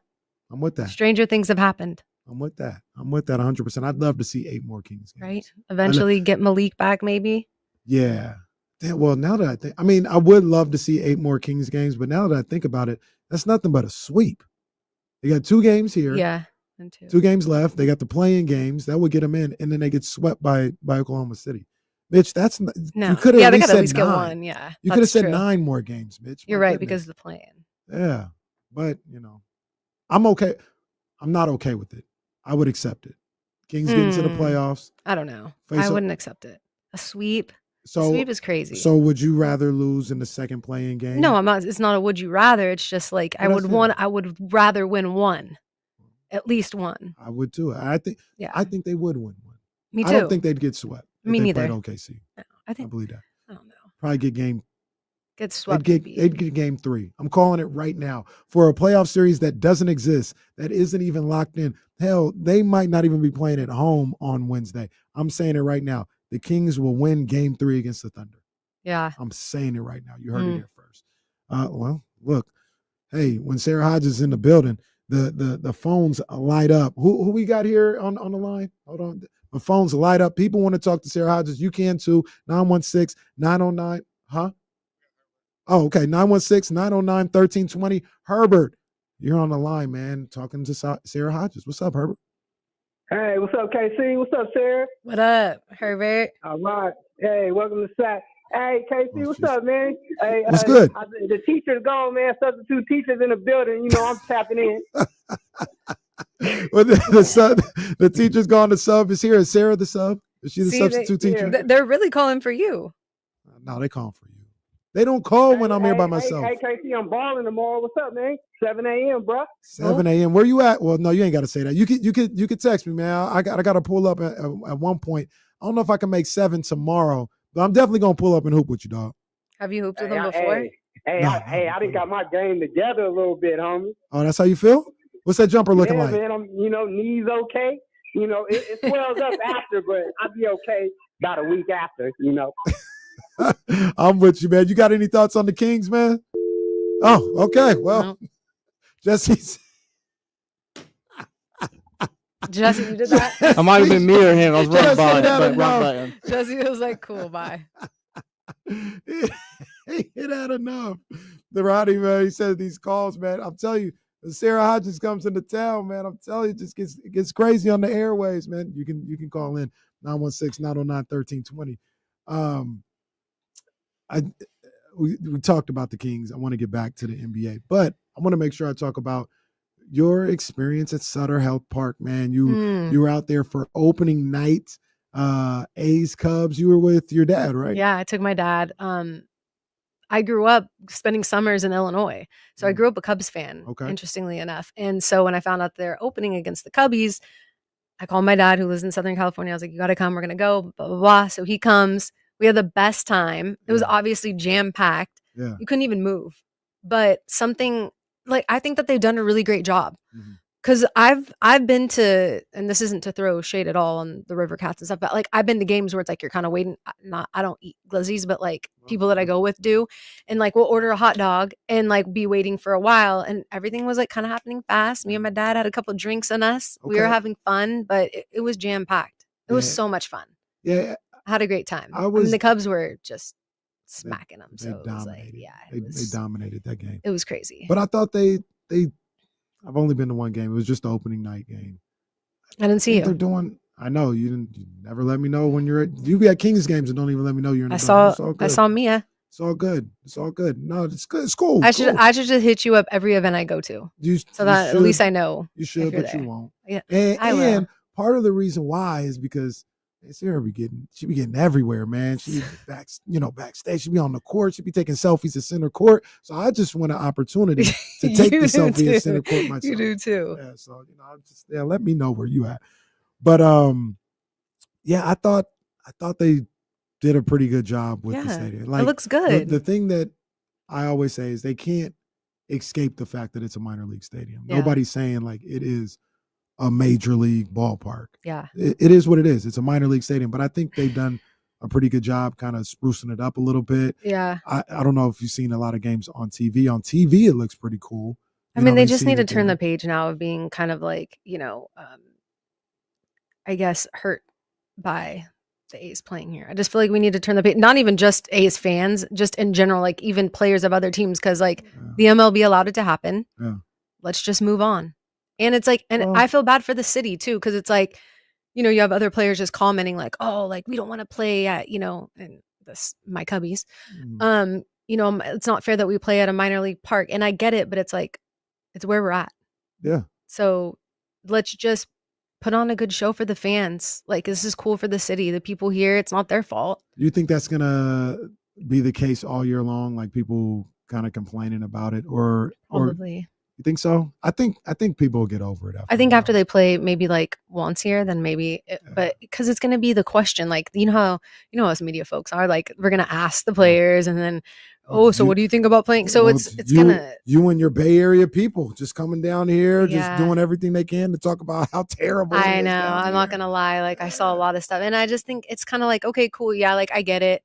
The media rooms and this little makeshift, That was crazy. yeah. And like, and it's just It's kind of, crazy. it is crazy and it's distracting. And there are good points. Like, what is it going to be like when it's 120 degrees out here? Like, there's no AC in there. Like, I'm sure they're going to figure it out. Right. But the thing that I always say though, and I'm not saying like I am part of the media. I'm not saying it don't matter, but that opening day, you and 13,000 other people, they don't know about no shed. Like they just at the Exactly. ballpark, That's like the only person who's worried about that is the media members and the players who are interviewed in it, right. Right. But So I completely understand A's fans and people from the Bay Area and Oakland, those course, people being yes. upset and never letting Yeah. it go. Like I'm Right. cool with that. Yes. The media aspect of it and the way people talk about it, like I said, I just don't know. Nobody's trying to say this is a major league facility. Yeah. You know what I mean? Even if say the A's stayed in Sacramento, nobody's Right. like, oh yeah, they'll This just is stay where- yeah. at Sutter Health for Right. 30 years. Like, no, if it became official that they were going to be here, yeah, it's time to build You would a have to- bigger facility. yeah. But like you said, this is what it is right now. That looks I think they've good. done a pretty good job with it, as good as they could do. And Tell you, I've been to the Coliseum. well, don't say that. They'll get mad at you for saying it. I'm just saying. I'm a Raiders fan. I'm a Raiders fan. Like I don't think I'm sad. Like I'm sad too. Maybe it's a little bit different because we've, moved cities multiple times. Like, so I'm sure like it definitely hurts a little bit more for A's fans. And to be fair, if I were to pick, maybe I shouldn't say that because you're a Giants fan, but like I root for the A's, like, all day. Yeah. It's just, it's not like you can't get cell service in there. It's outdated. You couldn't get I wish they would have built a stadium in Oakland. Yeah. I wish. Well, that was one thing that happened. I don't know about you because you have that VIP, but you couldn't get no service in Sutter Health. They're gonna have to step up that. Wi-Fi. I did the media. Wow. You got to get on the media Wi-Fi. Come on now. I was there. She was there as a spectator. I was there with the media. I didn't even have the media information, and she did. That's why I say you got to hit me up when you're somewhere because there are places and access that I can't get that you can that I'm trying to be a part of. I was just using my noggin. That's all. I couldn't get through to my friends. I was like, what is going on here? You're right. There was no cell service. The cell service was crazy. Yeah, I couldn't even send a text. I was trying to FaceTime my brother. Yeah. And to show him like me and my dad and like couldn't even get, and then I was like, man, I need to get on the Wi-Fi. Yeah. I was like, go to the Wi-Fi. And is Sutter Health Park, A's games, is that somewhere you're going to be good amount of time over the summer? I think so. Yeah. Yeah. I think I'll go with like every person I know once. Okay. I have like some, media members in the Bay who like, because the reality is like you still want to see the experience, right? Like I have media members there that are like, okay, like, yeah, I'm talking trash about it, but I like need to go and experience Sutter Health Park, the most intimate ballpark in all of the MLB. Yeah. And I think everybody should. I'm interested to see what this weekend looks like. The Mets are in town. Yeah. It's a weekend series. It's great weather because that opening series, it was weekday and it was cold freezing. Out of nowhere. I wore sweatshirt, sweatpants, and I was still cold. Yeah, it was hella cold. So this is the first, opportunity. Like I think the weekend series against a team like the Mets, great weather. I think that's where you're going to see 12,000 on the regular. Yeah, I was also like wondering like how Wednesday's game against the Padres was going to be, just because it was like 12:30, first pitch like 12:35, something like that. And I heard it was pretty good. Yeah, like there was a pretty good turnout. Yeah, which surprised me. And I took my cousin, she was down, and I took her down to like downtown Sac and like Old Town. And there's a bunch of Padres fans. Oh, they were out. Yeah, people are traveling here. I think that's cool. They were out. Because it puts the city on the map. Absolutely. People don't really know about Sac. Absolutely. It's the capital and people still don't know. They're going to learn. I didn't really know until I moved here either, to be honest. And look, and much like everybody else that comes to Sacramento, that moves to Sacramento, you didn't leave. That's what happens. I actually really love it here. People don't. This city like stole my heart. Like I love it here. We always say that's the motto, and you look at like a lot of Kings players from the past or whatever, not knowing about the city, they're like Sacramento. Like, what is there to do there? Like, I ain't going to Sacramento. Have you ever been out in Sac? It's fun. Be popping off. Like our boy Antonio Harvey said. Have you seen Sara Hodges' Instagram? Like he said famously, Tony, Big Tone. But they get here and they're like, oh, this is great. And then like whatever time that they're doing here like ends, and it's time to potentially move, and they'll be like, I don't think I'll move. I think I'll stay here. Like the only thing they're missing here is like pool parties on the weekends. They used to have it, right? Yeah. I guess JP was telling me that they used to have it at like the Hard Rock. They had like a. Oh no, they had. They had it at. Or what was Thunder it? Valley. Thunder Valley, and it was like rehab, right? Like kind of like a Vegas type deal. And the people started wilding out. Yeah. And then they also had one at the Sawyer for a little bit, and people started wilding out. And I got here and it literally got shut down like within me being here like 2 months, and I hadn't had a weekend off yet to even see what it was talking about. Yeah. So bring it back. People at the Sawyer, bring it back, man. I know. Yeah, I mean, so fun. Sara parties in the Hodges, summer. ABC 7 in the Bay Area, formerly CBS 13, and just basically like you're a Sacramento. No, yeah, for sure. You're with us. By the way, did you know? I didn't know either. That movie is coming out tonight. The Sacramento movie. Oh, really? No, I didn't. I didn't. It debuted today. Well, today it's out right now. Really? Sacramento, the movie is out. So I don't know if I'm gonna see that in theaters. Oh, it's in theaters. Yeah. Have you seen did you know about it? No. It's Is it? Oh, maybe I did hear about. They were filming. what's his name? Michael Cera. Yeah. Yeah. Yeah. I just didn't. I guess I just didn't put it together that it's And happening now. Kristen Stewart. Kirsten. I don't know. What's the girl from Dog, you're talking to the wrong person. I'm so bad with movies and stuff. So you never seen like what's the Buffy the Vampire? movie? Wait, people say I look like her. Sarah, what's her No. name? This is bad. I don't know. Stewart anybody's is name. right, but I don't know the first name. The Buffy the Vampire Slayer. No, right? not Buffy. The one. Oh, Stewart. They say you look like Stewart. Yeah, the one from Breaking Dawn. Is that what it was? Moonlight. All those. No. Yeah, that's where she's from though. Those movies. No, but it's not Twilight. Twilight. That's what I was gonna say. Come on, it's not. I I was said like, it's not Moonlight. that. Yeah, Twilight. No. You don't look like her. Yeah, I don't think so. I think like maybe when deep in winter, and then my hair is darker. I don't see it. I don't know. It's just people have said that to me. I don't know. I did say I'd give you time to talk about the Dubs. You think they're gonna avoid the play-in, the Warriors? That loss the other night against San Antonio was tough. It hurt them. Yeah, I think that they will. Yeah. Okay. Especially if the Kings step up against the Clips, maybe just, you know what I'm saying? Like I said earlier, wear them out a little bit, then. Well, like I said earlier, Kyle Madson talked about how Warriors fans are Kings fans tonight, because they need them to beat the Clippers, and because of that, I'm playing Mason Jones 40 minutes. I'm playing Isaac Jones 40 minutes. Stockton Kings, y'all talking about you got a G League championship? Not tonight. Come on down. So the Clippers can win and make life tougher on the Warriors. That's the plan. But the Kings need to beat them up tonight. I don't even know if that would matter. I think the Clippers are a bad matchup for the Kings. I do not like the matchup. Yeah. So it looks like it may come down to that game for the Warriors. Comes down to that game on Sunday between them and the Clippers. Yeah, we'll see. I think the Warriors actually have some things to figure out. They have a Jonathan Kuminga problem. I don't know if you've seen it, but so we'll see. I think I read like with Jimmy, Jonathan, and Draymond in the game at the same time, which hasn't been like a crazy amount of minutes, but they're outscored by their opponent by 25 points. It's not good. It's not good. And this was the issue that I had with the Warriors when the trade was made. Not that you don't make the trade, but I wanted to see what that would look like. You've got a lot of guys that kind of take up the same space. So you talked about that. You broke that down just now. I was like, all right, it's cool that you got Jimmy, but Kuminga's still there. And it's kind of like a weird time to be like mixing and matching now. You know what I mean? Like trying to figure out now is just tough. Yeah. But it's I think Kuminga's going to be the one that's going to have to be on the bench. I know. But they're honestly, but I feel like they're gonna kind of need him. That's the conundrum.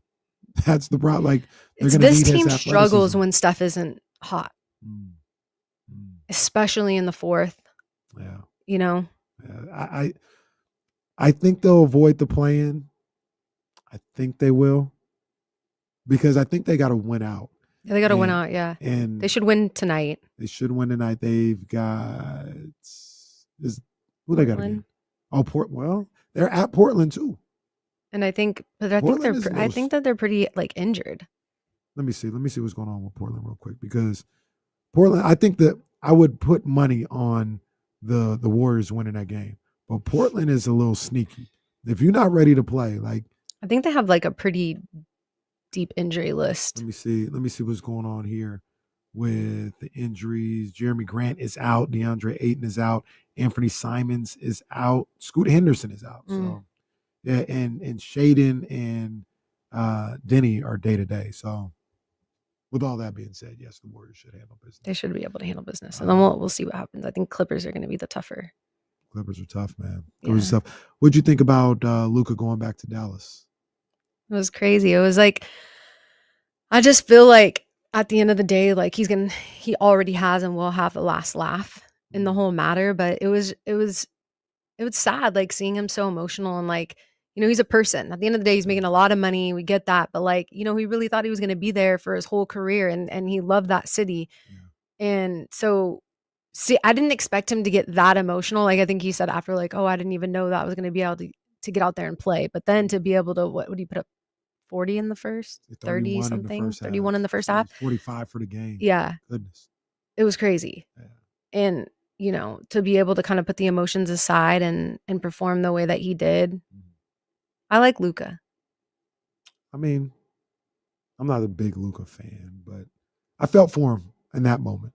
I did feel for him, man. Like you said, that was the waterworks were coming on heavy pretty early too. Like it didn't take much for him to get like emotional. Before they even started the video, he was emotional. I mean, it's just, and I think that should only piss off Mavs fans more because it's like.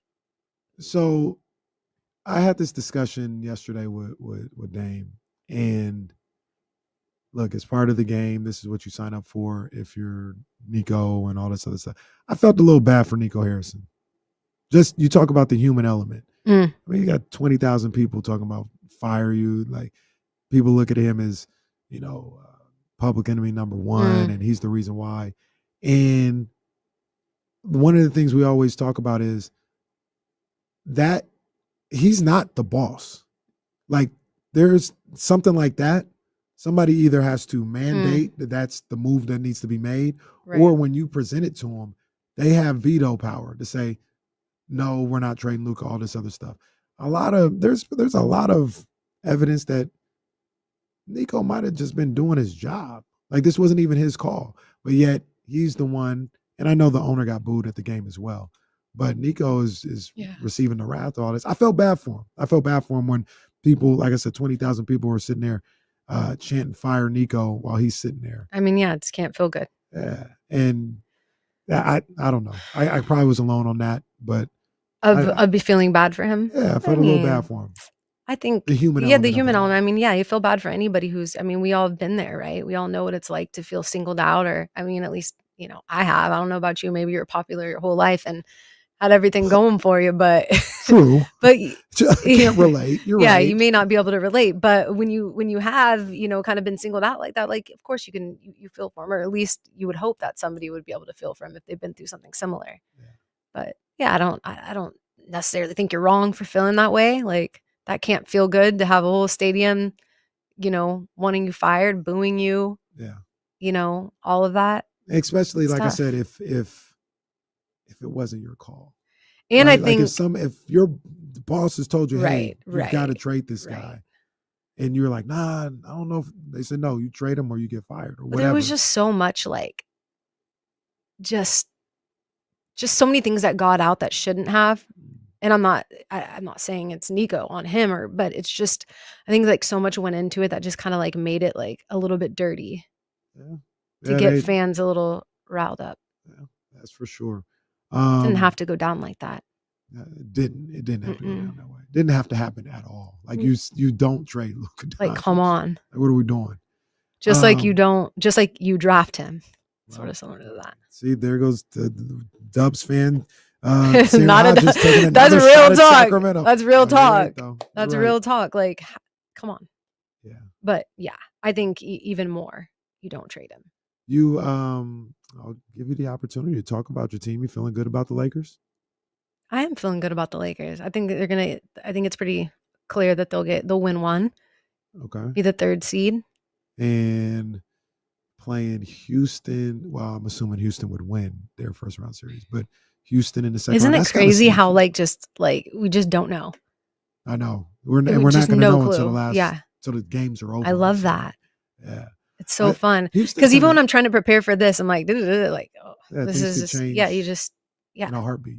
Houston's kind of sneaky too. Yeah, Houston's good. They have great defense. Their defenses, and they're young, and they've bought in. And Dylan Brooks versus LeBron James too in the playoffs. I know. Oh, talking that trash. I love it. How do people not like sports? I love it. Is it not crazy? Like, I just don't understand that. Yeah. It's so much fun. It's we say all the time, it's the best in this world of reality TV. This is the best reality. The best. Like, I don't even watch reality TV. Why? When I get to see John Moran do his thing. Well, that's your boy, Ja, out there throwing the grenades out there. Actually, like that, Jesse had talked about it earlier. The Memphis crowd, they should really lean into that. Like, when he throws the grenade, they should all duck or something like that. Oh or my say, gosh, how cool would "Boo." that be? The problem is they might have one game left. Yeah. So we'll do it one more game. That's fine. We just can't need to hear even- it. Yeah, so You they need to can't tweet even that coordinate out. Give them the idea. Jesse, tweet it out. I'm not giving them nothing because we might play them on next Friday.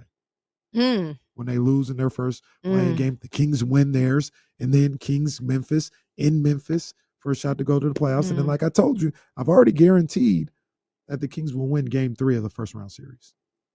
Book it. Book it. Have you been to Memphis? No, I want to go though. You've been to Memphis, right? Yeah, plenty. Okay. All right. Plenty. I worked in Greenville, Mississippi. Oh my. And Memphis was the only or the closest international airport or closest so you airport for flying me in to and out all the so I'm flying in, driving 3 hours just to go here to Southern California. Memphis is crazy. Shout out to It's a wild, wild place. Shout out to Sarah Rilla. Literally Merzick. You know I love the Merzick. She got the accent and everything. You know how long it took me to understand these folks there? Forever. Because I had to interview them. I had to write a story. I had to listen to sound bites literally 30 times. And then within like 6 months of being there, I just understood them. My mom's like, how? I'm like, I just can now. See? You just pick up on it. You did the same thing when you already knew in California. What? Yeah. They say we got an accent here. I don't really. Yeah. No. Oh, yeah. But I do All my bring a people on the little East bit. Coast, they be like, yeah, that California accent. Oh yeah. Well, I guess so. I guess. I'm like, no, y'all are the ones with an accent. See, I adopted y'all. I'd adopted Birdiful. Birdiful.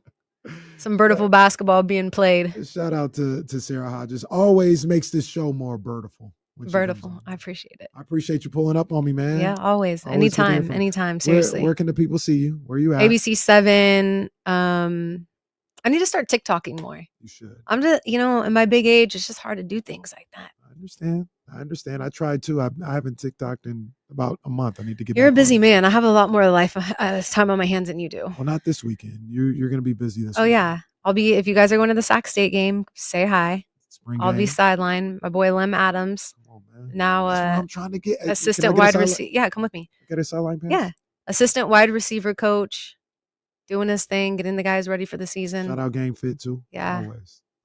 Yeah. It's Big a ups. brand. It's a lifestyle. There we go. Mm. Sara Hodges, ladies and gentlemen, we appreciate you always. Take a quick break. Eddie Gonzalez, KC and Friends continues. It's D-Lo and KC. But when D-Lo's gone, man, it's KC and Friends because, I got to talk to my people, man. So we'll be back. ESPN 1320, Sacramento's #1 sports station. Woohoo. Thanks, Chatty House. My girl. Hopefully I didn't get makeup on his wait, I need to get a picture. I never post when I'm here. Oh, I got to get in the picture on the other side. My hair is crazy. I thought it was a good hair day.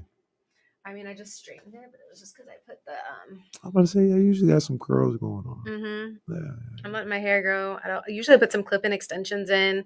I feel like more confident with longer hair. Okay. You know what I'm saying? It's not so much longer, but it's just like fuller, longer. How Probably far do you tonight want it to I'll go down? I want my hair to probably be like maybe to here. Okay.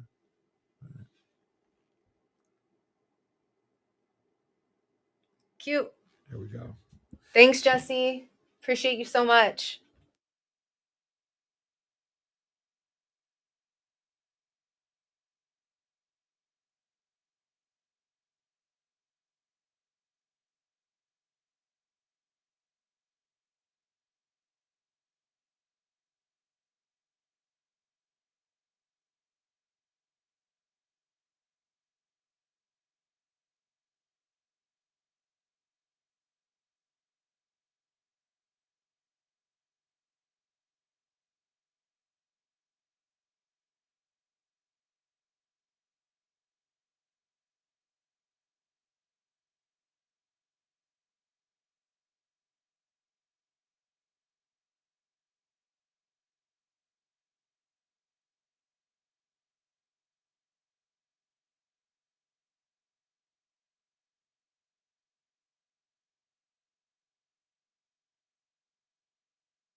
There you go. Hold on, man. Hold on. Let me get this off of here. Let me get my mans. I got my mans in there. What's good, bro? What's good, man? Come on, man. It's Boots Week. It's Boots Week. Man, I hope we get something exciting, but you know. So I think we talked about this before. I think Boots, at some point in his career, if he's managed right, if he's promoted the right way, will be number one pound for pound fighter in the world. Yeah, he got the talent. It's weird because everybody's leaving, and he really can't chase anybody down. Even the guys at 54, it's not the same. Like, he's never in a fight. Earl, obviously, Bud's gone. What's the tall dude? He probably gets that fight, but everybody doesn't view him as this big deal to fight. And he might be on the way out too. So yeah, he needs a foe, and I don't think he has one just yet. He's where, well, you know who it is. They need to quit playing and make it happen. It's Virgil. Yeah, him and Virgil. It's time because neither one of them have a foe. Yeah, a foe each other. So they need to make that happen 2026 probably. And that's the thing too. Is like, I mean, Bud is the perfect example. Like, you gotta have a fight to build to, and that's how you become because you eventually take that fight, and that's how you become a star.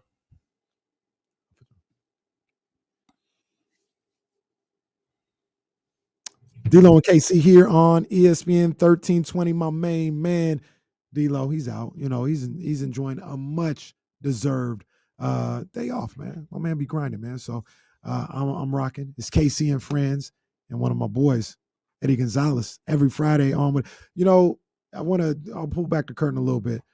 At the beginning, I talked to Eddie a couple different times over the last year or so about, hey man, you need to come on more or whatever. I know you're a busy dude, and it was just, just hard to track him down. And at the beginning of this basketball season, I said, hey man, let's make it a weekly. And like I said, I know you was busy, maybe even a bi-weekly or something. And he's like, let's do it. And here we are. We did it at the start of the season. Here we are at the end of the season. And it's been one of the best segments we have every week, man. So I just want to start off by thanking you, getting us through this basketball season. We're going to talk forever, like even through when the season's over. But just here being at the end of the basketball season, it reminded me that's when we started at the start of this season, man. So, man, I appreciate that, bro. And I told y'all privately, like, y'all, I credit you guys with kind of getting me back on the wagon. I had kind of stepped out of doing this, being somebody who talks about sports. So it kind of turned over a leaf for me, and it's been fun, man. I look forward to it every week.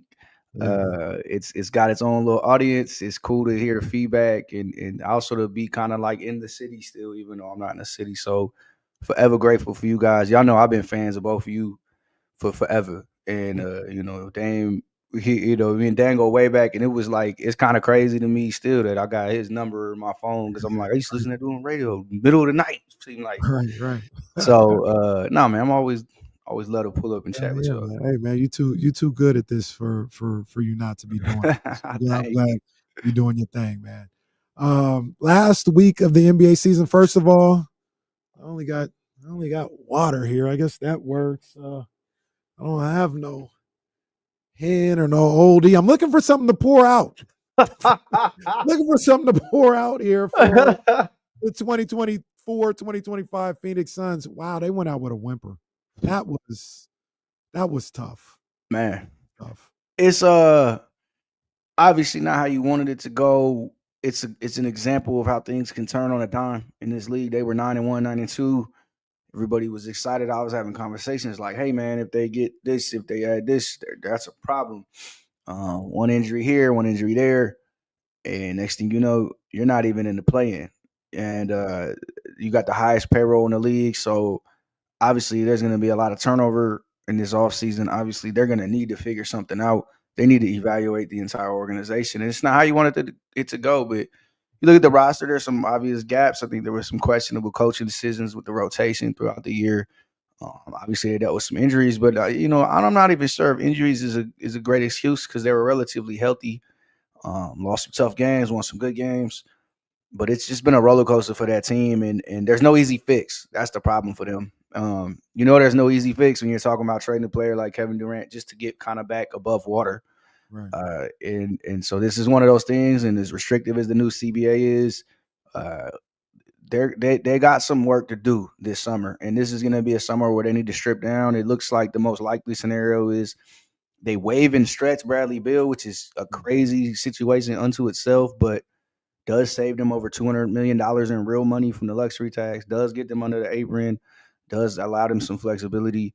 You trade Kevin for some assets, and you look to build around Devin Booker going forward, which is what they've publicly pledged to do, both at ESPN and in other places. And it seems like they will do that. Is that the right move? We'll see. I don't know what the market is this summer. I'm curious about the KD trade could and would be. There's a lot of analysis and thoughts that say, hey, it might not be that great a haul. And you look at the teams that may be interested. If you move on from KD and all you get is Mikal Bridges and spare parts, does that make your team better next year or in the future?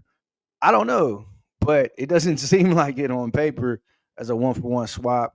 Same thing for the Houston Rockets situation, because Jalen Green and Devin Booker, is that a fit? Jabari Smith, I like Jabari, but is that a leap in what you have going right now? I don't know. I think next year is going to be a tough year as well, but if they build with the future in mind, they have something. Devin Booker is an all-star level player, but yeah, this is not how they wanted it to go this year. You know what was interesting to me, and maybe you know something I don't, and I always find it interesting with sports teams, is a lot of the times when teams fail or spiral or something like that, it comes out, oh, these guys, they didn't get along, they didn't talk to each other, all this other stuff. I look at the Suns and I listen to them speak. I listen to Book speak. I listen to KD speak. I listen when you talk about it. Doesn't seem like they got a problem with each other. Like they seem to get along, like each other. Just for some strange reason, they weren't able to figure things out on the court, and that's always interesting to me. Like when the players are all cool, like they're cool, like they like each other. It's all good, but they just can't find that chemistry. Yeah, absolutely, and I think that can be a little overstated in general. Anyway, we've seen teams of guys who didn't like each other win titles. We've seen guys of happy-go-lucky teams having hella fun and not doing nothing. So these guys go to work, they get their job done. But I think that's a great read of the Suns. Now, are they just kumbaya in best buds? No, I don't think that's that. But it's a very healthy rapport amongst them for sure. So it's X's and O's. It's roster. I mean, you see guys talking about, where they're confused about their role or they all got to get on the same page. And that's all code for like, we don't have an identity as a team. We don't know what we're doing out there as a team. And that's kind of what you get. And I think that's a big part of it.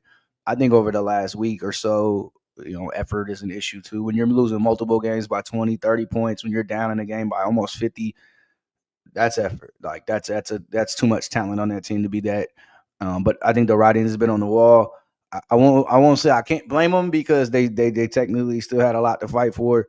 But yeah, this season, I think when Kevin turned his ankle and really even a few games before that, we kind of knew we were getting here, and that was the final send off. So yeah, lots of turnover to happen this summer. Who knows? I think if they trade Kevin away, if they waive and stretch Brad, there's technically only 7 guys on contract, and it could be less depending on who they waive or they renounce their free agency or restricted free agency. So, yeah, you're going to see a whole new Phoenix Suns team next year, and ideally it's a better team. Yeah. Oh, ideally not, to be honest with you. Like, not for I need more playoff spots available. Let's talk a little bit about just it's been a busy close to the season, man. This season's crazy, and we had an unexpected crazy close to the season because the Luka trade, and now Luka went back to Dallas, and that was really, I didn't know what I expected. I didn't expect him to be so emotional, and I saw that when he was sitting there, and before they even started the tribute video, I said, "Oh, he's going through it right now." And then they played the video, and it was a great video.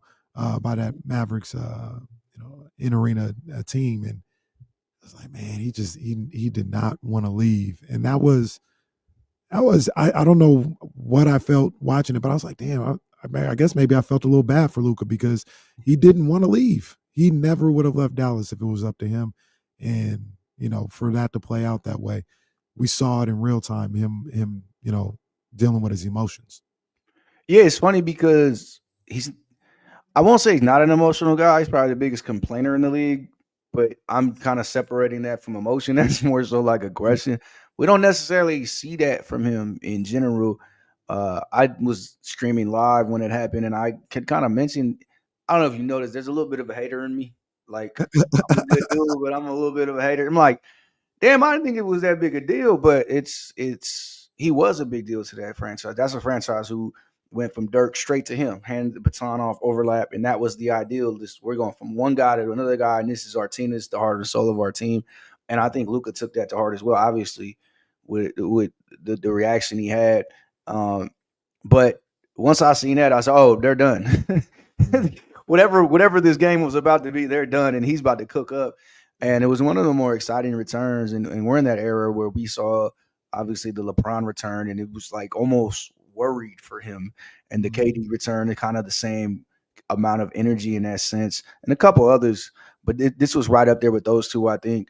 And he absolutely went insane in the game, and showed them why why everybody's so heartbroken that he's gone. It kind of made me like Luka a little bit more. I'm a little in the crowd where, like, I respect the talent. I love what he is as a basketball player. He can be a bit of a tough watch with the complaining and the free throws and some of the antics, but it kind of made me appreciate him a little better. And it also made me side eye the Mavs, I think, as we're all doing. I love Anthony Davis, but man, when you trade your heart and the heart and soul of your team like that, it better work. And I think that's where everybody's sitting in Dallas right now. Yeah, I can't. I was trying to think about, like, as my own fandom, like who like have I followed or was on a team where I was like, yo, this is the guy. This is the one. Like, felt like maybe Bass fans felt with Luka. And I couldn't even come up with one. The closest one was like Buster Posey as a Giants fan. Yeah. They would have traded Buster Posey after his second year or something like that. But even then, he would have already brought in a couple of championships. The Niners didn't have a guy like that. Where, like, I loved Cap, but Cap kind of fell off before we could even get there. And I can't even imagine having a guy on that. And I say all that, and none of those guys were to their sport what Luka probably is going to end up being to the NBA. And I was like, I can't even imagine moving on from that guy in his prime or even before his prime, and how I would even deal with that as a fan. Like, how I could still even root for that franchise after that. Yeah, and it seems like the fans in Dallas are wrestling with that. It doesn't help that they don't have Kyrie at the moment, who I think is kind of taking over that mantle as the heart and soul of that team. But it's not the same connection. It's not the same connection of drafting him and watching him develop and watching him become everything you hoped he could be. And I don't think there isn't too many comps that make sense. And we're talking like Tom Brady after ring 2 and then like something like you let him go. Now, I know Luka didn't bring a title, and that's where the hater in me was like, man, is it this deep? But I think it was the connection with the fans, and there's also the potential. You always see the potential. We just went to the finals last year, and we kind of cobbled that team together at the break. Man, imagine if we do this, this, and this, and then we look forward to 2 years from now and whatever. You're robbed of all of that. And now you're, we do this thing. We root for laundry, and then the organization really shows us we root for laundry. I think that's a great example, probably the prime example now for going forward. And the thing is, with the way everybody's reacting to this, we might not get another one anytime soon. Right. Facts. And you know what? And I keep asking people this. I don't know. I'm just kind of fascinated by it. It's the job. It's part of what you got to deal with. The game is the game, as I like to say. I did kind of feel bad for Nico. I felt a little bad for him because, Eddie, he didn't make this decision. A decision on that level is not Nico Harrison saying, I'm in control of the Mavs and this is what we're going to do. I'm of the belief he was probably told like, we're not paying this money to this guy.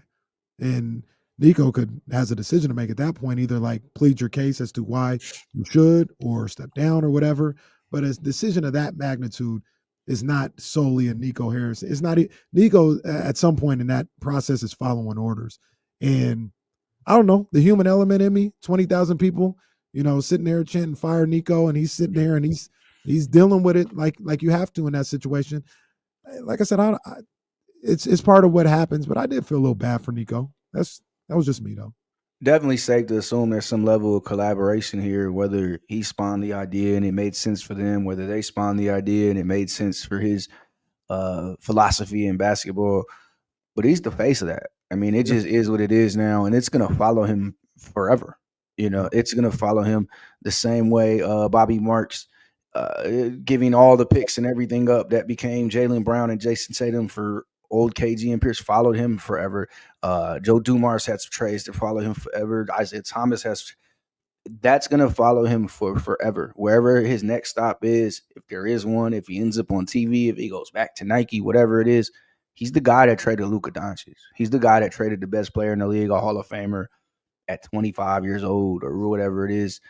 So whatever happens, when Luka goes to Springfield and he goes on stage and he gives his speech, you're going to go, oh, Nico Harrison traded that. Oh, my God. And that just is what it is. And that's what you bear with that job, and that's all that responsibility and that big paycheck. But, man, I'm with you. It's not just him, but heavy is the head that sits on that chair. Yeah, you got to wear it. Like I said, that's the game. That's part of the game. If you didn't want to do that, don't take that position or walk away from it. So that's not on your resume. So it just is what it is. Eddie, we got playoffs start next week. We've been wrestling around with some of these Western Conference teams and our thoughts on them.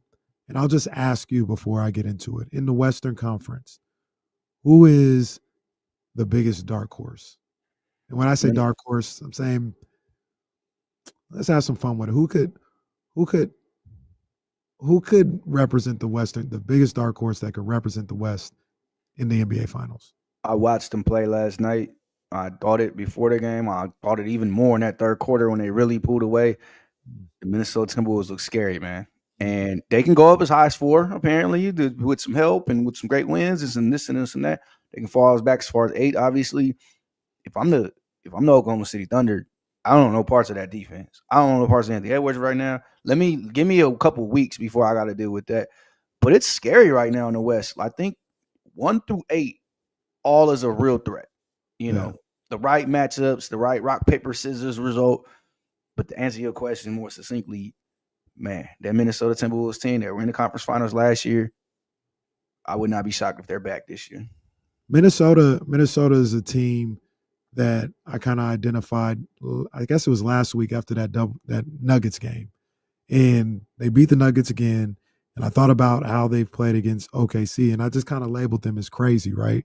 Minnesota's just crazy enough where, like, they ain't tripping off nothing, right? Like, I would talk to our guy Kyle Madson about this earlier, and I really believe that if Minnesota got OKC in the first round or any round, they would look at OKC, and in that locker room, they'd be like, yeah, it might be like 5 or 6 games, but we'll get them. like that's what, and they believe it. They be like, yeah, I mean, it might take 6, but yeah, we got them for sure. And they crazy like that, and that's powerful. Like that could be powerful. Like not being afraid of any situation that you could be put in. And I'm with you. They are one of my dark horses. The other one is a team that's in Sacramento tonight. I think the Clippers. The Clippers, they might have work for a lot of people in the playoffs. Mm-hmm. No, I'm with you. That they've been one of the best defensive teams in the league since Kawhi has essentially returned to full-time status. You could argue they've been the best team in the West. And I know James Harden isn't shooting well from the floor, but he's orchestrating things well. And I think Kawhi is the perfect asset he needed to help with that offensive burden. There's stretches, there's possessions where it's like, here, I'm gonna get a little rest. I'm gonna go catch this. And those dudes can make whoever around them work. And it's funny because it's for different reasons. James is such a good distributor. He can break down any defense, even at his advanced age, to where he can get guys open shots. Whereas Kawhi can just anchor an offense for quarters at a time. And he's a little bit of a ball hog, but that's fine because he's such an efficient scorer and smart player that he can be. So those dudes, that team is versatile. They got Zubac out there looking like a beast, looking like he may make All NBA this year. And they also play well without him, and they play smaller and they strip it down. It's a scary team with multiple identities, and I think the other part that we have to mention is they have a great championship head coach in Ty Lue. Everybody's singing his praises, and they knew they had to lock him up last year, and they got him another contract extension. Those dudes are going to be ready for everybody. You always put the asterisk said with health, not just because of Kawhi, I would say because of James, because a couple other guys as well, but I don't think anybody's just in a rush to play the Clippers right now. Nah, man. And you talk about Ty Lue, and he's fantastic. But sitting down there a couple seats down, you got a guy that's seen everything in this league in Jeff Van Gundy. Yep. And you get him in a where he's singularly focused on defending another team in a 7-game series. He could give somebody fits, with the game plan that he draws up for somebody in the postseason. So I think those two teams, Minnesota and the Clippers. I also got my eye on Houston. I think people are looking at Houston like, oh, they're young, they're not ready for this, and somebody will get them out the paint. Nah, be careful, them boys. Ime gonna have them boys ready. Yeah, sometimes you're young enough to be just dumb enough to think you could do it, and on top of that, they got a champion on that team in Fred VanVleet. They got a dude in Dylan Brooks who thinks ain't nobody better than him. So I'm sorry, I like him.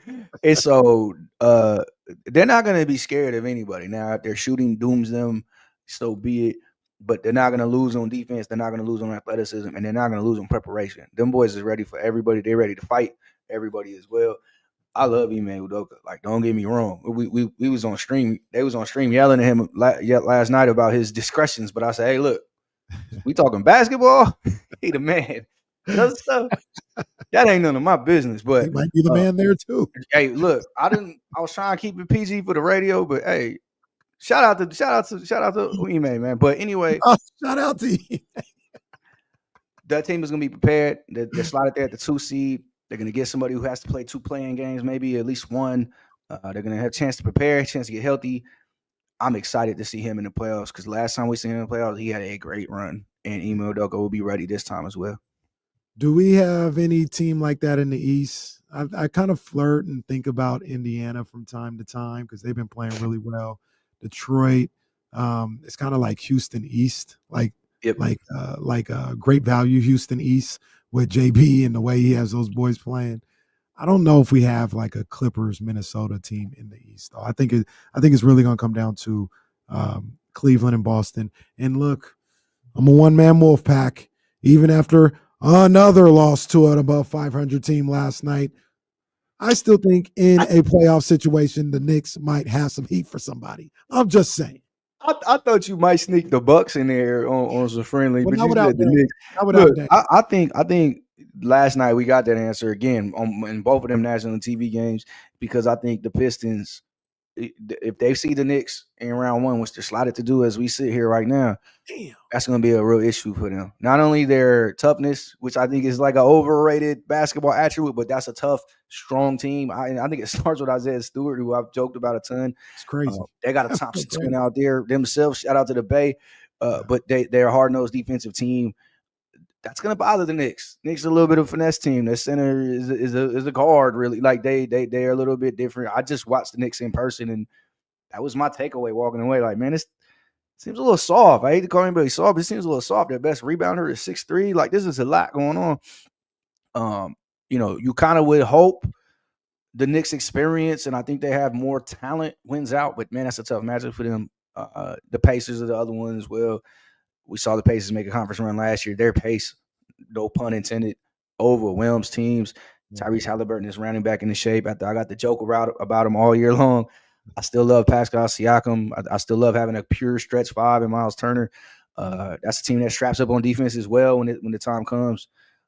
So they scare me too. They get the right matchup. I think they're the 4 right now. Last time I checked. They'd be going up against the Bucks, and I want to say the Bucks because Giannis is my boy, Dame is my boy, but I don't know if we're gonna see Dame at all this year. Yeah, it was. I asked when Dame it went out initially, and it was like mixed results. There was the thought that he may come back, but I don't know. I mean, we've heard essentially nothing since then.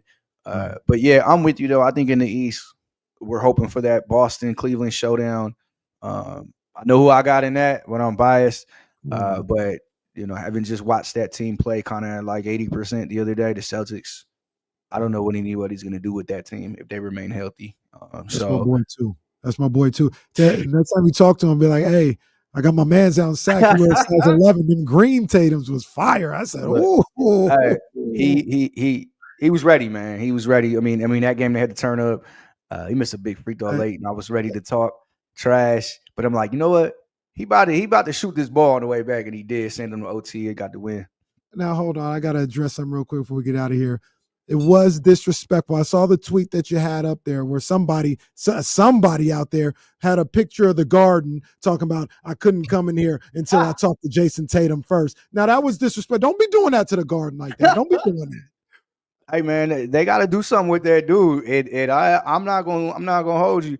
It don't look like they can. I hope for my selfish stakes that they see each other in round 2 or 3 or whatever, however the standings end up, because I want to go to a couple games. But tell the Knickerbockers they're gonna strap in if they want to do that. If they want to see my boy. Yeah, hey man, the Pistons walked them down last night. And it was up early, so I thought like, okay, cool, they're snapping out. Them down. They healthy, they running out of excuses. Like that record versus winning teams is looking kind of nasty. I don't know what it is. I don't know if it's anything really, really true and substantial, but they have had their struggles this year. That long win streak in December seems like a long time ago, don't it? Yeah, absolutely. Eddie, man, we'll all be watching on Sunday because it's going down for that last game of the season. We don't know what's going to go down, man, but I appreciate you always pulling up on us, man. Enjoy your weekend. Once again, I'm always saying, man, get out here, man. Come on, man, get out here, man. Stop playing with us. I gotta make it happen, man. Of course, man. Good talking to you. Good chatting with you. Shout out to everybody in SAC, man. I'm gonna be out there back soon. My little man's back out there, so I might have to go visit. All right, no doubt. Eddie Gonzalez, man, we'll be back. Got my man Coach JT pulling up on us in just a little bit, man. So I got Coach. Yeah. Big ups, man. South Sac, you know the vibes, man. You already know. Come on. Yeah. All so right, man, KC and Friends still popping off, man. D-Lo and KC is the show, though. This is a sub-segment here. KC and Friends. D-Lo and KC is the show on ESPN 1320. We'll be right back. I'll be right back, everybody.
Russ, I'm gonna probably skip out on it.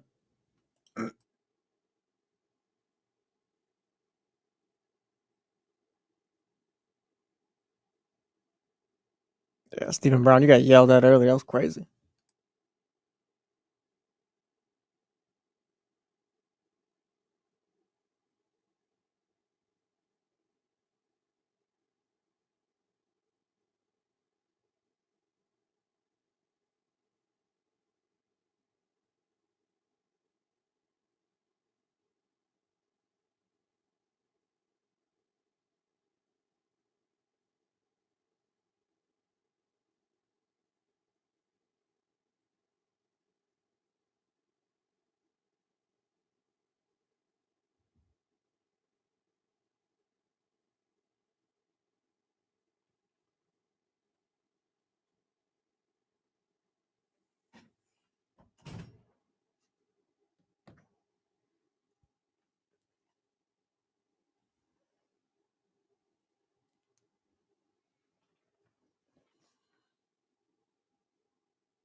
actually just got word. My man, Coach JT, not going to make it with us today. So, Jesse, it's me and you the rest of the way.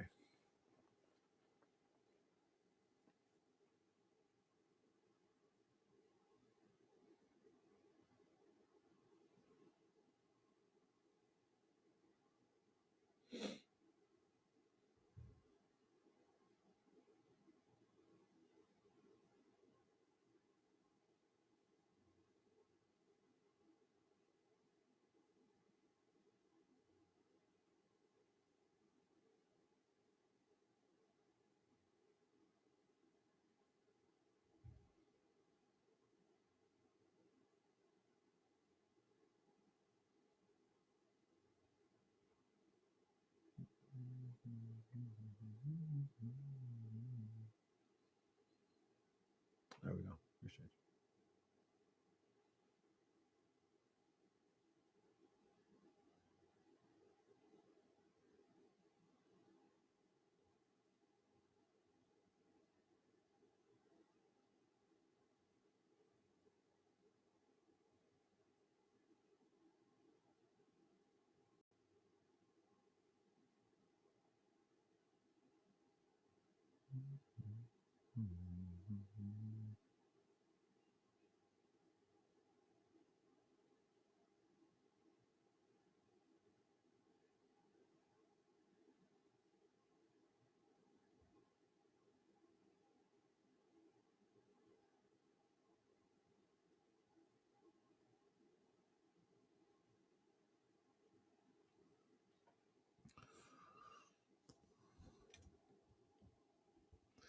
All right, man. Let's become that point of the show. It's a Monday ass Friday, bro. No, it is. It is. It's become that part of the show here. I'm scrolling Twitter and I actually saw this yesterday. I don't know if I like this at all either. I don't like giant statues. I don't. And did you see what's going on? Oh, are you talking about the person who was digging in that one statue? Well, that was crazy. Are you talking about that statue? What are you talking about? Yeah, no, that's the one. Yeah. That's the one. What was that for again? Because I was just kind of appalled. In San Francisco, they're unveiling, I think it's a 45-foot statue of a woman. Oh, yes. Yeah. And I just don't like statues that big at all. I don't want the statues being any bigger than 10 feet, I guess. So you just hate the Statue of Liberty, not a Statue of Liberty guy. No, that's actually a little different. I caught you right there. Yeah, you did. Yeah. That's actually a little different. Maybe because that's so ingrained in history, right? Like I've seen that. It doesn't bother me. But this statue, I don't know. Let me see if I can pull it up. Also, I'm not going to be the guy, too. You're not going to tell me, hey, go dig into the statue's butt and shave that off. Like, I'm not doing that. Because I know you guys are going to take pictures and blah, blah, blah. Like, look. Yeah, you're going to have to. Now I'm viral on Twitter. You have to pay a little bit more. The price has gone up on my hourly rate. But yeah, I don't know. It's something about it that's just, I don't know, it's a little creepy. It's a little creepy. Yeah, we're sharing with the class right now. Hold on. Where was I at? I was somewhere and I was like, yeah, I don't like how big the statue. Oh, come on, man. Yo, look at this guy. Look at this guy. Come on. What was he sculpting? Oh, look, just in public. It ain't He's up in those. Come on, man. Let me mute that. I don't know. Come on, man. Look at the hey. That's crazy. I'm gonna take that off because I don't know. The FCC, like, I don't know what the rules are with statues and stuff like that. Hey. Yeah, that one was crazy. That was crazy. So yeah, I don't like statues that size. I was getting tripped out because there was a couple of times when they were building the new Bay Bridge. This is weird. I understand that it's weird. They were building the new Bay Bridge years ago, and there was a moment when you would drive on the new Bay Bridge and the old one was still up. They hadn't put it down yet. So you would be like on the road and you'd be right on the side of you was the Bay Bridge, the old one. It was it just seemed it was massive at the time too. And I was like, yo, this is I can't kind of do creepy, bro. I don't like this, man. I can't do bridges because of the fact like once I'm on the bridge, like it feels like oh no, I'm like suspended up in the air. Or whatever. It's kind of it is terrifying. Yeah, it is. Did you see the new one in China? You saw that too? Oh my gosh. I How guess do they that's real. even I guess build that's that? real. Let me pull up the bridge in China. Yeah, now. I think it's real. Maybe we all got chatty house, but I think it's real. How do you even build that? How do you even build that? That's just crazy. China, I We're guess. talking about a bridge in China that's I don't even know the dimensions of it, but it is so high in the air. I think it's the tallest bridge in the world, and it is. I get anxiety just watching that video. No, yeah, I got it right here. Hold on. I get anxiety just watching that. I get being an engineer and being a genius and all that's a tough job, but at some point you got to relax. Like you do. Like this is not. Come on. This is not necessary. That's and as far as we know, that's real. Yeah, no, there's multiple tweets. Like, I mean, it's real enough for me. That is way too high. Way, way, way too high. I'm gonna try and get the dimensions right now. Zebra PT, that's the entire point of the bridge. We know, but it's like, chill out. It's kind of scary. Yeah, it's too high. Yeah, look at that. It is way too high. Yeah, no, let me get some. I don't know. China's building the world's highest bridge. No, this is on YouTube. It's not going to give me the dimensions I'm looking for. But yeah, no, I'm okay. I'm okay. Just like I'm okay with that statue in San Francisco. That 45-foot woman statue. I don't care. It's not that it's a woman. It could be a man. I don't care. It could be a dog. I don't want anything 45 feet high. So you're against a Clifford statue? Yes, 100%. No, thank you. So. Brian Roop, welcome to the show. Maybe how high are y'all right now? Perfectly sober, pal. Stone cold sober right now. I heard you right. I'm gonna name that today's title, the show title today. Listen here, perfectly noob. sober. It's a regular Friday night. Like and subscribe, please. Listen here, noob. This is a regular show. And welcome, like you said, like and subscribe. Shout out Byron. But yeah, no, this is regular. Oh man, you know I got the Kings. I got the A's in Sacramento tonight. I'm looking forward. Tonight's gonna be buzzing downtown. I wasn't gonna be outside at all. I felt like I might have to be outside, man. The weather's good. I'm not gonna be outside, but I'm kind of waiting for the right moment to take it out to today's game. What will be the right moment? I don't know. I guess it's gotta be May or something. This is not time yet. We've been this a little weekend busy. is a great weekend. See, tomorrow I'm gonna be back home in Modesto. I can't make it out. Okay. But yeah, more summertime vibes. I think once we get to that time. Let me look. Well, that's when it can get a little dangerous. Right now is good time. Summertime. Jazzy 510 in the chat asking, "Are you taking me out?" Are you? I would love to. Like I said, I didn't even get a chance to finish what I was going to say. I said I feel like it wasn't in the plans. And typically the rule is if it's not in the plans, if I don't give a heads up, then don't spring nothing on. So that's why I'm like, yeah. You don't get to do the old, this is for work excuse? Not day of. That usually we've made an agreement. I can't do that. So, but man, I was feeling the vibe of this Clippers Kings game, and I think it's gonna be a good game. As much as I think that the Clippers are a tough matchup for the Kings, I think the Kings are going to be. They're going to be ready for tonight. I think they'll hang around. Yeah. I think one thing about this Kings team, we saw it a little bit after the Wizards game. I don't think they ever quit. Like the Wizards game was ugly, but I don't think there was ever like, all right, we're done with the season, like blah, blah, blah. It's just, that's kind of who they are. So yeah, I don't think there's ever a point where it's like, they're not the Suns. They're definitely not the Suns, I don't think. I don't see that happening. They'll hang around, but I think it's going to be like Denver. Like they'll hang around, but ultimately, like the Clippers are going to get that one, I think. Well, on that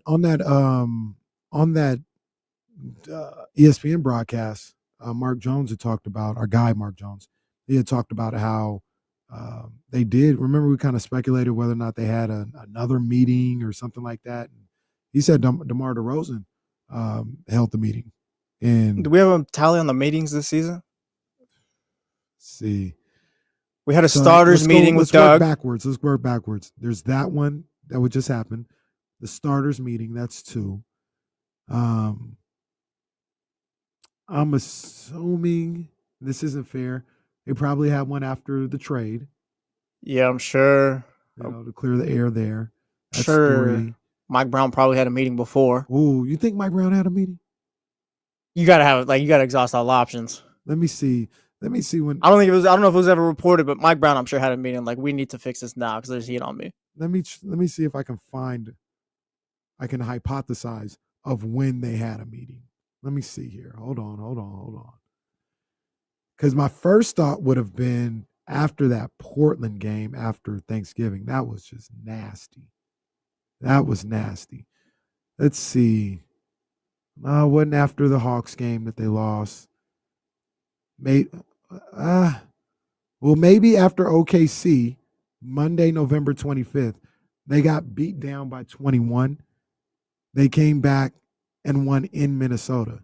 But see, that defies what I'm talking about because they then lost that Portland game after Thanksgiving. Maybe that was the problem. They didn't have enough meetings. Oh, there you go. See, I don't think they had a meeting. I don't know if they had enough meetings. But I had them at about 4 meetings this year. So that hopefully the fourth and final one is the one that gets everybody on. They ended up losing the game after. Oh, no. I'm sorry. It was when they got to Charlotte. So what game were we texting where Doug McDermott was going off? That was the Nuggets game? At Nuggets, yeah. Yeah, we were talking about, this is one of the weirder Kings teams of all time. I think it might. I've written them off, and I don't think they're making playoffs. But it's also 3-game win streak, and even the game against them was like, maybe there's a chance. Maybe you get Memphis. Maybe you get past Dallas or whatever, and you get Memphis in the game after that. Maybe you have a chance. Yeah, there's always something lingering with this team. Yeah, I don't know. I don't know how to describe these guys. I never know the level of confidence or lack thereof to have with these guys because you can't feel good about them. No, don't feel good. But you can't write them off. It's like a super cautious optimism. Not even with that? Yeah, it's not. Yeah, because it's like them off. I can see them playing the Thunder in the first round. Yeah. You're gonna get swept. No, they're winning game 3. No, you'll get swept. Like I said, they'll get swept. But I can see it when they win game 3. That'll be another point for me. Another notch on my belt. I don't think that's how it works. Another Barry Horowitz. AT Lowe's got it right here. Super team, just mid.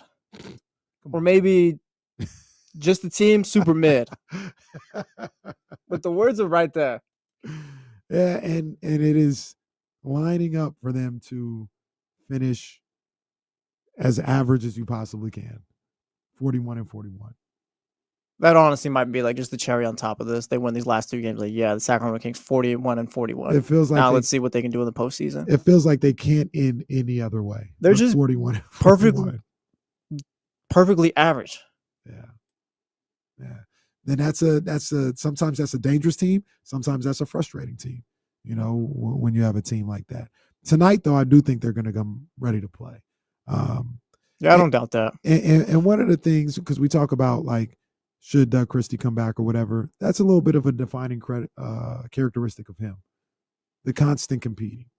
You know, I like Doug. I just think the Kings put him in an impossible situation. It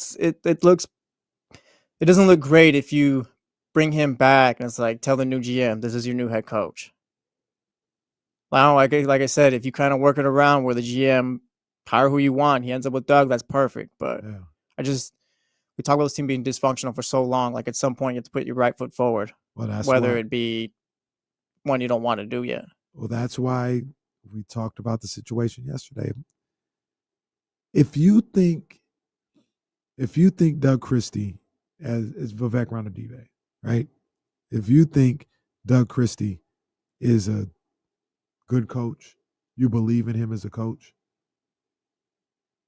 do you keep Monty and them around to avoid the situation? No.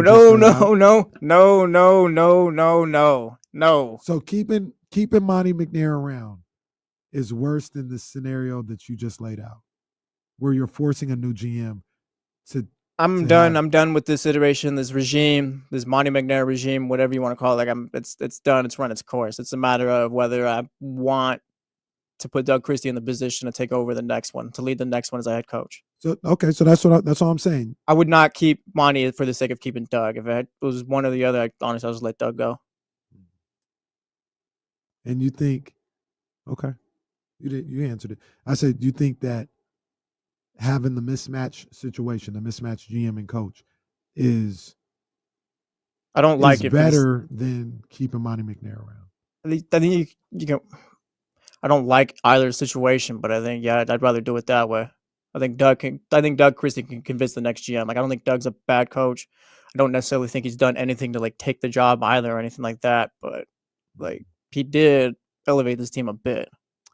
I do, whether it be because this team looked like it was headed nowhere with Mike at the end. Stephen Brown, more fake news. He says Kenny wants to keep Monty around. I don't really care, to be honest with you. I don't care. They just need to get it done. They like the franchise just needs to win. So I don't really care who's getting it done. They just got to win. But I don't think Monty McNair has been as bad as people make him out to be. I will say that. I don't think he's been awful. I don't know. I'm on results. Like you can trade for Sabonis and bring in whoever. You've only made the playoffs once in 5 years. It's looking like. So can he keep his job with the playoff appearance? No, because we traded the guy that you were supposed to build around. We kind of learned that the second player you were building around is maybe kind of a third or a fourth guy. You fired the coach you gave an extension to in the offseason. Like all the milk is spilled out. Now you're just cleaning it up with a mop at this point. Looking kind of might be kind of spotless, but you might make playoffs, but you're cleaning up your mess. To your point, though, your results based. If you get to the playoffs 2 times in 3 years. Yeah, this is a fake. I'm not going to be rude. This is not a fake playoff appearance. All right. But, like, come on. We know what this is. Like, this is, like, the team needs moves, and they need moves because of how Monty McNair built this team. I'm not going to argue for anybody that wants Monty McNair gone. I just I don't see a future in this core group right here. Trade DeMar and whoever, maybe like we could talk about in a bit right now. Maybe Zach LaVine's back, but and I don't know if were you here when we were having this? I think you were. I left at 2 yesterday, so it was after 2 now. Like you don't have to move on from Monty McNair. He doesn't have a contract that needs to be extended, or he's not it's nothing like he's under contract. He's there, and you don't have to move on from him. And I presented the scenario: if you move on from Monty McNair, there's not a lot that the new GM can do anyway. Because say you make the playoffs, you don't have your pick. Your true assets are Zach LaVine and Domantas Sabonis. I don't think you can move them this offseason. DeMar DeRozan would be the one. Like, I don't want to say what's the point because I get the. How do you say it? Are you just kicking the can down the road then at this point? I don't think there's many moves you can make anyway this offseason. So why not see if Monty and Doug can figure something out with what they've got, as opposed to bringing in a new GM who you bring in the new GM, he can't do much of anything anyway. Does that make sense? No, I got you. And it'd really be coming down to Doug Christie. Like, I'm not going for it. I'm not going. You're not gonna fool me again. Hell no, you're not gonna fool me again. No, we've been here, done that. You're not gonna fool me again. Like Doug has these guys playing better, no doubt. They still might not make playoffs. We need fresh faces out there. Not talking about Doug, but the front office and all that. We'll I don't even know if I should do it because I'm not trying to trade nobody. But did you see? Let's trade. Did you see that? Did you see that fake trade that was out there this morning? No, I did not. I think not. it was from Bleacher Report. You know, they always be doing stuff. And I was like, yo, this is a crazy deal. I'm gonna try and pull it up. If we'll can't get pulled again. I'm gonna try and pull it up because who was it centered around as far as who are the Kings sending out? Sending out Domas. All right, let's talk. Let's talk. the eagerness. I said let's talk. I don't think DeMar's really getting you much, but I think Domas, and I don't even know if I'm for necessarily. I'm listening if it's Domas. So man, I can't find it, but I know the basis of the trade. Renata, Jesse hates Domas. This is not true. I will trade whoever and whatever. I'm trying to improve the Sacramento Kings. The basis of it was the Kings send Domas to Brooklyn for Nick Claxton. I forgot who the other guy was. It wasn't like significant, a guy of significance. And 2 first-round picks. See, there's the 2 first-round picks right there. Do we know what years these were? They didn't say. It's 2 first-round picks. Like, what do you want me to do? I'd listen. I would listen. It's like it's 2 Nets first-round picks. That's valuable. Yeah. I'm not saying no. I'm not saying yeah, but I'm not saying no right now either. I would listen too, man. And I don't necessarily. Okay, in the chatty house, Gilbert M, no. Terrence, yikes. JT Lowe, hell not. Like, I get saying no. I get saying no because like it's Nick Claxton and a role player to be named or whatever. But like, I guess my point is like, where do you see him and just these other guys going? Like the future of this team. Then, if you're keeping him here, or what else are you looking for? Then, if you are like open to trading him, Like if you could sell me on a future with Domas and Zach LaVine, Keegan, like, and you can bring in other players, like fine, but also like you're gonna have to sell me on that. I don't really see the vision right now. Here was the official trade. Everything was about the same, but it was Domas going to the Nets, Nick Claxton, Maxwell Lewis, who even I don't know who that is, and 2 first-round picks. They don't clarify which picks. Will Z in the chatty house says, I would seriously consider Claxton's game super underrated. That's a win for us. If Will Z's on our side. It is. And like I said, we consider it. And once again, don't say us. I didn't say I do. Jesse said he would make the deal. I didn't say it. I said, hey, I'm just navigating the news. But Nick Claxton, I like his game. I like what he brings to the table. Obviously, he's not as good as Domantas Sabonis, but he gives you the rim protection. He is a quality big in this league, and he's about $20 million cheaper. 2 first-round picks is something the new GM can work with as well. That's kind of what has me thinking. I don't know if I do it, but I'm thinking because of the 2 first-round picks. Oh, I would think about it. I would think about it. I don't think I'd actually. Well, it depends on what everyone should be on the table at this point. There's no one where it's like, oh, like nah, keep them around. Like everyone should be available, and if it's gonna make this team better, push them forward, and like progress this thing, then yeah, you got to think about it. Yeah, we've kind of reached the end where it's like you guys do it at this point now. They've made it a point where it's like the front office needs to take it out of their hands now. And then especially you're talking about, I wondered about this, as we got closer to the end of the season, but. Now, I think a playoff appearance does change some things. Like if you make the playoffs this year, I'm not going to say Sabonis or, and everybody is still not on the table. Like, yeah, you're still listening, but it's not the same. How do I put this? It's not the same everybody's on the table as it is if you lose in the play-in. From now. Like if you don't get nothing, if you don't advance nowhere, oh no, like what are we holding on to any of these guys for? If you get to the playoffs, maybe it's you're rationalizing things, right? You're like, all right, it was a crazy year. We still got to the playoffs. Maybe we can bring some guys back and build around it. Is that? Well, yeah, my question is if they do get to the first round, because I don't think there's anything new to learn about the Kings from now till I guess the end of the play and whether they win or lose. But if they get to the first round and face off with the Thunder and say they get your game 3, like is there something new maybe you can learn about this group where it's like, maybe we can kind of build around this, or we saw this from Keegan or blah blah blah. Do you think do you think there's something that, like if he goes out, is the Zach, if he doesn't ever revert back to 6 shot attempts a game Zach LaVine for the rest of the season. So like what he's already done, closing out these last 2 games, getting into the playoffs, averaging 26 and being aggressive.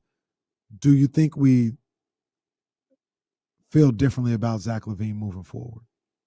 I feel different about him now, I guess. Like if he's getting the shots up, that's fine, but it's just you're gonna need the right players around Zach.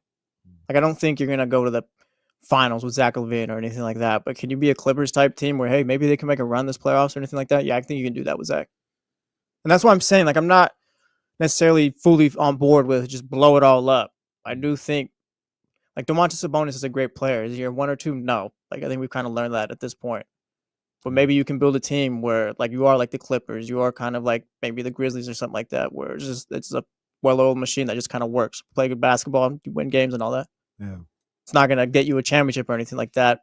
Like we kind of moved on from that, I think, with this group. But maybe you can trade some guys where the team just fits. Because that's another thing too. You got a bunch of guys playing roles that just don't necessarily work. Yeah. So DeMar DeRozan, like he's caught a lot of heat this season. I get it. His game isn't easy on the eye or anything like that, but he wasn't supposed to be this when he signed in the offseason. Right. Like he wasn't supposed to be the Kings of 1A. I don't think that's what he signed up for. You know what I mean? But he's looking around, and he's in some cases he's like, all right, I'll do it. Nobody else is doing it. So DeMar DeRozan's doing what's got him to the Hall of Fame. Yeah. Yeah, man. Whether right or wrong, I guess. And you know, if you look at the way it's played out and be like, yeah, that's the guy you got to move on from in the offseason, I completely understand that. I completely understand, hey, this isn't what you signed up for. This isn't the direction that we want to play. You know, moving forward, you move on from DeRozan now that you have Levine and some other stuff. I get all that. One of the things that I think about, though, is like right now, trying to get to the playoffs, yeah, you're going to need that guy to be DeMar DeRozan. You're going to need him to carry you to these playoffs. Like that's it. Like in the offseason, you can figure out something else. But I'll put it to you like this. DeMar DeRozan is going to have to average about 25 for them to get to the playoffs. Yeah, the team, the way it's built, yeah. I don't think anyone else is taking them besides Levine and DeRozan. If Levine's taking 10 shots against 6 shots, then just don't even go to Dallas at this point. Like, just stay here. Dallas, go ahead, take the day off. Yeah. I'm like, you're going to need those two guys to lead you. Because Monk's not going to be here, obviously, for 2 weeks at least. He's going to be reevaluated. Domas, since the trade, is kind of taking a back seat as far as his role. So, like, those are the guys, whether you like it or not. DeMar, in this month of April, with 5 games, he's averaging 27.6 points per game. Yeah, it's going to have to be around that. And I think Zach is probably averaging around the same as well. I'll get those numbers up. The one issue I have with the whole Zach LaVine and Kings thing, too, is like Stephen Brown brings it up here.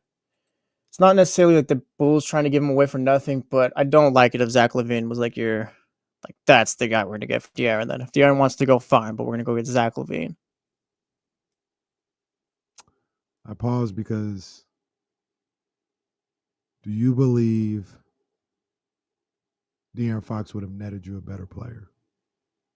Not necessarily a better player, but maybe a better return, if that makes sense. Maybe you could get some picks or something like that. Maybe you get some... Yeah, I'm not going to say a better player because Zach LaVine is like a great player and all that, but it's just... You didn't move forward at all, I don't think, and you kind of handcuffed your future. Yeah. Stephen Brown... I think honestly, I think it was over once it was time to trade Fox. Like, this was all done. There was no saving this, I don't think. Because, like, him and Sabonis were supposed to be the guys. Mike Brown was supposed to be the coach, and that all just kind of blew up. And once that was over, I think, yeah, it's time to kind of lick your wounds and get what you can. So it's interesting because Stephen Brown says he would have netted you a better player. You could have got a better player.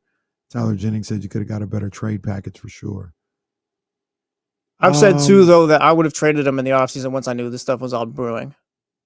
Once I knew him before. Once I knew that players didn't like Mike Brown, and there was kind of this like, oh, so and so likes Mike, so and so doesn't like Mike. This locker room kind of isn't together. Like, I feel like at that point, when I guess you kind of hope that they work it out, but like you kind of knew then that this wasn't going to work if you fired Mike. What was it, 31 games into the season?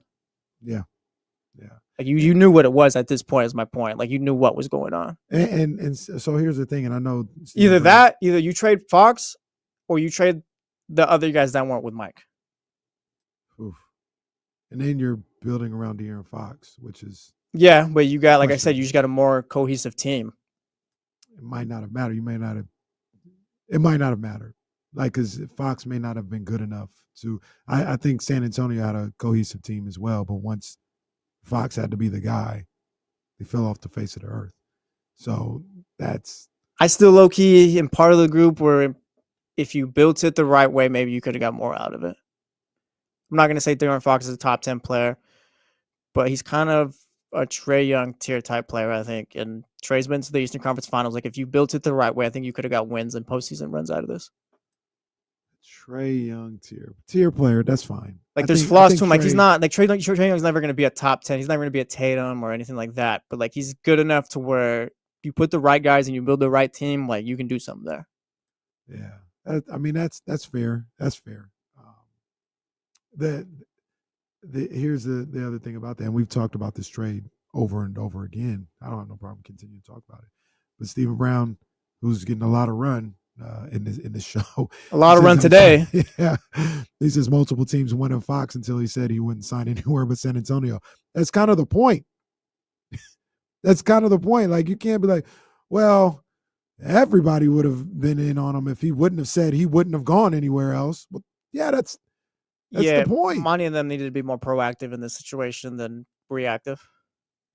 Like if this was all going down, they needed to like get ahead of it first. Like because like once Fox is talking all that, like I don't think I was against keeping him till the offseason. I don't think that was gonna work. Where you trade him anywhere else. Houston, what do you want? Like I don't think that was really an option here. I don't think so either. I don't know. You couldn't have traded him in the offseason. That's where I do disagree with you. In this going into this season, I think because of perception or why? The perception. For me, it's just ripping the Band-Aid off. You were a year removed from going to the playoffs and seeing them play that way. Because you fired. Go ahead. I'll answer. No, I was going to say you're a year removed from that. You're in a situation where you were one game from going back to the playoffs, dealt with a bunch of injuries. I just don't think that was the time to move on from. I've said it before. I think they were in a crazy little situation. It feels like, and they probably handled it the way I would have handled it. That's maybe why I don't see fault in it. I would have signed Mike Brown, and I would have hoped that winning would have cured all. And they didn't win, and it didn't cure all. So I would have been wrong like they were. But I don't think you can not bring back Mike Brown. I don't think that you can not bring back Malik Monk. I don't think that you could trade Domantas Sabonis. And I don't think that you can walk away from trying to bring back Malik Monk. But what if it led to more wins, though? What if it just led to a better, like I said, a more cohesive team? Like, perception is, I get that, but it's also you fired Mike Brown at 13 and 18 and all the NBA Coaches Association jumped your franchise. Like, even when everything, we knew it was bad. We knew, like, yeah, this is not working at all. They fired him. Like, yes, this is probably the right move at this point. This team is going nowhere, and the NBA still jumped them. If you knew that it was going to be better, then yeah, you do it, but you don't know. Like you don't know, and you're in that situation. I believe that you're weighing out two things. Like you're weighing out this scenario where you move on from Sabonis, Monk, and whoever else might have had an issue, and you say, hey, do you think we can get better this year? May it be a playoff team this year because of that, or do we not bring back Mike Brown, not have De'Aaron Fox? And can we get better that way? Or can we say, just bring them all back and hope that winning cures all? And you're weighing it out. But like this team already didn't make the playoffs the year before. Dude, you had the Monk injury to lean back on a little bit. I don't buy into that as much as everyone else does. Like Monk, yeah, he was out and that matters, but it's not like with Malik Monk, this team was firing on all cylinders like that season. They were hit and miss a lot last season. I don't think it's as simple as if they had Malik Monk, they would have made it. Like the team wasn't necessarily playing their best with him. I'm not saying it's a Malik Monk thing, but the team never got going last season. Yeah, no, and that's true. That's true. I do think they would have made the playoffs if Malik was healthy, but you're right. You don't know, and it is an assumption to feel that way. Does Gilbert M? Because the Kings are in the play-in, whatever. We're just rehashing old stuff now at this point. But does Gilbert M kind of have the best meet me in the middle here? Just let Mike Brown play out the last year and see where you go from there after that. Well, instead of giving him the extension. That's probably what should have been done, and that's where I can never lock down the information from James Ham, because I said it a number of different times. You didn't have to do anything. That's true. But I think James, well, no, you don't let him go on a lame. You don't have a lame duck coach. And I probably would have been like, well, let's find out. If we knew the information we knew after the fact, if we're Monty McNair, you know what's going on. I think you do. Like if you're like, all right, the team's kind of teetering right here. Some guys are with Mike, some guys are kind of not feeling him or whatever. Then yeah, I think you let him play out that last season. If you start to win in the season, then yeah, you give him the extension during the season. But if you see, yeah, this isn't working, then you kind of wash your hands of it. Yeah, we fired the coach without an extension. I know people always say it just is what it is. Like that's because, and the whole, you can't have a coach on a lame duck season. Well, look, Mike, these people, they're not feeling you right now. They're not feeling you at all. So until you can fix that, I don't have a contract for you. And like I said, James Ham, if he was here, he'd say that's just not how things work. That's not how you do things. You don't have but I've always said you didn't have to do anything. You didn't have to fire him. You didn't have to sign the extension. He had a year left on the deal. Why not just bring him back with that year? It's right there for you. And then shout out Ben, best bit on the show. China is light years ahead of this country in everything. Well, Ben just got to the bridge part of the show. Yeah, that's actually pretty he's good. He's kind of catching up. Yeah, he's only like 20 minutes behind. Yeah, he'll be here in just, like you said, about 20, 25 minutes. All right, Ben, I see you. Shout out Ben, he's working. Yeah, big ups to him. But yeah, I would have seriously thought about doing that, but that is literally one of the things where like you don't have a coach on a lame duck contract. And it might even be even crazier to do in this situation if you already got a bunch of people that aren't feeling them, right? Like, yeah, they're already feeling them. Like, man, you ain't even got no job security. I ain't listening to you. And it might have really spiraled at that point. That's the other side of it too. So I don't know. We say all this. We got here just trying to figure out, hey, does Monty McNair? We're trying to fix the Kings again. We're trying to fix the Kings again. They've got a game tonight against the Clippers where they could clinch I don't want to say a home court advantage. It's not that. Just home court for the 9-10 game. That's what they're looking to clinch. That's what they need. I've said a number of different times. If you can't, Dallas got 2 games too, and they play Toronto and Memphis, and they might lose that's fine. If you lose 2 games, one of them being to Phoenix on the last game of the season, you deserve your fate. You deserve whatever. Can't be. We already said it before. I'm not saying there's no way they can lose because we've seen them lose to Washington, a team that wasn't trying to win.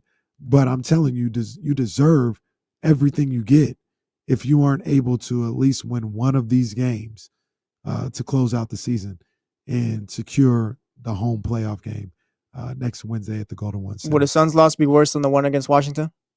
Yeah, it's like they're already in the play-in or whatever at this point. So, like you said, you're playing for home court in that 9-10 game, but. No, it'd be worse. I mean, everything that you're playing for at that point is right there in front of you. There was a lot of nothing was decided going into the Washington game. It was like even at that point with the Washington game, I think because that was the week KD had already been hurt. You looked at the Suns' schedule; they were going to lose all their games. It's like we want home court. But we're not going to fall out of the play-in. Like that's probably not going to happen. And I'm trying to put lipstick on a pig a little bit or rationalize maybe where your mindset was in that Washington game. But you knew even if something went bad, you had time to maybe make up that game. Yeah, something to work on. There's nothing. There's no time. It's right there for you. You got the Suns. You win. You've got a game. You don't have to hop on a plane. You got a game at the Golden One Center on Wednesday. A Suns team that has been slapped around for the better part of the last 2 weeks. And you mess around and you lose that game with everything in front of you.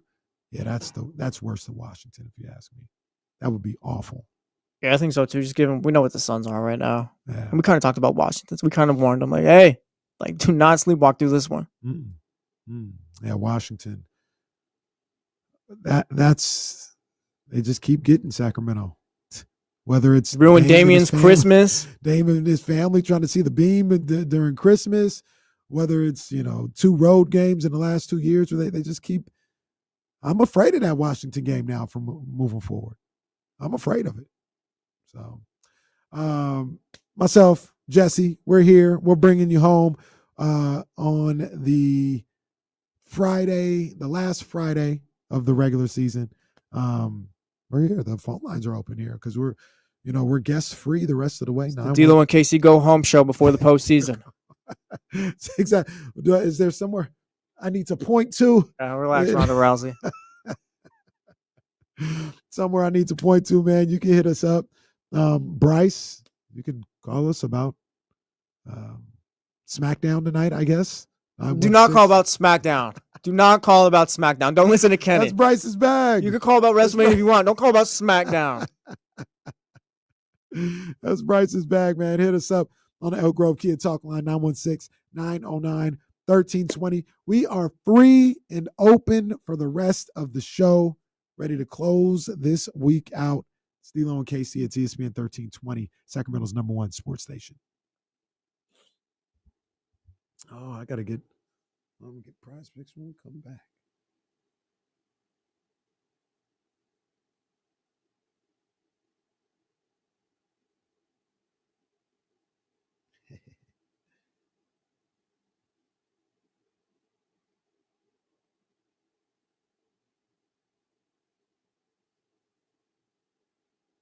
Okay. All right, Joe. Joe in Elk Grove? Yeah, Joe's that dude. Was Joe ever Frank? Or is they just maybe two cars that sound very similar? I think they just sound similar.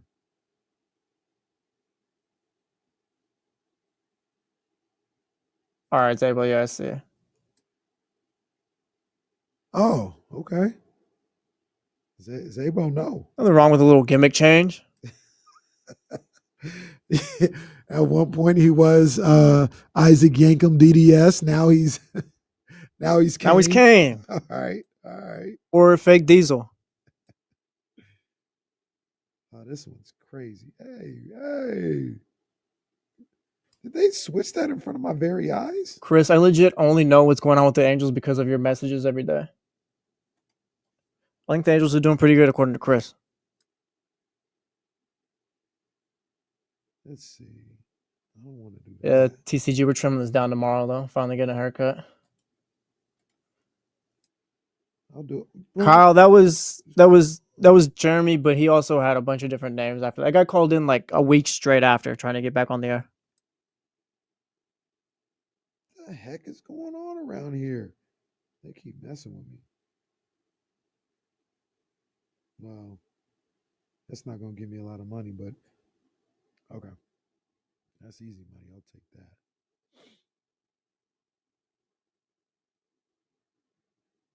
Ooh.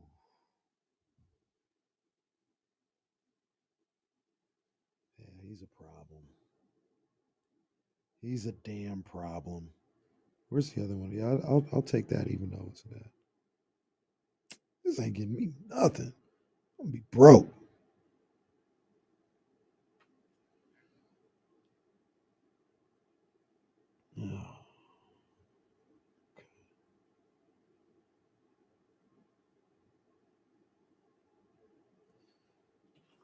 Let's see. You gonna make it? Oh yeah.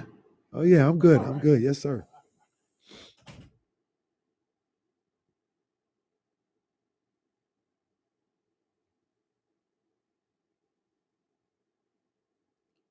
Yeah, we're gonna cook with this right now. We're gonna cook with this. I'm gonna post this too real quick because we do have a 4:00 game.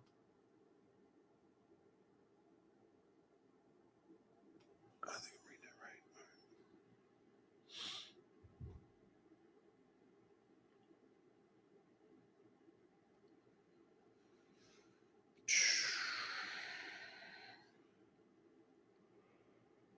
right.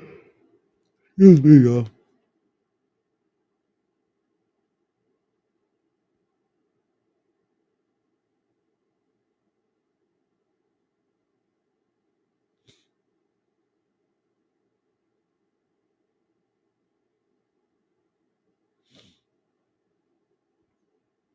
Hold on, everybody. Hold on. I'm getting something together real quick.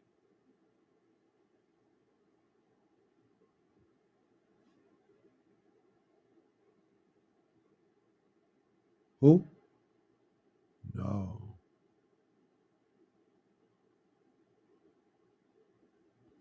Show call. Okay. Okay.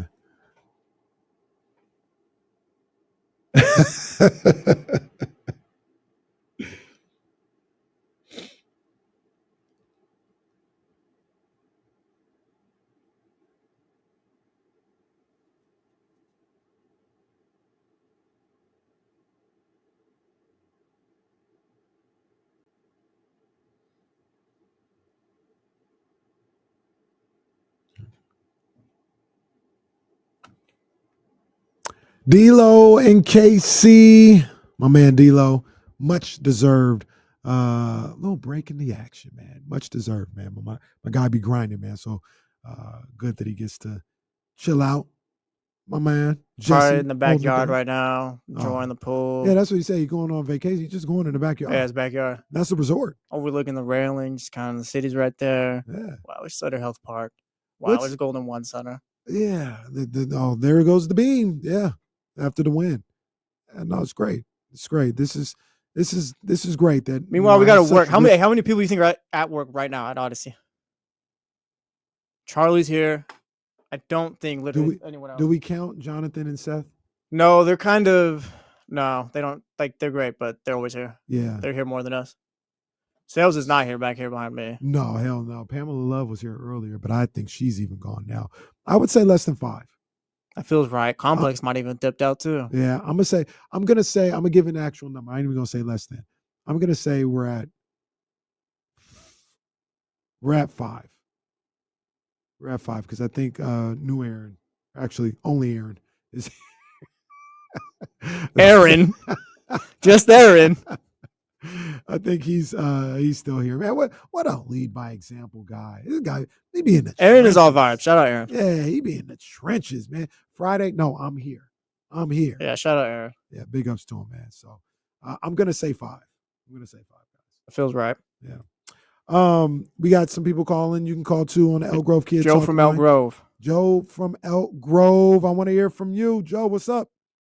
What's up, KC? I got 2 good prop bets, guaranteed winners for you tonight. Okay, guaranteed winners. I'm not sure if I can put them in my lineup, but let's hear them either way. Okay, take Willie Adamas against Stroman, 9 for 19, 2 HRs, 5 RBIs. Take hit RBI there. That's ownage. And then go with Aaron Judge against Robbie Ray. Okay. 3 for 8, 3 home runs, and 5 RBIs. Go hit RBI. All right. I see you, Joe. I see you cooking, man. Winner, man. Okay, I see you cooking. I'll see if they're available in a lineup. Maybe a fantasy score or something like that. Yeah, maybe so. Joe's calls are all fun, by the way, and we're not responsible for anything that you might do with that. Not at all. Not at all. Now, when you talk about prize picks, I do have Beam Money ready to go for today. Yes, indeed. The lineup is set. It's actually on my socials right now at KingKC_916 on Twitter. And kept it simple. I got too many goblins in this one, though. I'm not really crazy about that one. Got a little crazy last time you were talking about the Goblins. Well, I don't know. You weren't here yesterday. Rudy Gobert got a nickname on Basketball Reference that I wasn't familiar with. Let me go look that up while you do this. Yeah, you go ahead and do that. And you'll know when you see it. You know when you'll see it. But got too many goblins in this one. It's okay though. We still going. We trying to win. We don't have to win in a major way all the time, but we're trying to win. And I got DeMar DeRozan with the Goblin, 2.5 rebounds. I went more on that. He's going to be a rebounding machine, so that's going to be a good look. Zach LaVine, another Goblin, 17.5 points. I went more on that. Come on, man. Kawhi Leonard, no kind of stipulations here. 25 points. I went more because he stays killing the Kings. So we've got that. Domantas Sabonis, another Goblin, 9.5 rebounds. Give me the more on that. And then we've got the Nerfy. We have the Nerfy. Robbie Ray, Marcus Stroman, 0.5 runs allowed in the first inning. This one's a little riskier than normal, but I went less. They're going to have a scoreless first inning in that Giants-Yankees game. Vamos Gigantes. You know what it is. That's the lineup. Once again, it's on the socials. You can download the PrizePicks app.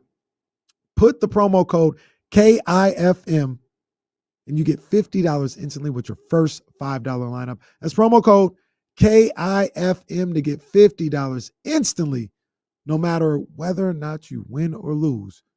You just put that first $5 lineup together, put that promo code in there, you get $50 immediately. You must be present in certain states. Go to prizepicks.com for more details. PrizePicks, run your game. What the hell is that? That's not even the right slogan. Zabo's out here fighting for his life. No, look, I pressed the wrong one. Sorry, Adam. Steve is the first one I saw. PrizePicks, run your game. Sorry, Zay. Maybe next time. Zay's 3-game winning streak comes to an end. Now, okay, we got a little bit of controversy here. Steven was the first one I saw run your game. But he didn't do it when you were doing the ad, though. I noticed that. Well, there's also this.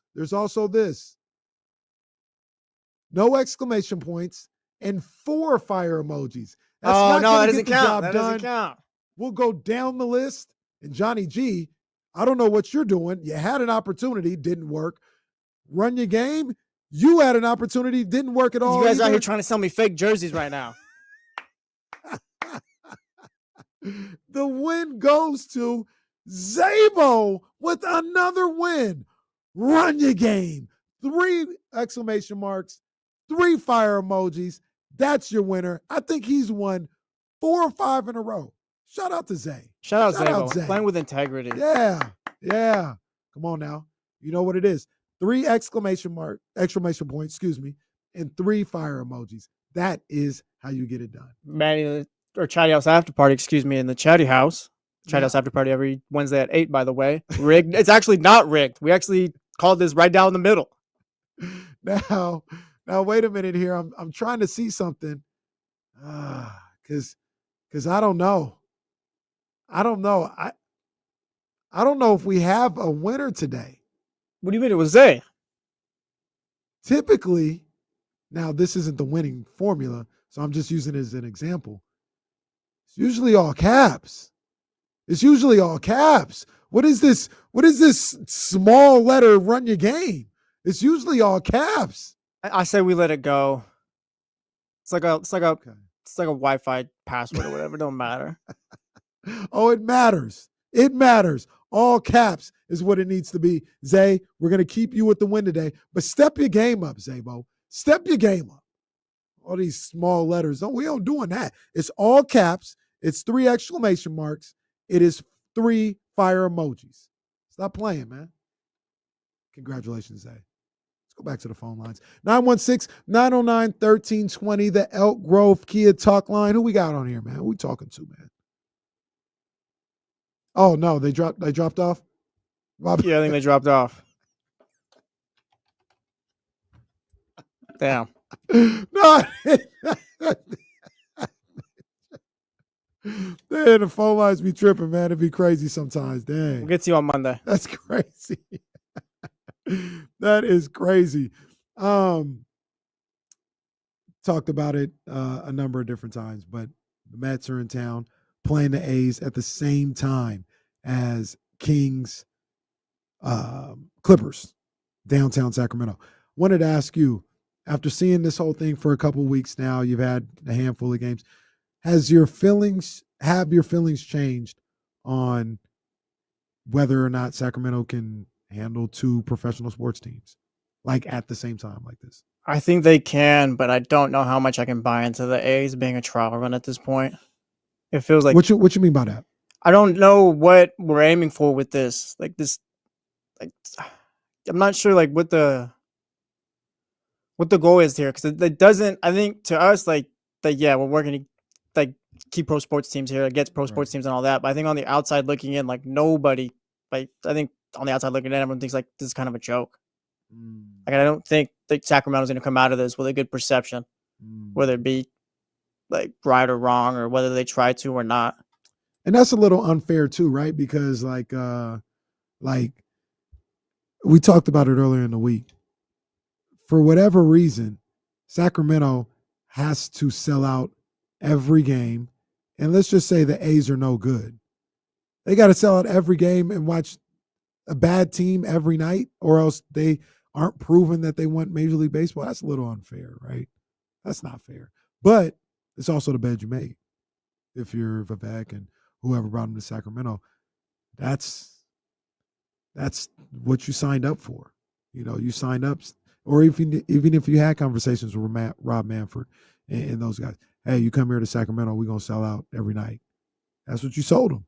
So it's unfair, but that's kind of what it is. And that's the thing too. I don't know how much like the city is like kind of wrapped around the A's. I'm not saying you got to be A's fans, but like this is a team here now or whatever. Like how attached are you? And to answer your question, And like, I don't think the A's are really doing too much to work that bridge either. Nah, and they're not. And that, to me, it makes perfect sense. I understand. Like, how can you fully embrace a team that isn't yours or isn't going to stay? And for some people, it does play a factor on how they got here. You got them in such a weird way. Some people just, I'm gonna stay clear of it all. I'm gonna stay clear of it. And I get that. I do understand it. I think this weekend is going to be, if they can't do, the 12,500 all weekend for this series, I'd be shocked, and that would be concerning. Yeah, because you got Juan Soto coming here and all that. Like this is kind of when it matters too. You've got the Mets coming to town. You've got a glorious weekend weather-wise. We talked about it too. Like the MLB has a attendance problem like during the week. Like people just don't show up. Like I can't remember what game it was. It might have been the Cardinals game yesterday or something. The Pirates game, or we were watching. Yeah, it was the Pirates game. I think they tried to say like 8,000. There was 8,000 tickets sold. There was not 8,000 people at that game. Like I know that for a fact. So, like the MLB has that issue during the week and all that. But yeah, like come weekend, like all right, time to put 14,000, 12,000 there against the Mets. Like I said, the weather is great. It's not too hot yet or anything like that. I'd be shocked if they didn't put up 12,000 at least for all three games. Yeah. I'd be really shocked. Yeah, I just feel right now Sacramento, like the city's fighting a real uphill battle right now. Yeah. And a lot of it has to do with perception, I think. Yeah. Like I think like you're the bad. I don't know if you're the bad guy per se, but like you're gonna catch this heat because you're the one with John Fisher's team. Yep, 100%. And like I said, that's the bet that they got a lane that they made and the chance that they took. And I'm with them taking the chance. Me too. Yeah, I mean, I'm excited. Like you got the A's here for however long. The Kings are always gonna be the Kings, Republic, but then Sac State building up their football stadium. Like now the city, like it's kind of things you can get behind again. What'd you think about the Dr. Luke Wood interview? I'm excited because Kyle was talking about, like, I'm from Sac. I went to Sac State, graduated and all that. Like, I went to a football game my freshman year once. Like, this sucks and it's boring. There's no energy here at all. I don't need to be back here at all. And I never went back. But like, there's energy around it now. Where like I'm texting the boys or whatever. Like, all spring games on Sunday. Like what we had now or whatever. Yeah. Like now there's energy to it. There's something you can get behind. There's good teams and all that. Like now they're building a stadium. Right. Like yeah. I'm excited for it. I think, the energy that Sac State. That's what it's been missing. It has. And, it was a commuter school. You know what I mean? Like people weren't staying there. You know what I mean? They were staying at home and driving to school or something like that. And the dorm life. Look, I went to school that was a commuter school in Cal State East Bay. There is a dorm life there, but it's not the same as, X amount of students at San Diego State, staying on the dorms or something like that. Like there is a difference, and they're starting to gain that type of environment with some of the dorms that they're building, and they increase in enrollment and all that. But one of the things that they're doing, and Dr. Wood is leaning into, which is a great idea, is he's just leaning into the city. Like the city will support it. People like myself who didn't go to Sac State, I'm not an alumni or whatever, but they're in Sacramento. Heck yeah, I'm gonna support the Sac State football team or the basketball team. That's my squad now. So I think they're doing a great job of leaning into that aspect of being out here in Sacramento and the pride that people have being from here and living in here and supporting, teams that are going on out here. And I think it's going to be dope. I can't wait to see what that spring game is going to look like and what next year is going to look like at Hornet Stadium. Sacramento's always kind of had it backwards. Like this is like, I think it's been my 10th year living here. this year. I think Sacramento, from what I've learned, has always kind of had it backwards, where you have the people to support, but it's just there's no teams or whatever besides the Kings. Yeah. And now it seems like it's kind of changing. But we had the conversation when the A's, around the start of the season. Do you think any of this affects the Kings? I don't think so. No, from the start now, because this isn't a Sacramento A's team. This is like the A's are in Sacramento. If that I'm makes talking sense. about Sac State too. Oh, Sac State? Nah, because there's always a difference between, I think, supporting the pros and college teams. I know James thinks it's something that the Kings business people, front office, got to be worried about or whatever. I don't. Yeah, I don't think Sac State's. Yeah, I don't think the Kings can be. If they can survive what they went through, but before and still, like, as soon as they won, everybody was on board. Ain't nothing gonna knock the Kings off the.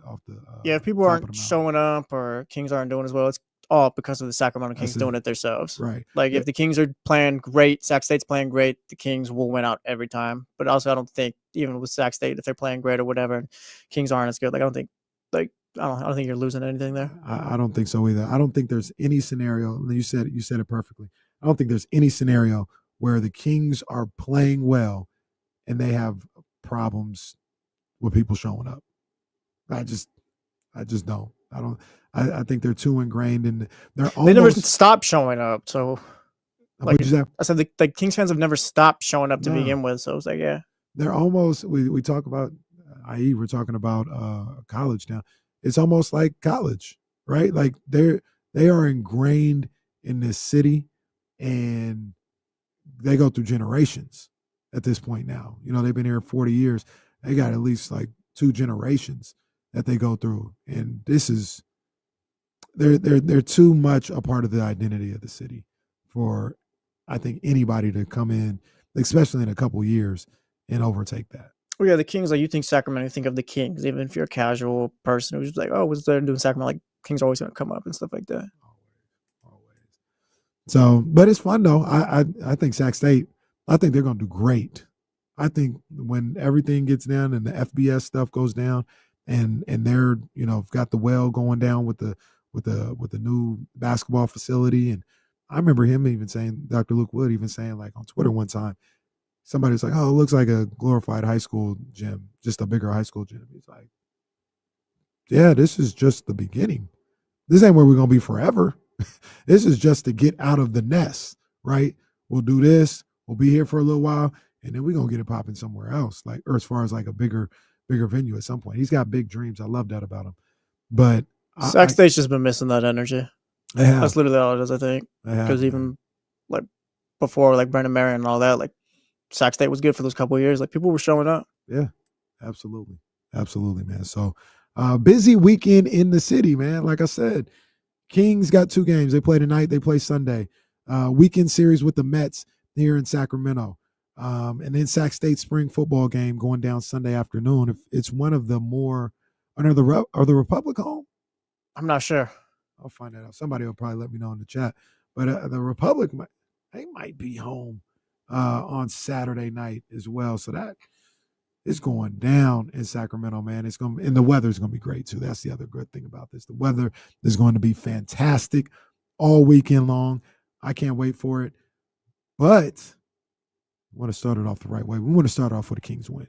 We definitely want to start it off with a Kings win. A win tonight would be pretty impressive given how the Clippers have been playing and given all they're playing for right now. Clippers are cooking. Yeah. They are absolutely cooking. And if you can find a way shorthanded to beat them, oh yeah, you're gonna be feeling great about the Sacramento Kings. They're telling me the Republic are away, so okay, they won't be home, but you get the point. Yeah, they'll be on TV, so minor details. You can watch them. Yeah, but yeah, if the Kings can get a victory against this Clippers team the way they're playing right now, it'll just help people feel great about going into those 2 playing games. Well, yeah, even though there's a game left before the playing, like, I think it matters too. A game left, one less game to stress about before you got to play the Mavs. Yes. Like, going into the Suns game, all right, Isaac Jones get some work today or whatever. You might as well. You might be able to. You win this game on Friday, you'll be able to rest some guys, because and get them prepared for, what could be coming their way. because you win tonight. You got a game on Sunday. Then you play Wednesday. You play Friday. You play Sunday. Then you probably play Tuesday. So you're going to be doing every other day for the next week or so.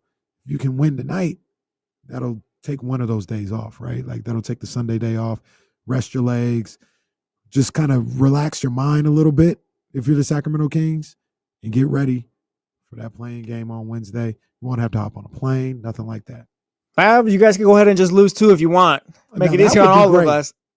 Scotty Barnes, Clippers got to do it. Kings got to do this. Kings got to do that. Scotty Barnes, maybe, or whoever's on the plane for the Raptors right now at this point. I'm gonna figure out who's gonna go to work tonight for the. I think I saw some on Hoops Hype the other day that Brandon Ingram was playing with injections or whatever because of his injury. Okay, that's maybe bizarre. they're still going for it. Let's see the injury report. RJ Barrett is out. Damn. Emmanuel Quickly's out. Jacob Poeltl is out. All right, we know what the vibes are there. Jared Roden is day-to-day. And Jacoby Walker is day-to-day. Now. That's it? Yeah, with that being said, it looks like Scotty Barnes. There's no designation on him. He's there. Oh, wow. Okay, I'm looking at. Okay, 4 of the 5 starters are out. That leaves Abaji, Jamal Sheed. Big Jamal Sheed guy. Jamison Battle. Decent. Not a great drink, but. Okay. AJ Lawson. No relation to Ty, I believe. Jonathan Magbo. Didn't he go to work on the Kings? I feel like he did. I'm going to take your word for it. That's who. Yeah, he did go to work on the Kings. He had a good game against the Kings. Well, we know he could hoop. That is. Let me see for sure. Well, one game he had. Well, no, I guess he didn't go to work against the Kings. He had 6 points and 6 rebounds in one game and 5 points and 5 rebounds in the next. Okay. That's probably a pretty big day for our guy. I don't know what's going to happen tonight against Dallas, but yes, lose one of those games. That would be great as well, man. What are we, 50? What are we? 56. We got 2 minutes. Oh, okay. We got 2.5 minutes. We're almost there, man. Hey, man, it's been a great day. Casey and Friends was a good time, man. I can't wait for next week. D-Lo will be back. We'll be getting ready for some play-in basketball. Was Grady playing? I didn't see him anywhere. That's a good question. I didn't see him or what's his last name again? I was gonna say they call him Grady D, but that I don't know if that's a flag or not. No, Grady D. Oh, I just said it. It doesn't sound right. Him or I'm looking at the depth chart on ESPN.com. Him or Ingram aren't there. So I don't know. Did they get cut? I don't know. I don't know what's going on.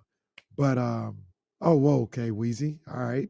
All right, Wheezy. Say hello as well. Wheezy, yeah. Grow up, all of you. Chat else, grow up. Come on, man. We talking about basketball, man. We talking about basketball. But I don't know if he's playing at all. We hope that he is, because if the Kings can't have somebody else do their dirty work, that would be even better, because that means the Kings could take tonight off and the Kings can lose and it would hurt the Warriors. That would be great. That would be great. It would hurt the Warriors and it wouldn't do no damage for the Kings. I'm going to keep it real. We got a minute left. Like, when Harrison Barnes is hitting buzzer beaters against you, like Harrison Barnes, your former player, you talk all this, like when he's doing that, like usually the sports gods usually doesn't end up great for you. Yeah. Usually that's kind of a bad omen or something like that. Warriors. Like it could have been Stephon Castle, whatever. Oh, that's tough for the Warriors. Harrison Barnes hit that 3. Oof. Warriors. Don't tell me it doesn't mean something. Warriors, Timberwolves playing game. Anthony Edwards goes for 38. They beat the Warriors. And then here we are. Kings Warriors 3. Oh, brother. We'll know everything. Do we get a third FaceTime? I don't know. We'll find out all the pairings and all the matchups when we return back here on Monday morning. We're starting at 10 a.m. with the Insiders. D-Lo and Casey will follow that up, and we'll know exactly when and where the Kings will be playing their playing game. Everybody have a great weekend. Have a safe weekend. Vamos, Kings. Vamos, gigantes. Let's light the beam. Shout out to my man, Jesse. Shout out to everybody that joined me today. Y'all be good. See y'all next week. All right, we did it, guys. We did a radio show. Woo! That last hour was crazy. Good stuff, Jesse. Good stuff. Yeah, man, I got some work to do. I got to handle this business, and then I got to get to a Little League baseball game. So, I might get out tonight. I might tell the wife, man, let's get outside, man. You know what I'm saying? Or I might be out by myself. I don't know. We'll find out. But if she wants to go outside, we'll go outside tonight. We'll do that. You know what I mean? And just enjoy a nice evening in Sacramento. So, that's funny. The kids crack me up when they say that. Shout out Securing the Bagley. GG. I like it. It works. GG. Good game, guys. I asked Reese, what the hell does GG mean? Good game. GG. All right. Shout out Securing. Appreciate you, big dog. Yeah, man. Appreciate all you guys all week long. We'll see you guys on